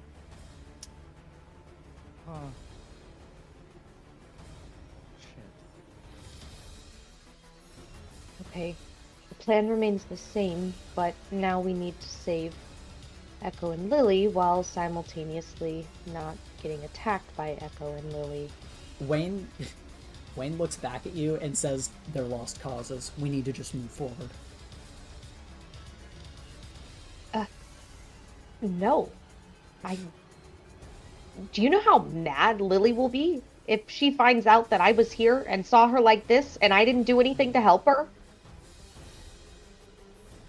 He just looks ahead. He's hunkering down and preparing some of his gear while you guys are still a safe distance away, but roots start reaching towards you. Yeah. While they say that, they then just like say under their breath, they're like, "That's worse than Great Oak."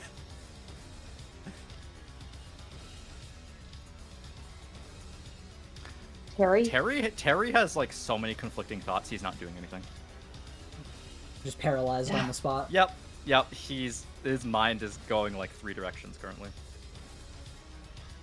All right, Jay. Listen, it's my priority, of course, to get the sample that I'm here for. I already have an arm basically set aside for it. But if you guys don't want to focus on helping with Lily and Echo, then maybe I can get the sample, give you my arm, and you guys can get it back to the med bay. We need to get to the power generator. Carve a way through for us. If you're going to get a sample from Great Oak, you can stay behind and do whatever it is you want to do. Kind of nods. Okay, you're right. Kind of the burns that are charged kind of like heat up inside of Jay as they stand there. They kind of like do their legs back and forth, and they're like, "Okay, I'm gonna go in. You guys cover me, and I'll try and make a way through." He nods. Wayne crouches, draws an arrow. Got it. All right, and Jay walks forward, kind of casually walking at first. Can I roll to assess the situation further, just with the Echo and Lily? You can, yes. Thing? Okay, cool. You've got a question. What here can I use to make Great Oak drop them? What do I feel would be the best way to kind of take? Yeah, sorry. You think a great enough impact on the foliage, just like a great enough amount of damage, would just naturally cause them to be dropped by the tendrils that are grasping at them. Okay. And in order to get the gas from Great Oak, like, do I know, is it just coming only out of their eyes and mouth, so I have to get, like, close to their face, or is it, like, coming off of all these roots and things like that, too? That would be another question. Which you only have one, but you can roll again if you wish. I will roll again for that, actually, just to... Yeah. Okay, yeah. It seems more like ichor or, what's the word? Like, I guess sap of a tree, that you think that this might be circulating through all of their structures, but it happens to be leaking from their eyes. Okay, so it's not like a gas inside them, it is like a liquid that I'll be sucking up into a tank. Yes. Okay, well, alright, beautiful. Yeah, I'm gonna go ahead, and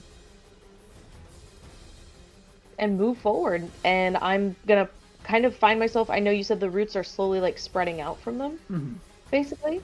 The first way I'm going to do this is actually going to be somewhat I'm not like in full stealth, this is just a long hallway, you know, but they're kind of focused on Echo and Lily, so I want to see if I'm able to use my device to suck up some of this sap from a safe distance to begin. Yeah, it seems Safe, like quote unquote. it seems like to suck up the sap, you'll either have to get close to their face, or to reveal the ichor from within these structures, you'll have to damage them.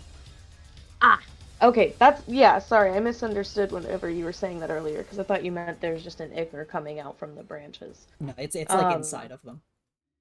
Okay, great. Well then, I am going to go ahead and walk up, and I look at Great Oak, and I go, "Hey, teacher! I'm over here!" And of course, roots just continue growing in your direction, and Wayne just calls out, Yeah. do what you're gonna do. Right. Kind of takes out their left arm, while their right arm is kind of to the side here, and using my ability as the roots start to come towards me, I'm going to immediately begin to slice at them, turning my arm into a large sword. Okay. Then in that case, roll to unleash your powers. Oh, you got it.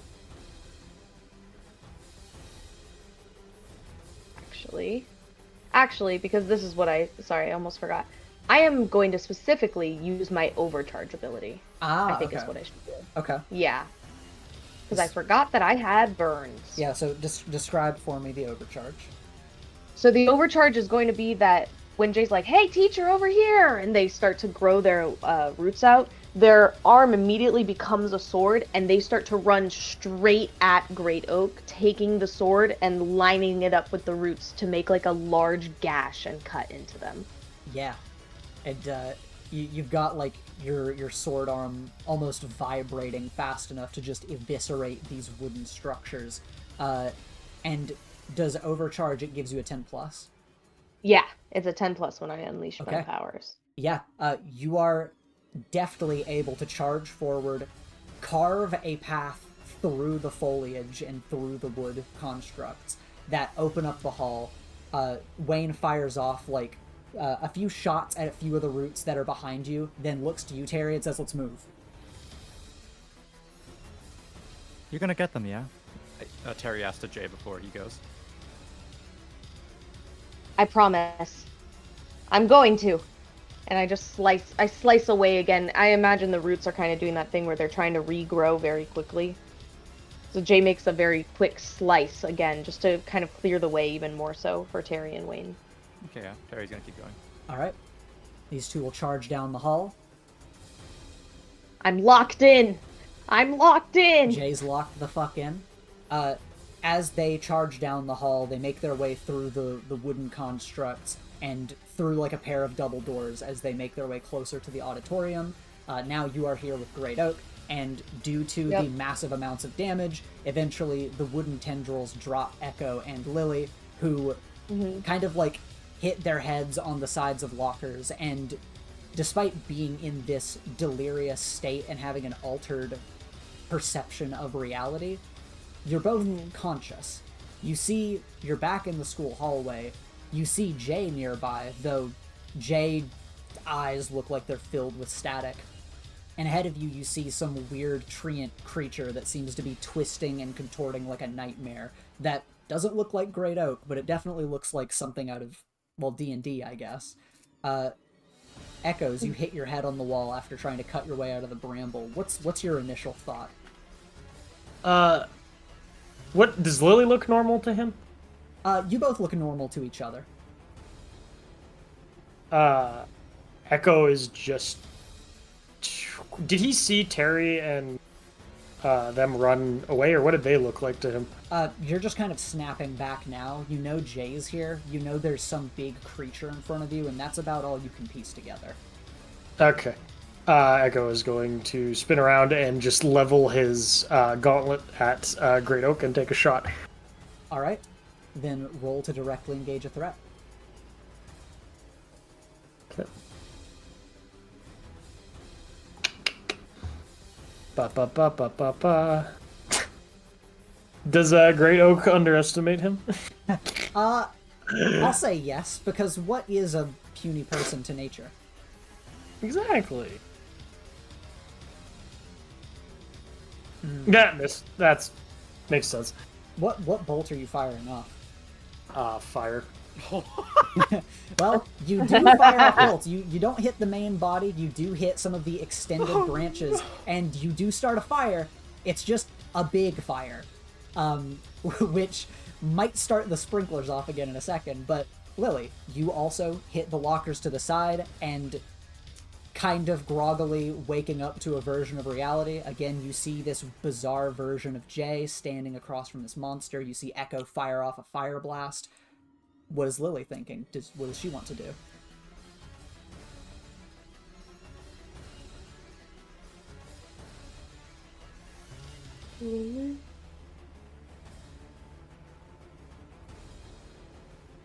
Dey'ja, are you here?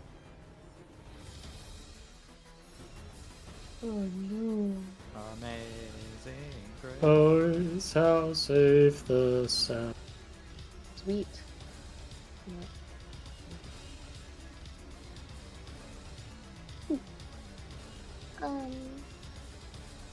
What?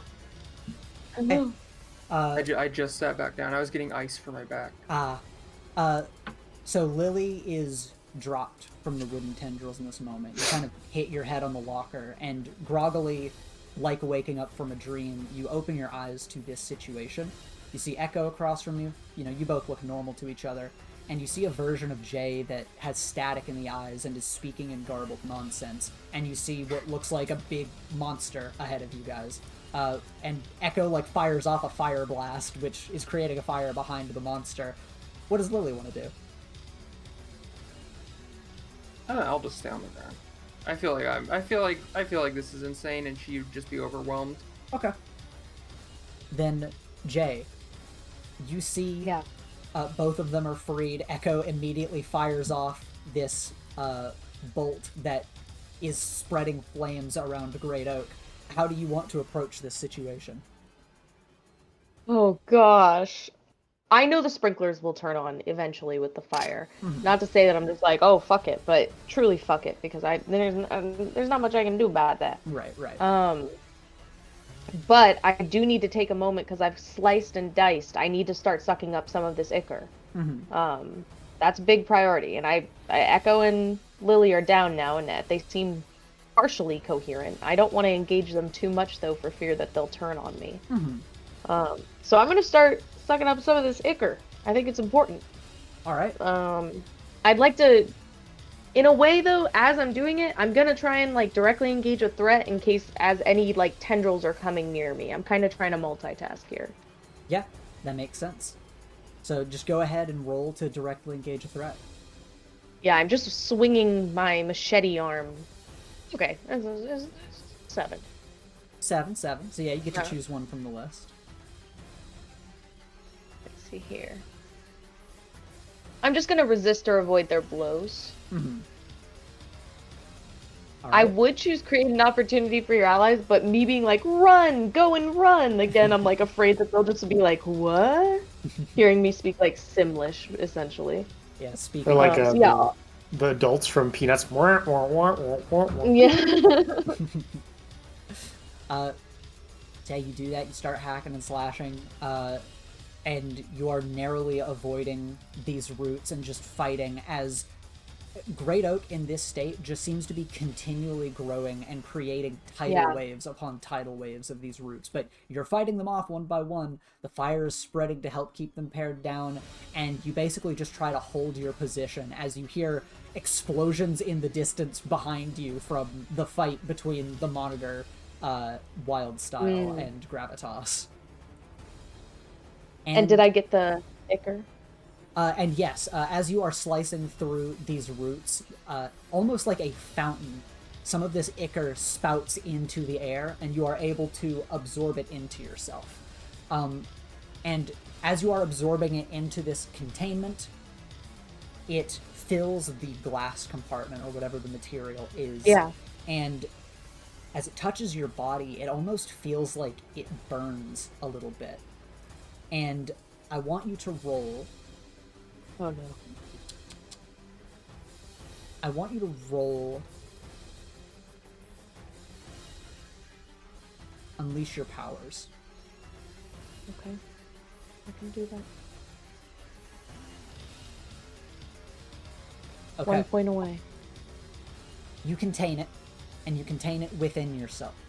But you get the creeping sensation that allowing this stuff into your system and trapping it, prolonged enough exposure might actually start to affect you. It's not right now, but you get the feeling that nothing is sacred with this stuff. Okay. All right. It's in this moment that I'm realizing there's not... Man, I want to help my friend.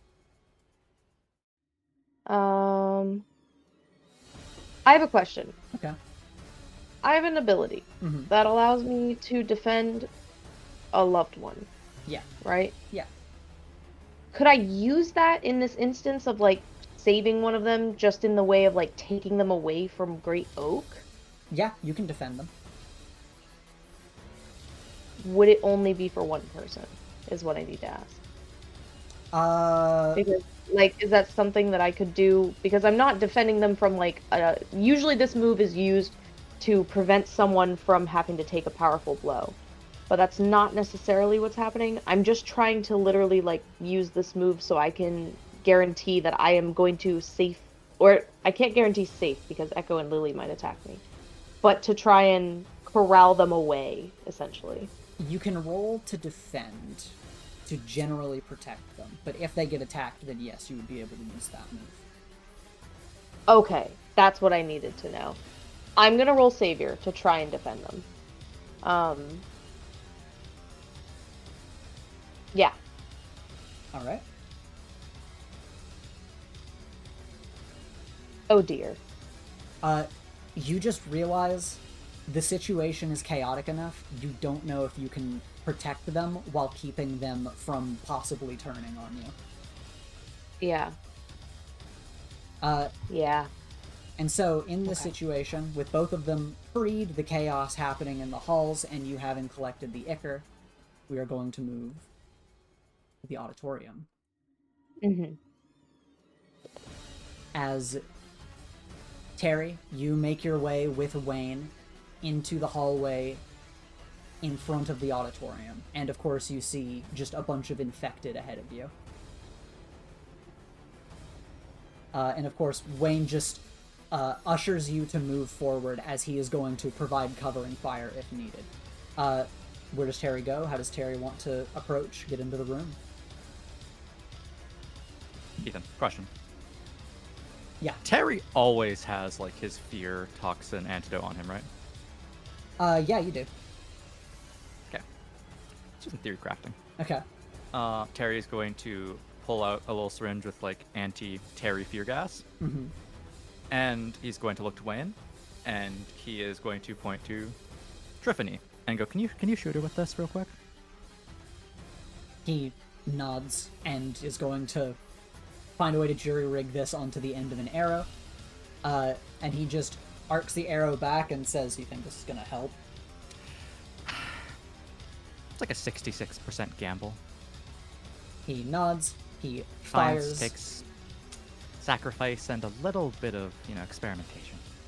He fires, the syringe slams into Triffany's chest and knocks her over.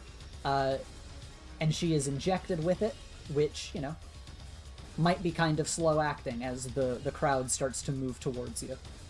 Okay. The curtain's pulled up, yeah? Yeah, so what you see is you know that this is the back door to the stage and that you just part through the curtains to get into this room. Okay, yeah. Terry's just gonna do one of these real quick. He's gonna run over here. He's gonna open this funny little door. Mm-hmm. Terry turns to Wayne and goes, I'm gonna do something crazy. You might want to, get ready to do this solo in case this backfires on me. He goes to move forward with you and says, "Whatever you're doing, I'm cover fire. Move." You know what? Respectable tenacity. He runs in. He double taps the mic. Is it on? Can you turn it on? As you run in, let me tell you what you see. Because you part through the curtains, you run up to the mic, and ahead of you, you see... No. No. Darkness. You see Nelson standing limply, and he looks up as his eyes through the mask have this rainbow-colored sheen, and in a flash across the entire room, 50 versions of Nelson spread throughout the aisles and the seats and begin shambling in your direction. Just as an aside, real quick, he's gonna lean back. When you got explosives? Wayne nods. Okay, just in case this doesn't work. Let's have a blitz, shall we? He's gonna turn the mic on, and he's just gonna hit it to have it reverb as loudly as possible to attract the attention of every single like infected in the area. All right, you're drawing... Terry's thought process is they don't really differentiate between an infected and a non-infected when they're being violent.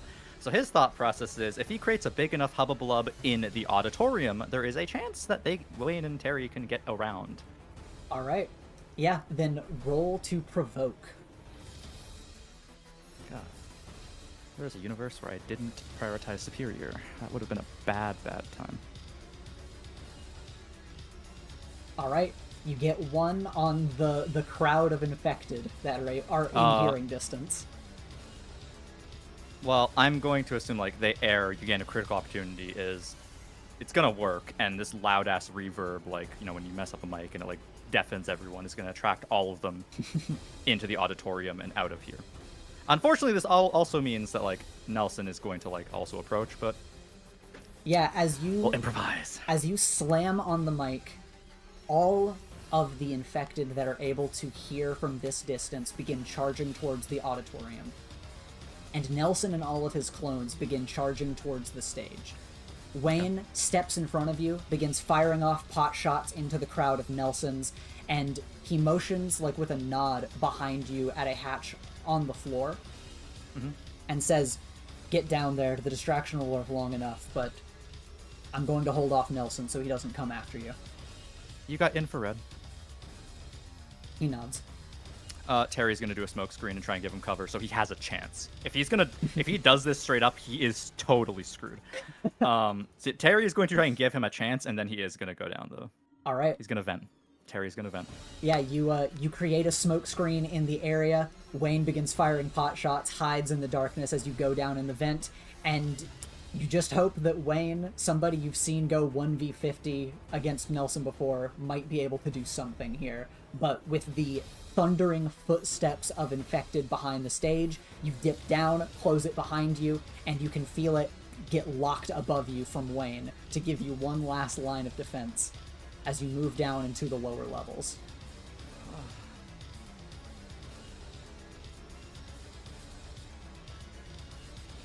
Ooh. And you make your way down here. Terry, as you make your way into this room, of course, Catalyst is going to call to you over comms and say, "How many made it? Are you there?" Hey, Catalyst. Just me. I think Wayne might keep going, but honestly, I'm not sure. Wayne calls over the communicator and says, "I'm holding off infected. We need to move fast." Jay, you can hear the communications happening. And, yeah, Catalyst is going to just say, "All right, here's what you need to do." And step by step, he is going to give you instructions for how to manipulate the system in order to get the power back online, open up the vents, and hopefully give some kind of way for someone to come and help. Flush the school out and, like, open it up so people can actually help. Yeah, okay. So give me one superior roll. Oh god. How good is Terry with tech roll? This was Crane Games thing. No. All right. You are not able to make a lot of sense of what is happening in front of you, so Catalyst goes just a little bit slower. He explains it to you step by step. He's very thorough, which is a strength of his. He is exceptionally thorough. He gives you all the right details to make all the right moves, but up above, you are able to hear over the comms Wayne call out, and then static on his end, but eventually you make the move necessary. And just like that, you hear whirring from the generator as the power starts to come back online.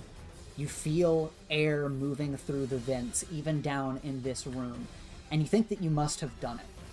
And at this place, you also have connections to the security cameras, you have connections to the exits. Is there anything else Terry is going to do?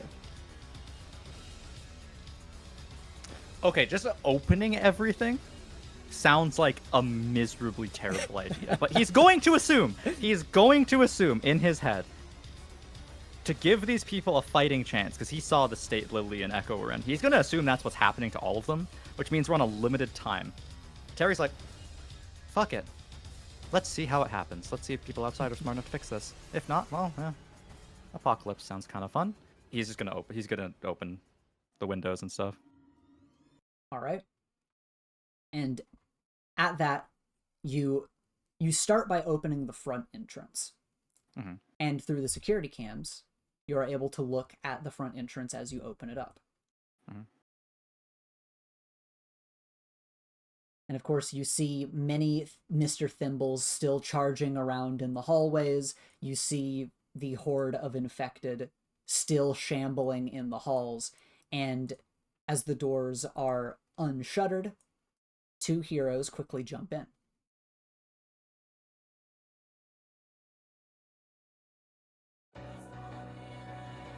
As two very familiar faces enter the main hall. Seraphim and Northwind, wearing masks over their faces, make their way into the school, and immediately Seraphim throws up a wall of hard light behind herself. Without hesitation, swords of golden light are sent flying down the hall, skewering students and faculty alike and freezing them in place as if time has stopped. And you can hear over the cameras that Seraphim speaks up. Let's get to work. Purify the air, quickly. A harsh cyclone then surrounds the pair before rushing forward, flowing throughout the school. And as it does, the air becomes lighter, as a magical gale purifies the air and pushes toxins out through the newly opened vents. After this, they move through the school to take care of the infected, with Northwind and Seraphim's abilities being very useful about stopping all of what's going on.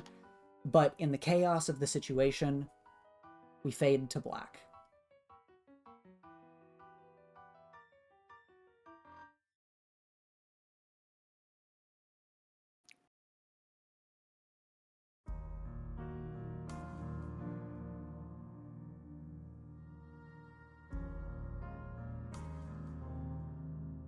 It takes a few days to thoroughly clean out the school, find every infected, and proceed with detox. Both the school and its victims require time to get toxins pumped out of their systems with plenty of rest. Many were heavily injured, either due to the chaos in the school or the damages sustained by the subjective realities each infected experienced. Thankfully, however, there were no casualties. Wow. Those currently recovering from the infection find themselves in the medbay, each given their own station with a bed and privacy curtains. Catalyst is quickly moving around the medbay, giving attention to any who need it in what must be the most intensive work he's had to do in a very long time. Thankfully, Chrysalis is here to support him. However, to your knowledge, he's not been able to sleep for days due to everyone that needs care. Being hooked to a machine to have your insides decontaminated and having injuries to recover from, you finally feel like you may be approaching the recovery period as you're hooked into a more standard IV drip. But sadly, in all of the chaos, the infected have not been enlightened to much of the full situation. Before Jay and Terry, you are able to make your way back to some of your friends. Oh, you're in one piece. That's fantastic. I feel horrible. Yeah, you know, actually, you know what? No, you look pretty good. Like, considering. Yeah. I'm just gonna rest here a moment. Terry, what happened? Some kind of scary airborne mutation-prone pathogen. I guess. Again, didn't really get a chance to study it. I remember a lot of blood on me. Did I stab somebody? He looks over to Jay. Not that I know of. Fantastic. I'm just gonna rest my head a little bit. If I did, let me know at your earliest convenience. So, don't worry, we will. Thanks, I appreciate it. Also, we should have a little bit of a chance to study it. Oh, for real? What'd you get? The Ichor. Remember, I collected a whole bunch. Where would that be, Ethan? Jay, of course, during the whole chaos of the situation, eventually other heroes were able to make their way in and help you with the fight, and thankfully, you made your way to Catalyst and got to work trying to develop some kind of antitoxin for what's been used on everyone. And despite the near impossibility of it, it seems that Catalyst actually managed to do something to put this rapidly evolving virus into stasis so that it could be magically purified by the likes of Northwind and other similar heroes. Okay. Is there any samples of the Ichor here? That's a good question. The Ichor would definitely be behind closed doors and kept under lock and key. It is kept under tight security. Unless Jay has some. Unless Jay has some. You were told that if you kept it in you, that would be bad. Yeah, would Jay have kept some in their system? Because maybe this whole situation would be very different if you have. Well, I mean, I don't know if that's exactly the case. Would you have tried to drop some off in a glass case and keep some somewhere, despite the danger of the situation? I don't think it would be in a glass case. First of all, just because I think keeping it in just a glass beaker bottle is fucking crazy. I'm gonna be so honest. Just because of the nature of the material. Prone to error. But no, if I was in here, I'm the one that collected the large vat of it. I could feel that it was wrong. I disconnected my arm and probably ran back with my arm disconnected. I'm gonna say that I probably have a small Jay's hand that it is shaped like one of my hands, but on the inside of it, it has a small amount of Ichor. Oh, okay. Yeah, as when you have this hand, you can tell that it twitches and glitches around every so often on its own. That's gross. It's just metal. That's neat. Yeah, I actually wanted to give it to you. Oh, it's a gift. I do appreciate that. I don't really have I've never been given a hand as a gift before. I will be honest. This is very original. I don't have a use for it. Just be careful, okay? Keep it somewhere else. I will be. Just for the record, I don't think we need to make it a habit of keeping every bizarre liquid we ever run into. Just keeping a little sample of it. I feel like that's a weird habit to pick up. I suppose it's kind of weird. He kind of scratches his head. It just interests me, you know? It's just clearly dangerous. I saw you try to get a blood sample from that one guy, but not be able to, so I just thought that... I do appreciate it. It would help with your research. It will. I need to test something real quick, and Echo goes... He has his gauntlet on, right? Mm-hmm. He goes to flick it, try to open a portal. You try to flick it, and no portal comes out. But this time, you get an error message as Spark visibly pops up in front of you, and it says, "Error, altered state of mind, safety mode activated." Oh, that was you. Spark just rubs up against your nose as if trying to check on you. I'm okay. Thanks, little guy. And he kind of gives him a little nuzzle back and rubs him with his hand as he smiles. Spark. I do love that. Oh my Spark jumps down to your prosthetics and then looks up at you with genuine, deep concern as you understand why Spark would probably do something like that. Spark was there. How did I hurt myself? Do you know? Spark flies into your goggles. Are your goggles? I don't think your goggles are able to record stuff. No, but I really like the image of Spark doing like a one-person play. Pantomime. Yeah. Yeah. Spark begins just like punching at the air, and then will mime at itself and then gesture outwards and then fall over. And it's kind of hard to deduce, but you can try to assess the situation to see if you understand Spark. You've spent a lot of time together. Okay, I can do. Even though Will knows what happened, I was fighting my own demons. Okay. Nice. Yeah, Spark is going to jump into your goggles as well to help you kind of analyze what's going on. So, I guess my first question is, what is Spark trying to tell me? Spark was trying to tell you and basically, give you the thought of you were alone. That's the first thing it gives you. And you have another bit of information. What other question do you want to ask?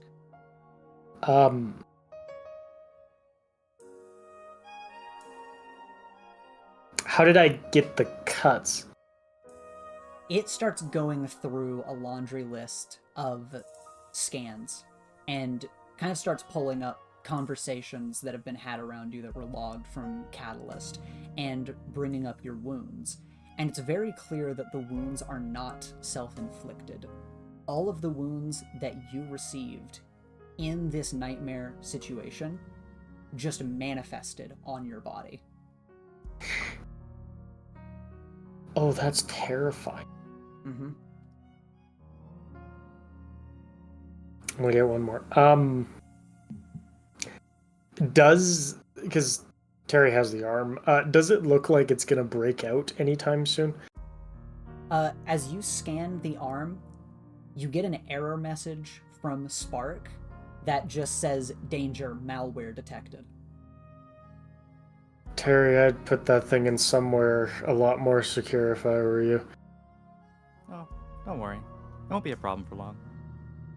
Okay, cool. And Echo kind of gives a thumbs up as he looks over to Alex. Are you doing okay?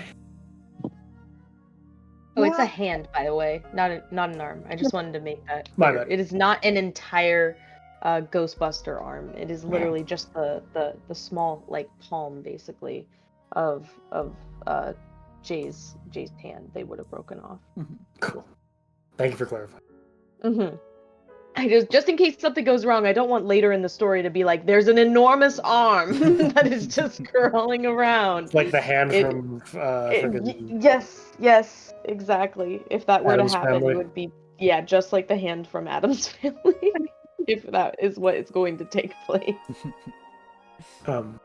He looks at Alex with a worried gaze.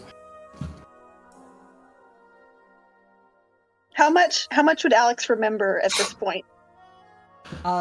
You remember bits and pieces of what happened, but clearly in the time that you have been kind of nursing back to health, you would have been given enough of the situation, given what happened to parts of the school, because you were all given kind of a breakdown of your injuries, and they would have asked questions to you about, what do you remember, what did you experience, try to get information, and you were able to piece together that you absolutely annihilated like an entire wing of the school, and just demolished it, and that many people in that wing of the school got seriously injured. They haven't found anyone that's dead. Yet. Is anyone missing? There are some students that are still missing. Oh. Yeah, Alex is not having a good time. Echo kind of reaches over, because I picture his bed's beside hers. Mm-hmm. And he just kind of goes to like grab her hand and give it a little squeeze. And I'm going to roll to comfort and support. Okay. Let's comfort. We never do this. Let's do it. We never Please. do this.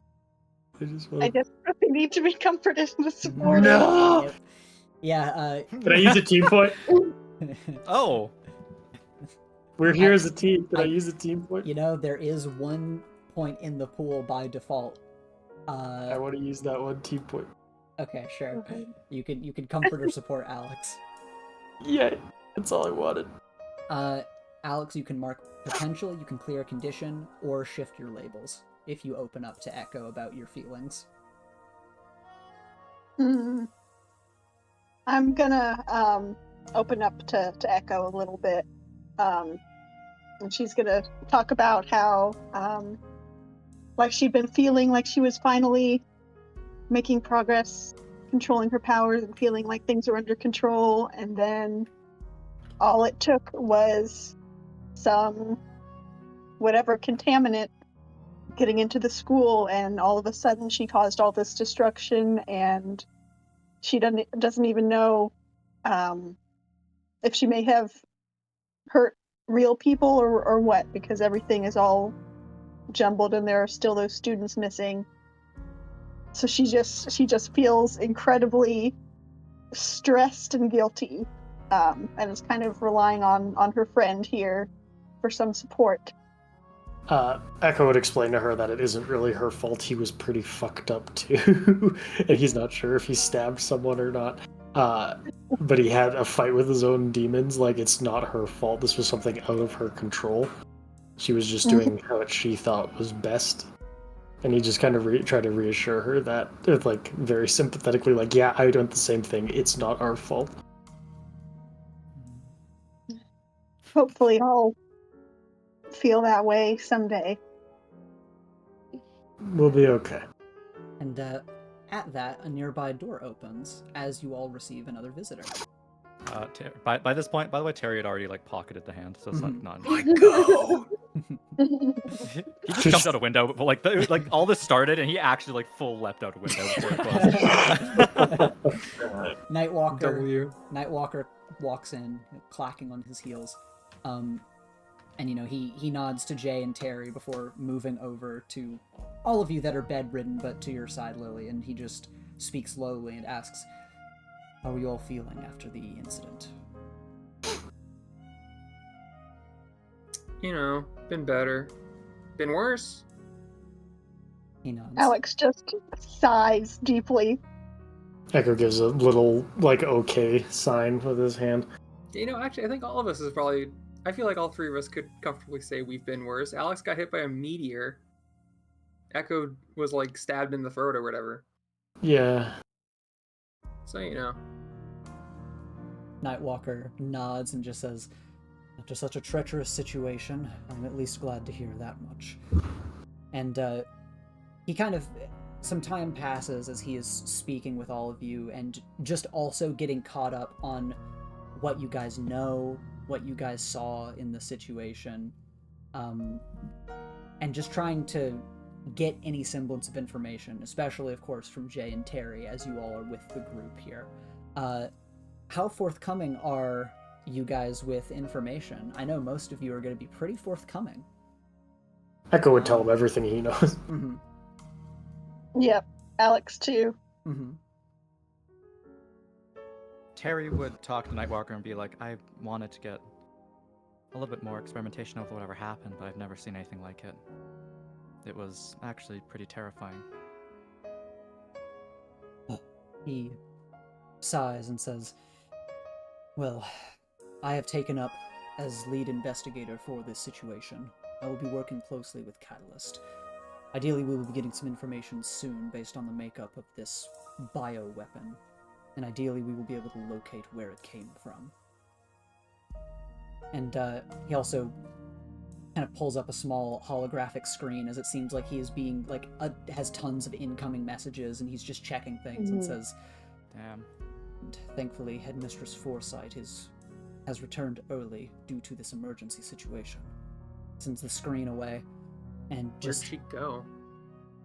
he looks to you and says, "She was traveling the world. She had some investigations of her own related to certain students within the school. She's going to want to speak to you at a later time when you have fully recovered.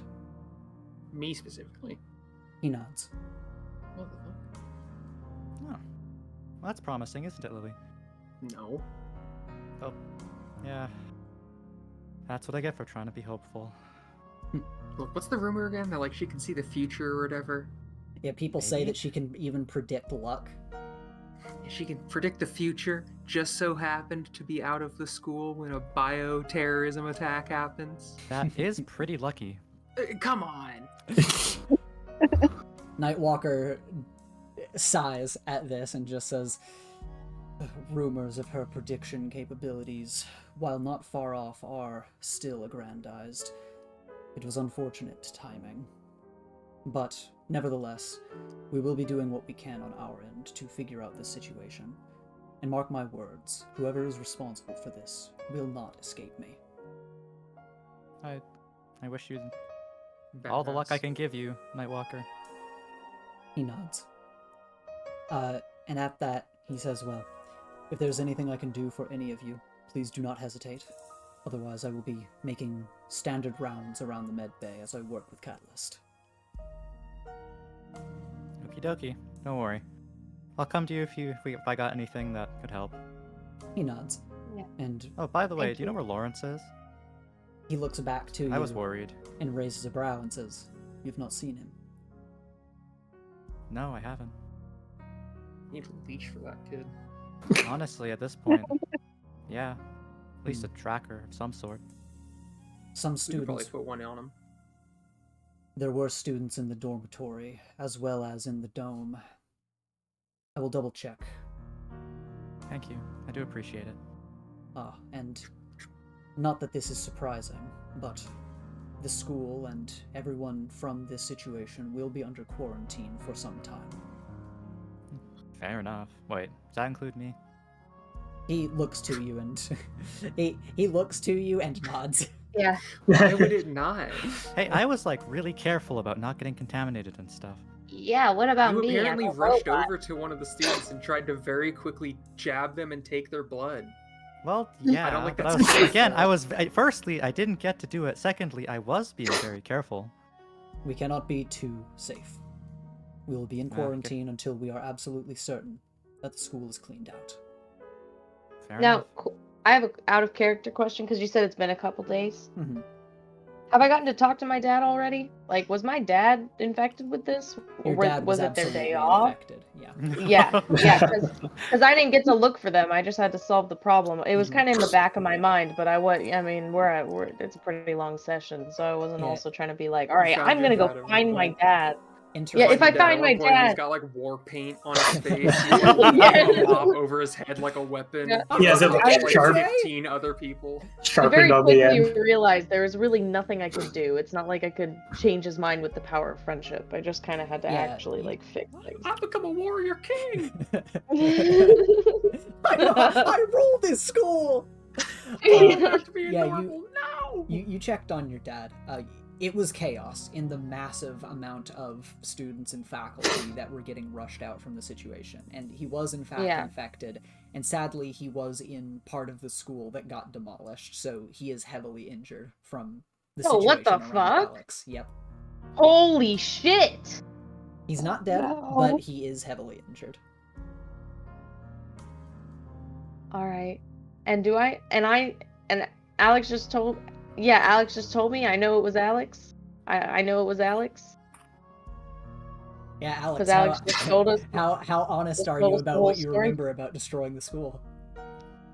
Like, because Alex said they opened up and Yeah, they were talking to they- Echo, but I'm standing right here. Yeah. Did I'm standing right here. you talked about destroying parts of the school? Mhm. Yeah, So, yeah. and being worried that she had hurt people. She probably wouldn't go into the detail of exactly what she did. With like the special move. Yeah. But yeah, like the general destruction of like, yeah, that was me.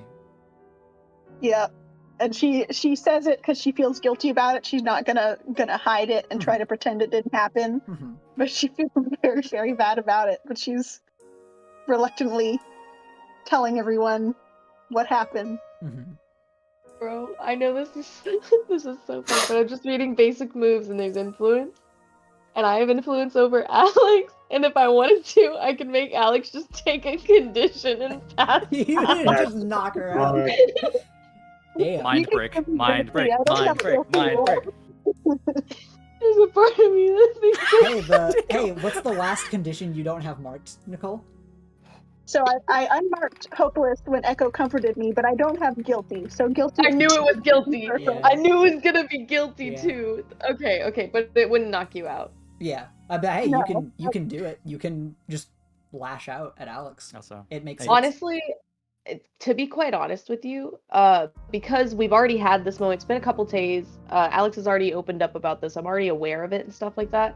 I don't think that it would be Jay just all of a sudden in this group being like, yeah, fuck you, or something like that. Mhm. I think it'd be like at the end of this interaction, there will be a moment where they will make eye contact, and Jay is going to look at Alex and is going to look so fucking pissed. Like their bond is broken a little bit. They're gonna look into Alex's eyes and they're gonna have some hate in their eyes, basically, before looking away and turning to leave. Literally, it says "you're dead" to me on their eyes. Yeah, Heartbreaking. and I lose that. I think do I lose the influence if I use it? Yes. You I do. think Yeah, so. surrender the yeah. Mhm. Yeah, I'm gonna spend it for that. I'm sorry, Alex. All right, Alex, mark guilty. I think that makes a lot of sense. Yeah, it does. I think so. Mm-hmm. Hey, Ethan, speaking of conditions, question for you. Because I don't remember the Lasher fight in its fullest, or even fighting Lasher. At this point, now that you have recovered, your memories, while hazy and stitched together, it does come back to you. You were in like a fucked up state of mind in the middle of the event. Oh, god damn it. I was going to argue if I could, because I don't remember the fight, I could have dropped my conditions. No. I Damn like that you went for it. I did. I had to commit. I was really worried that was Kenzie. I'm gonna be so honest. I wanted Like- it to be Kenzie. Oh, What the fuck? Echo, it's funny you mentioned that. Roll to assess the situation. You said they weren't there, though. oh, perception was already gone, homie. You were in the infinite Tsukiyomi. Reality is whatever it wanted you to think. The infinite Wuddy hockey? Aha! A reference you do not get. Reference I get finally. Aha! High five. I'm so sorry to hear that. Oh yeah, you Let's remember go, baby. everything. It's fucked up that Ethan only shows Nicole bad anime. So, Echo, from Spark communicating Yep. to you, I should be more clear than I was before. You said I was throwing hands with nobody. It was myself. You were not in But the the room. moons materialized. You were not in the room with an enemy. There was not somebody attacking you. However, you do note that the only thing you've heard about Kinsey is that she is heavily wounded.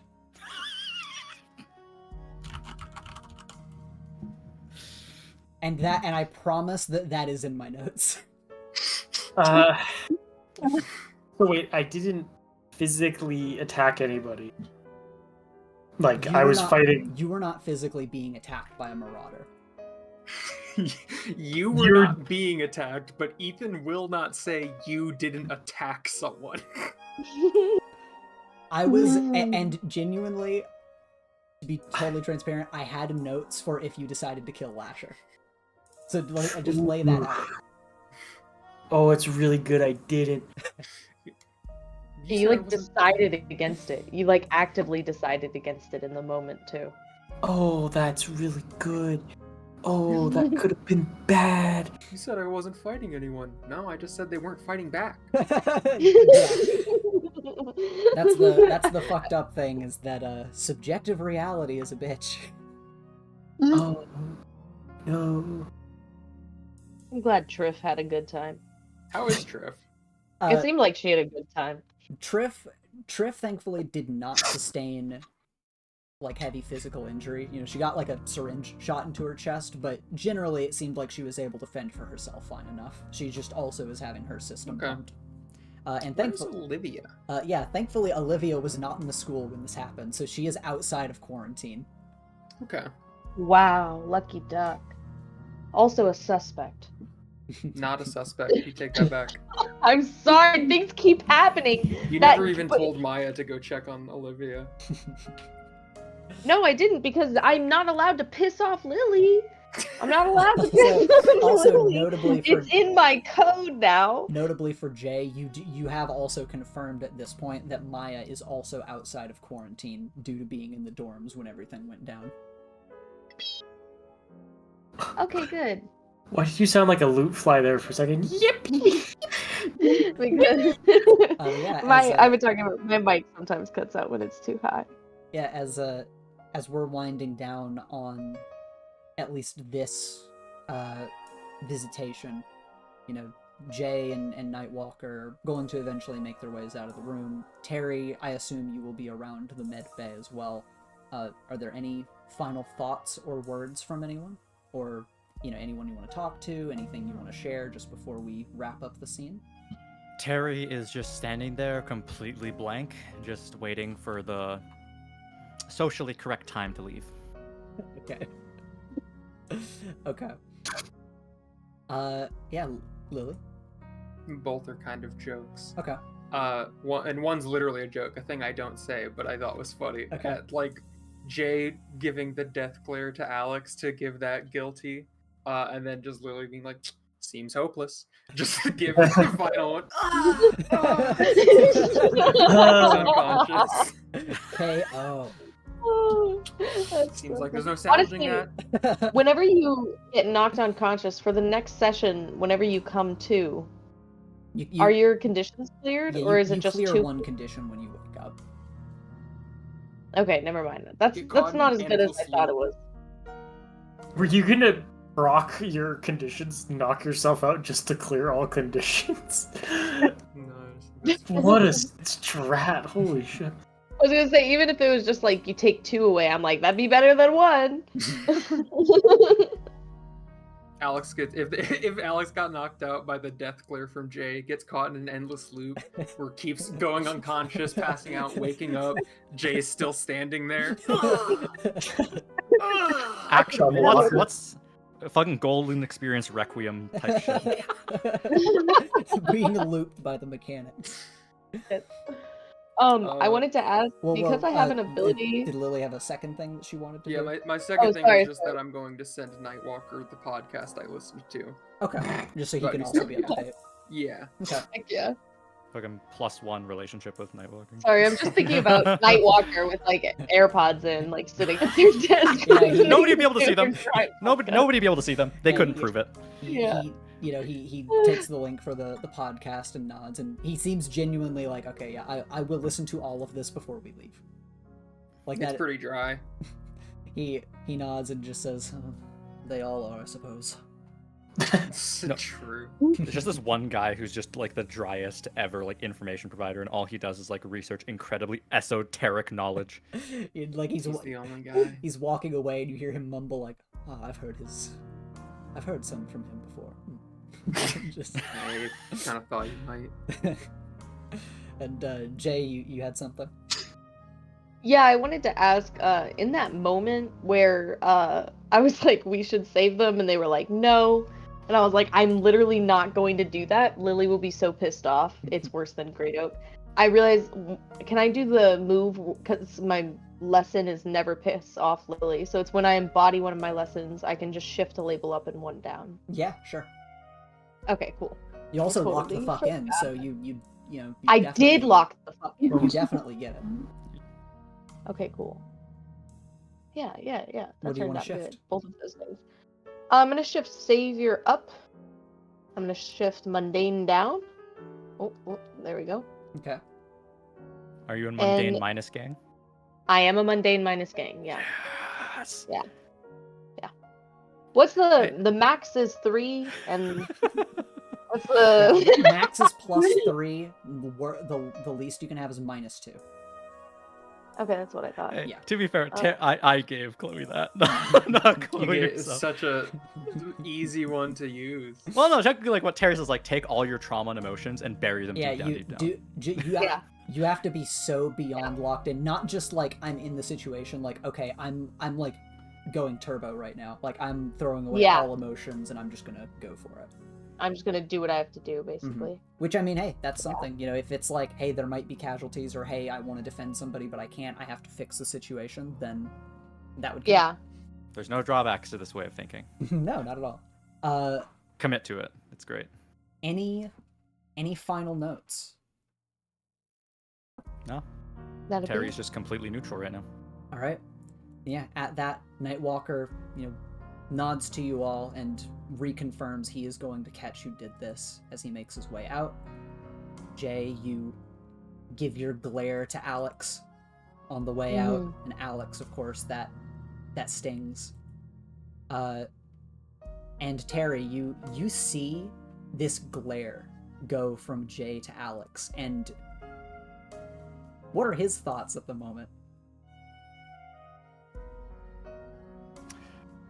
His thoughts and emotions are such a whirling typhoon of negativity that there is no way for him to parse exactly what he's feeling about that. He's glad they're okay. If there's one thing out of like this, it's not like hanging out with his friends in the medbay. He's very glad that Jay kept their promise and that they're okay. True. Kai, I have a question for you. Yep. Oh yeah. Would Terry play cards with Echo while he's wounded? For a little bit, if he asked. Like But- Uno? Yeah, for just a bit. Yeah, But Terry little- would little want to. visitations. Yeah, visitation. Terry would want to, just isolate for a little bit and think. All right. Yeah, Would he play dirty and use the +4s?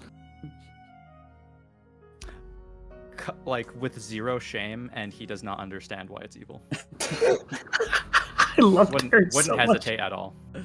I love With Terry that, so much. Terry makes his way out, and the rest of you are left to try to recover, and we will be entering quarantine next time in Star Heights Academy. Star Heights Academy. And now it's time for our end of session moves. Yay! Badass. Yay! Yay! Yay!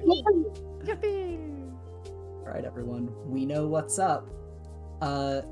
Just the standard, I'll go down the list, and we will figure out everyone's end of session moves, starting with Jay, Chloe. Hello. Hello. End of session moves. How's Jay feeling between either growing closer to the team, growing away, or growing into your image of yourself?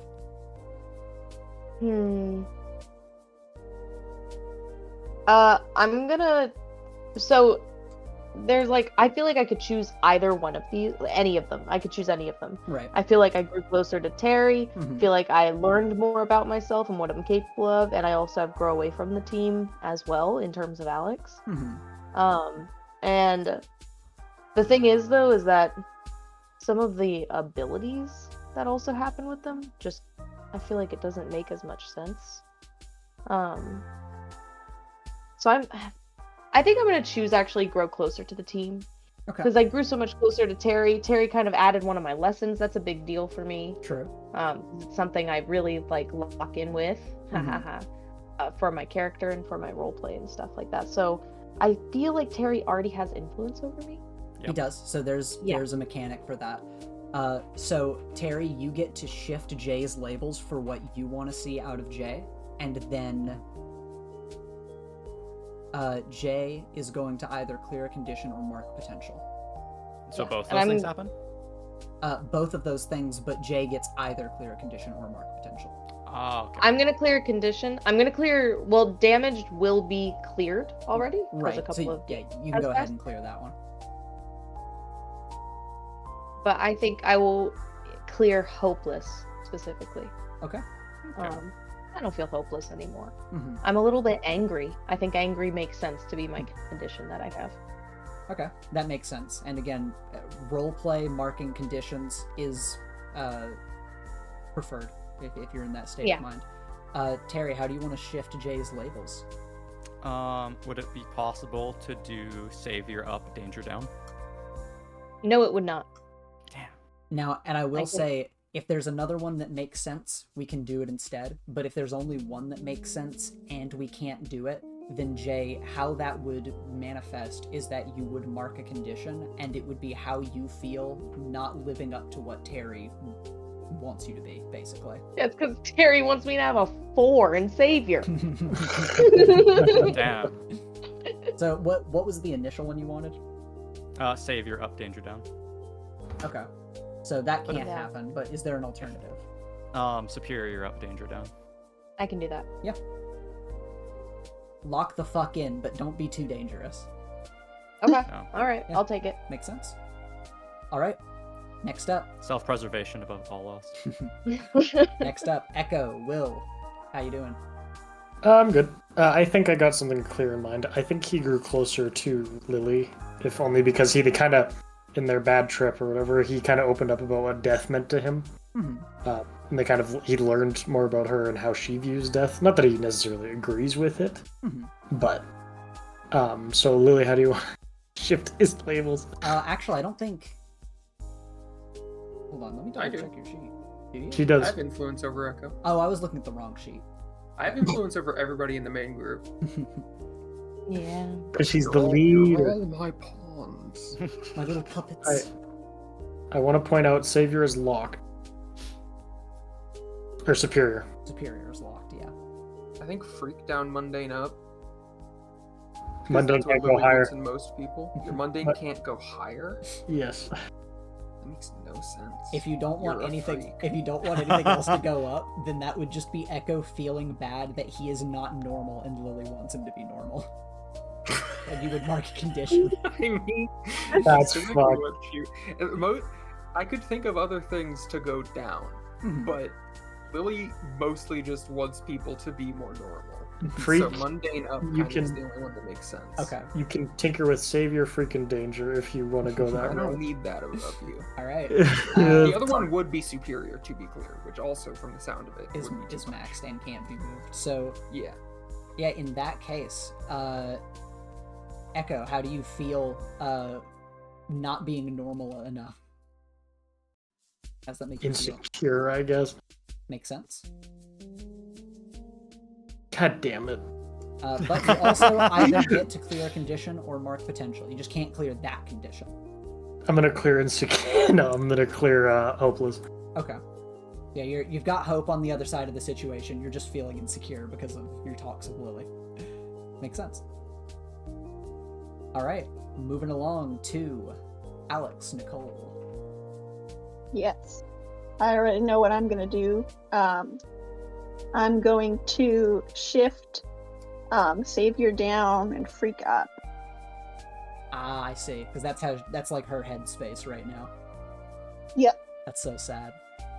Makes sense. Though. Yeah, I know she's making progress, but it's a little bit of a backslide.